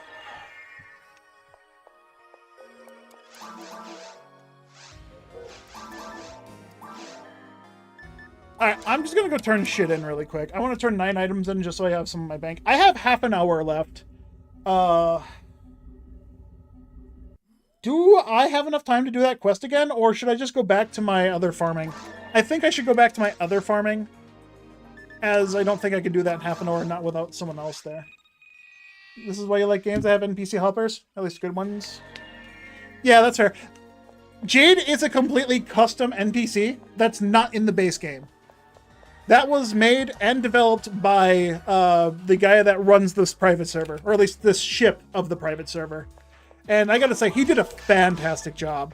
I will never stop praising him for Jade. I may have joked about Jade being kind of useless when I first started using her, because she would constantly get in my way and constantly, like, you know, make it harder for me to do the things I'm trying to do, as well as steal my kills, which is what I started joking with. But that being said, when you're too low to handle super hard, she makes a great punching bag, which is literally her intended purpose. She's fantastic for what she's designed for. All right, time to turn 9 things in. Imagine they'll make for each class something like that though. I've talked to Ives about it, and I can't recall exactly what he said, but I don't think he's planning on it. Or at least not actively at the moment. We'll see if he actually does something like that, because as a force, right now the only way to get a force to like buff you and heal you constantly is to add some weird shit to a quest board to give them commands. I don't remember what exactly he told me why it wouldn't work normally. But a hunter could be like a little broken if you gave them NPC gear and, you know, made them actually do combos. Because NPCs that Sega did, they're combo locked, effectively. Even though you can see them do a full 3 combo hit, they only do 1 attack at a time with like a 20-second delay between each hit. Which is weird. Oh, and having a hunter that has a sword that isn't locked to one target would be incredibly powerful. That's why Jade has a Yas. I forget what Yas it is. The R, 2000R, 3000R, the rifle. It's a strong enough weapon that doesn't break her, and it's decent enough that she can do damage with some good buffs and enemy debuffs. Because you could make NPCs completely fucking broken. Oh, right, a unique mechanic that Jade has that no, like, vanilla Sega-intended NPC has. She has Scape Dolls. She also has Trimates. She also has Star Atomizers. And you can refill them if she runs out. Which is pretty cool. Right, this memory card, the reason why I was so adverse to getting this memory card online is the long saving times. Anytime you enter a shop or warp, I have like a 5-second save. Okay, it's like closer to 3 seconds because I'm playing off of an emulator-ish. I forgot the money, god damn it.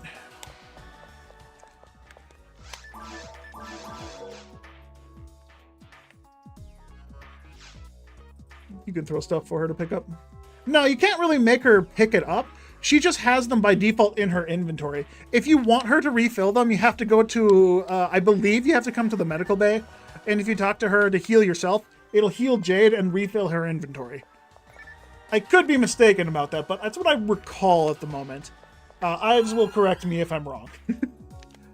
And since he's not here right now, he can't correct me at the moment. So, just gonna have to take me for my word.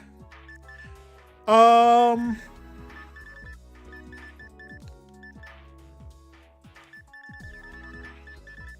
many crystals do I have right now? I have 38.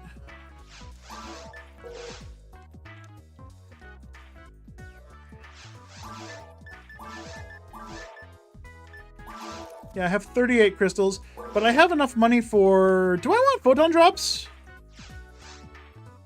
Yeah, I only have enough money on this character for 2 things. So either I go photon drops or I go TP materials.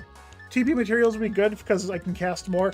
HP materials, actually, yeah, I might go for HP materials instead, just to max these guys out a little bit faster. That wouldn't be a bad thing. Technically would not be a bad thing, but is it worth it? How much does an HP mat cost? 400,000? Same as a TP mat, honestly. I don't know if that's worth it.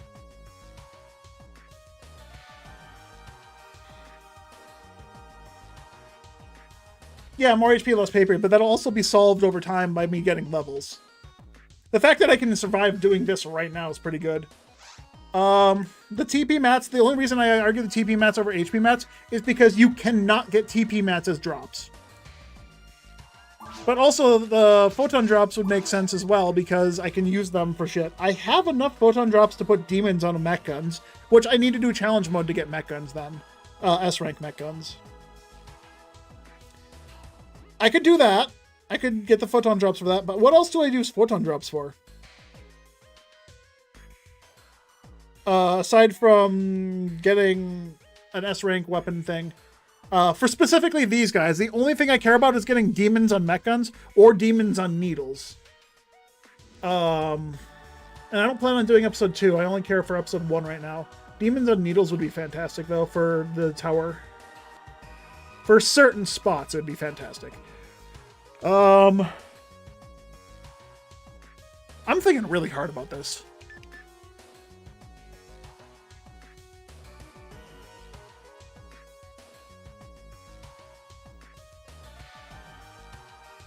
Yeah. Alright, HP mats. The other option is power materials. I have found over 100 mind mats, but I've only found like below 20 power mats. Which is insane. Then again, I've been in areas that don't really drop pow mats as frequently as mind mats.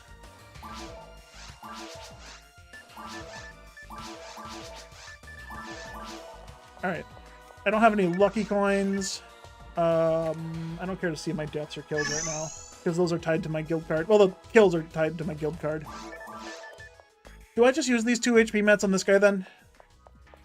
I think I want to kind of max out my Ramar first before anything else. If I can tank damage in the ruins on this guy, like, I already don't die to 1 hit if I stay above half health, which is easy enough. I just gotta remember to heal more often.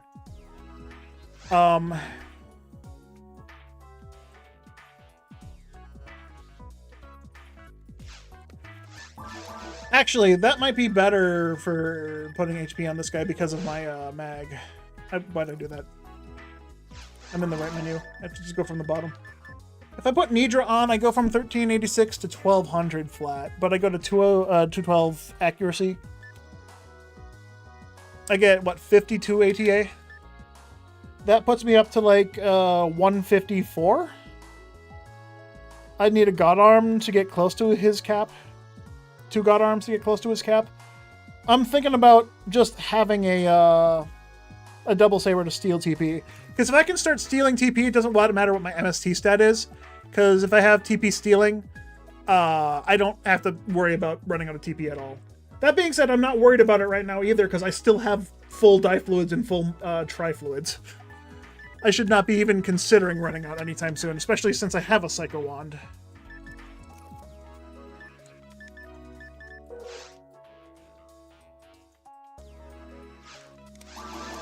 Put the money away.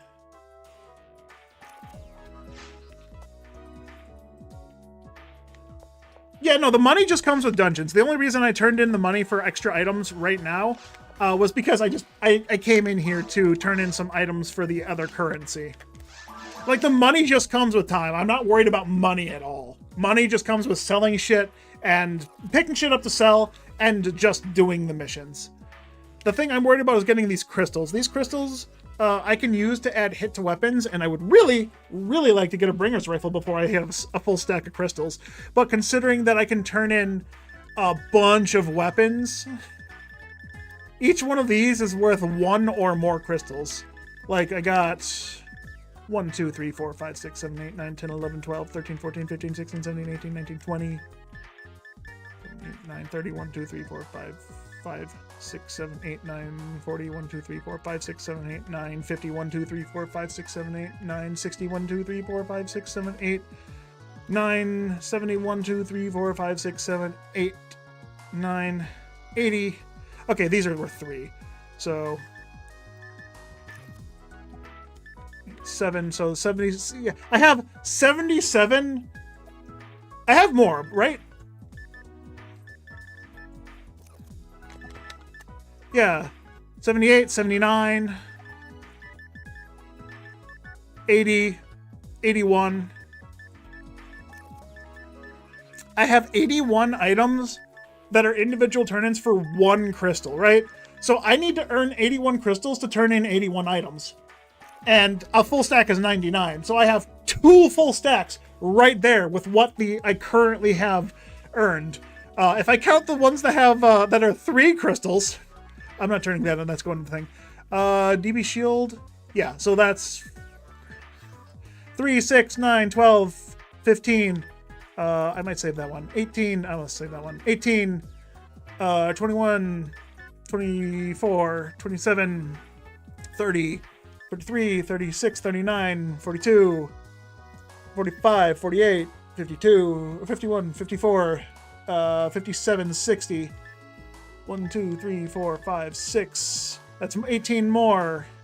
1, 2, 3, 4, 5, 6, 7, 8, 9, 10, 11, 12. 12 more on top of that.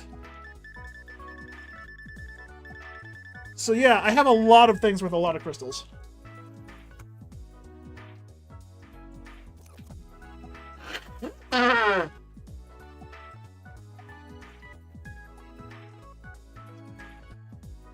Yeah, no matter what I'm playing, I'm gonna get the shit regardless of who I'm playing. But the problem, here's my thing for the rules. The rules I have for this memory card and for everything on here, I can't use all the resources that my other characters have on my primary 4 memory cards.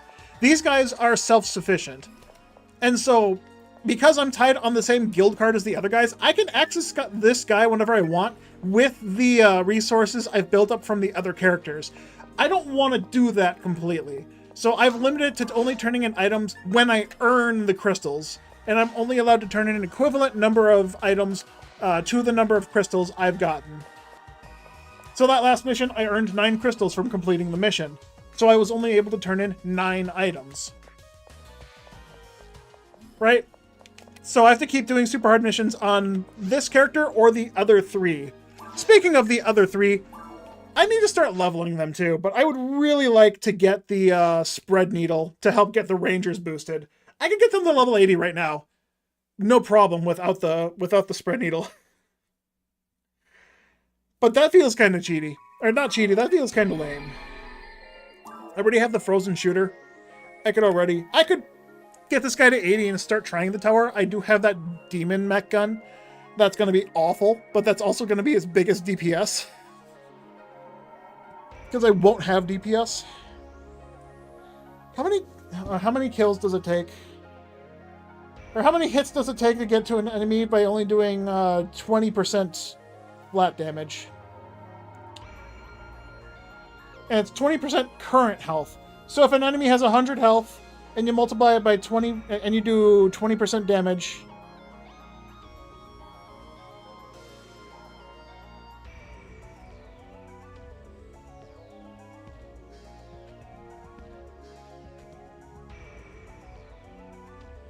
Alright, how many... Hold up. If I do this math right, it's 20% to the power of... No, am I doing that?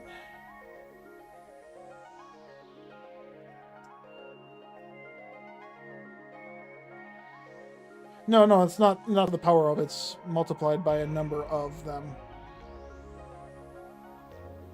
No, it is! It is multiplied to the power of.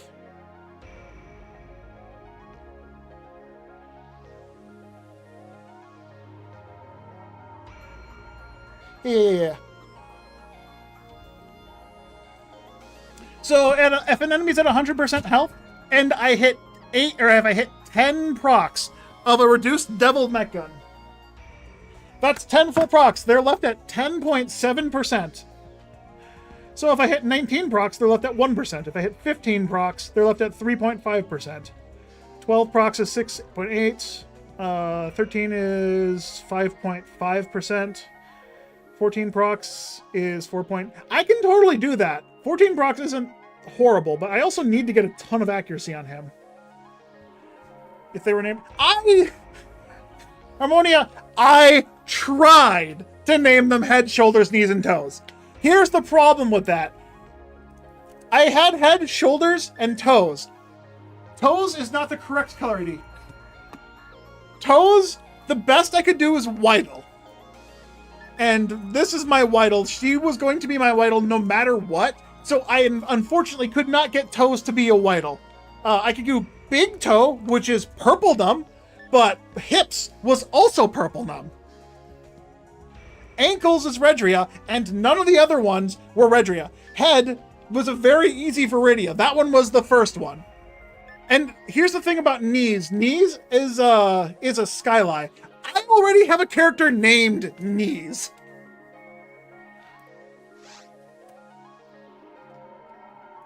I'm not making a duplicate character. Here's my Knees. The only reason he's important is because I got on Knees and sucked. That's the joke. I will explain it further in a bit. I have an S-rank pair of mech guns that has unreduced kings.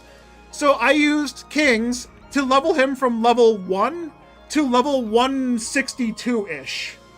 Because I didn't want to fucking full level him and just have nothing to do on him. So I still have some leveling progress I can do manually. But I got on my knees and sucked experience off of a box for multiple hours.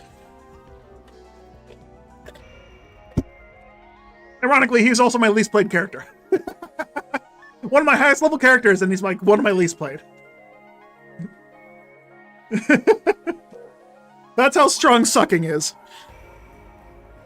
And yes, the joke was intentional, but at the same time, I also didn't try to be intentional at first. I named my mech gun Suck before I made the character named Knees, and then I didn't associate that I was sucking on knees until after I'd started doing it.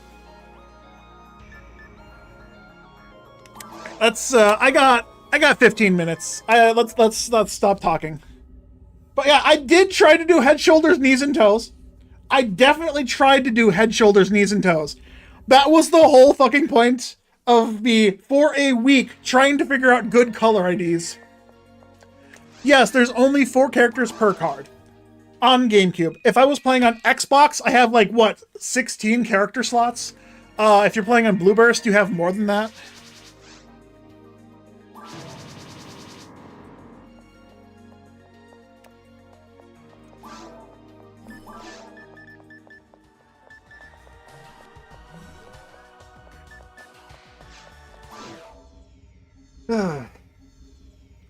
Ooh, right, this is actually helping my defense here. Having the extra 40 health helps, and the defense will be good. I'll lose damage, but honestly the damage doesn't matter that much. I have enough TP to survive the entire mission. Not if I do that.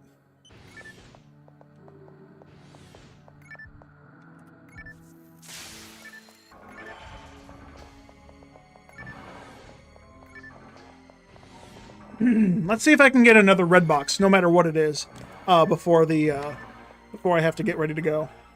Because I got, 14 minutes now. I spent so much talking. That's not a dragon HP. That's a digger HP. I got excited for a second. I saw DHP, and that's a huge DHP, but it's not. It's only digger. I ain't no digger. I'm a dragon. My HP is big.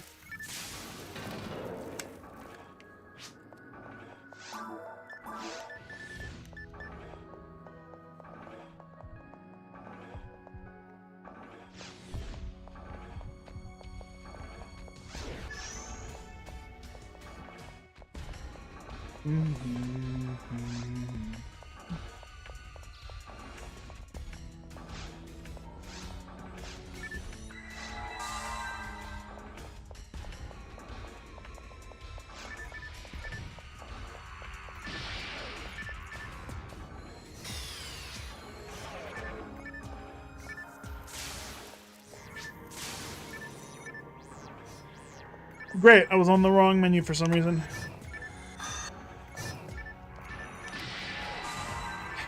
Don't know if I hate you.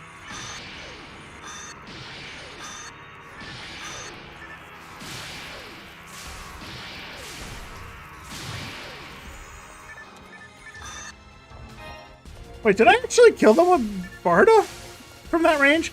Did he actually squeeze through and they chased him? I was literally not looking at the game. I was looking at chat.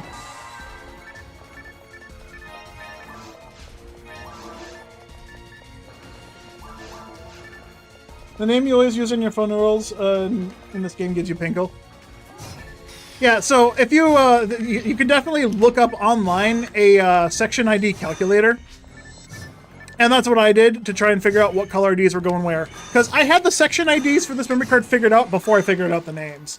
Viridia is important because I need to do the Viridia to do the tower hunts.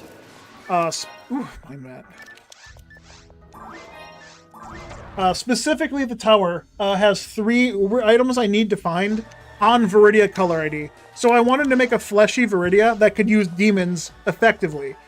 So I could solo farm that tower. Just when Rorgagor is available. So I have something to do while he's not around. Same thing for the Whittle. I already have a Force Whittle and a Hunter Whittle, but the Whittle Hunt is a handgun gold, and the easiest way to get that is to use a Ranger. So I made a Ranger that can be self-sufficient doing that hunt as well. The other two characters were just there to gear up the two Rangers. So this Force is a Purple Num because I wanted to have access to all the really good Ranger items. Frozen Shooter, Spread Needle, Yasmin Kaiv 9000M. The reason why those are good is Frozen Shooter, the special attack when it hits is guaranteed to freeze. Spread Needle's good because Spread Needle's good. It's a rifle animation with shot spread with mech gun range, or a little bit less than mech gun range. So you can hit 5 enemies in front of you with a rifle animation, and so you can just stun lock enemies in front of you permanently. On top of that, its special attack is Unreduced Seize, which is second highest tier of paralysis special, which is still very effective. And you can pair that up with the freeze. So you just have one enemy that's just permanently CC'd. And then the Yasmin Kaiv 9000M, rifle range. Oh hey, red box. Rifle ranged mech guns. Imagine you want to hit something with mech guns, but they're all the fucking way over there. Now, if you have the Frozen Shooter paired up with it, you shoot it with the Frozen Shooter special, guaranteed to freeze, and then switch to the mech guns.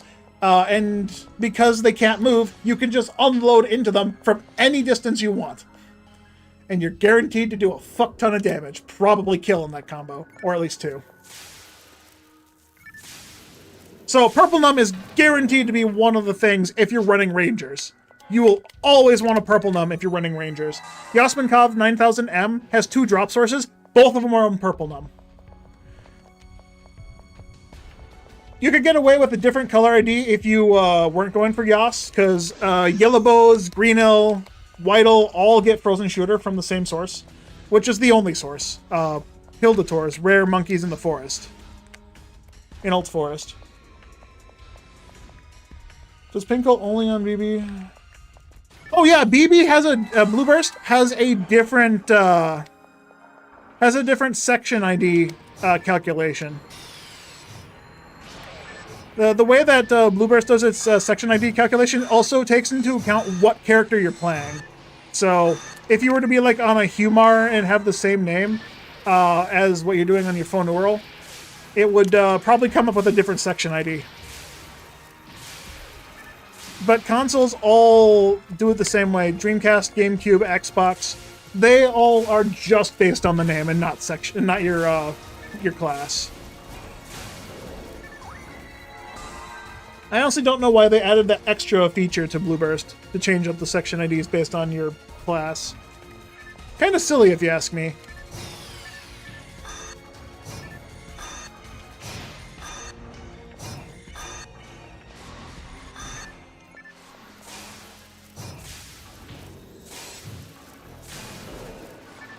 Another mind material.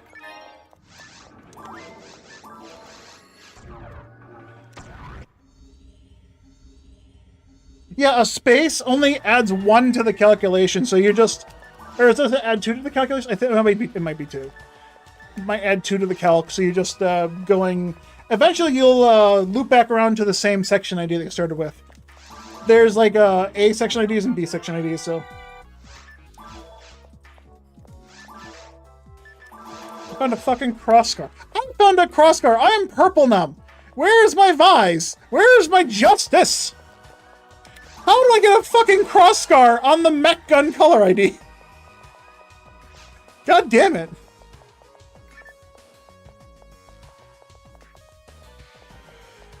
So you can use the same name in multiple classes and get different IDs. Yeah, that's fair. But why would you want to have the same name on every class?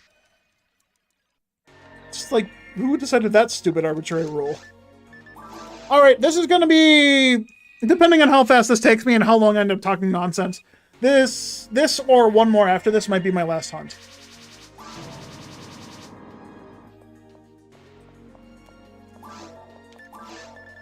For today. For today. I might come back later after the party, but I don't know if I'm going to be petered out or not. It depends on if Rorgagor is available. If my buddy Rorg is available, we'll probably do our stupid high-level Uber hunts for a bit before I go to bed. We'll find out. We'll see how it goes. I first gotta get to the party, and then I gotta survive. I gotta survive 2 dogs jumping on me and another one trying to hump me. And then I got a niece who probably wants nothing to do with me because she wants to go outside and touch the poop. Last time I visited, she wanted to go outside and play outside, but we kept running into piles of dog poop because the snow had just melted and it was still kind of chilly outside. So she's running around and she's like, "You, dog poop! Look!" Touched it, picked it up, bring it to me. Oh, 2 years old. Actually, no, 1 year old. She's 2 years old in 10 days.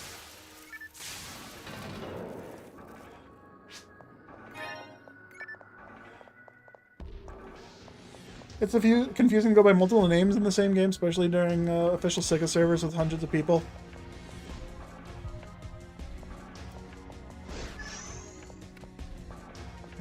I can see your point. That's fair.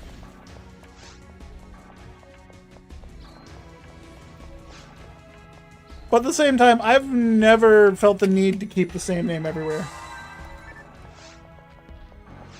But no, that is completely fair. I know plenty of people that watch my streams that play with that don't know every character name I have. I'll switch characters, join them, and they're like, "Who's this random motherfucker?" But if you don't know my characters by now, you don't know my stream. If you're a regular here. All my characters are glorious. They're all independent. Yes, done off. Do it. Be the wall. You are the wall. Be vigilant, Frame. Yoink. Sorry, no, I want that. It's mine. You can't have it, done off.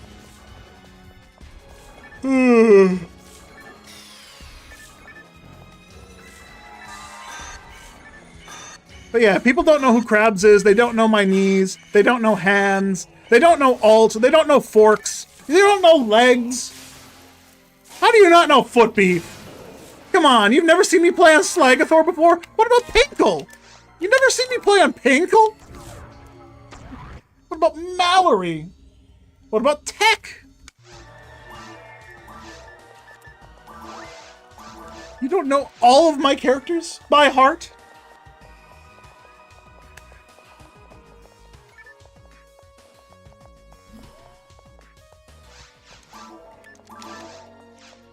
Ugh.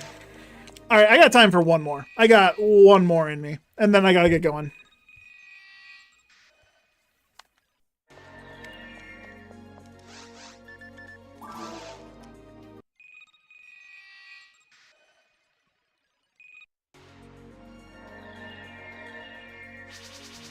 Oh, you don't know what it's like to be a man. No, I'm hips.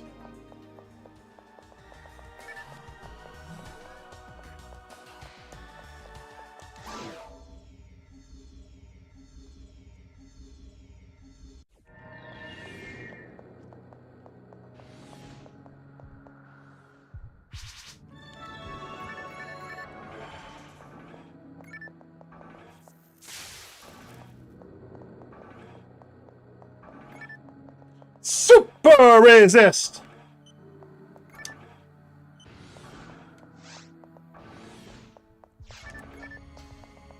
Well, I did see one more red box. That is what I asked for, game. Thank you for that.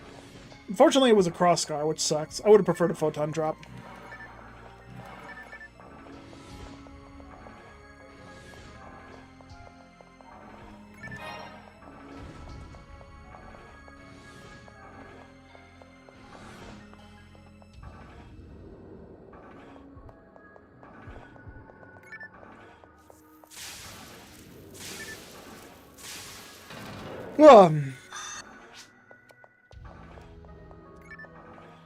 Scepter +4.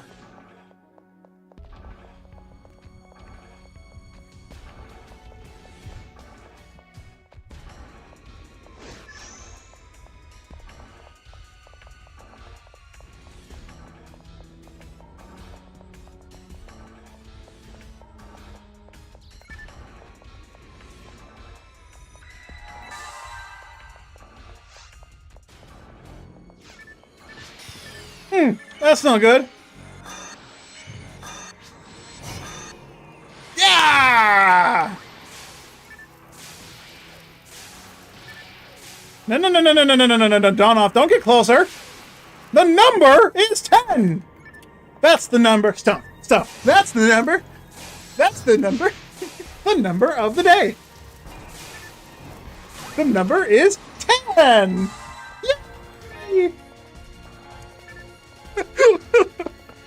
I'm sorry. That's my niece's. One of my niece's favorite songs is the fucking Sesame Street music, where there's listing out the number of the day. She likes to bounce around when they say stomp, stomp. Just what Donald said just reminded me of that for a second. The number is 10. Stomp, stomp. That's the number.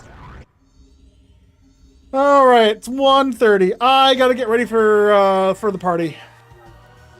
So that's gonna be it for me for right now. If I don't end up coming back to stream tonight, I'll be back tomorrow. Since tomorrow will be Monday, and Rorg should be available, at least at some point, up until the afternoon, where he has prior commitments. Yeah, okay, put the money away, and then save quit. Alright, I gotta get ready to go. Thanks for watching, guys. Happy Mother's Day. Wish your mother a happy Mother's Day, if you haven't already, or if you can't, I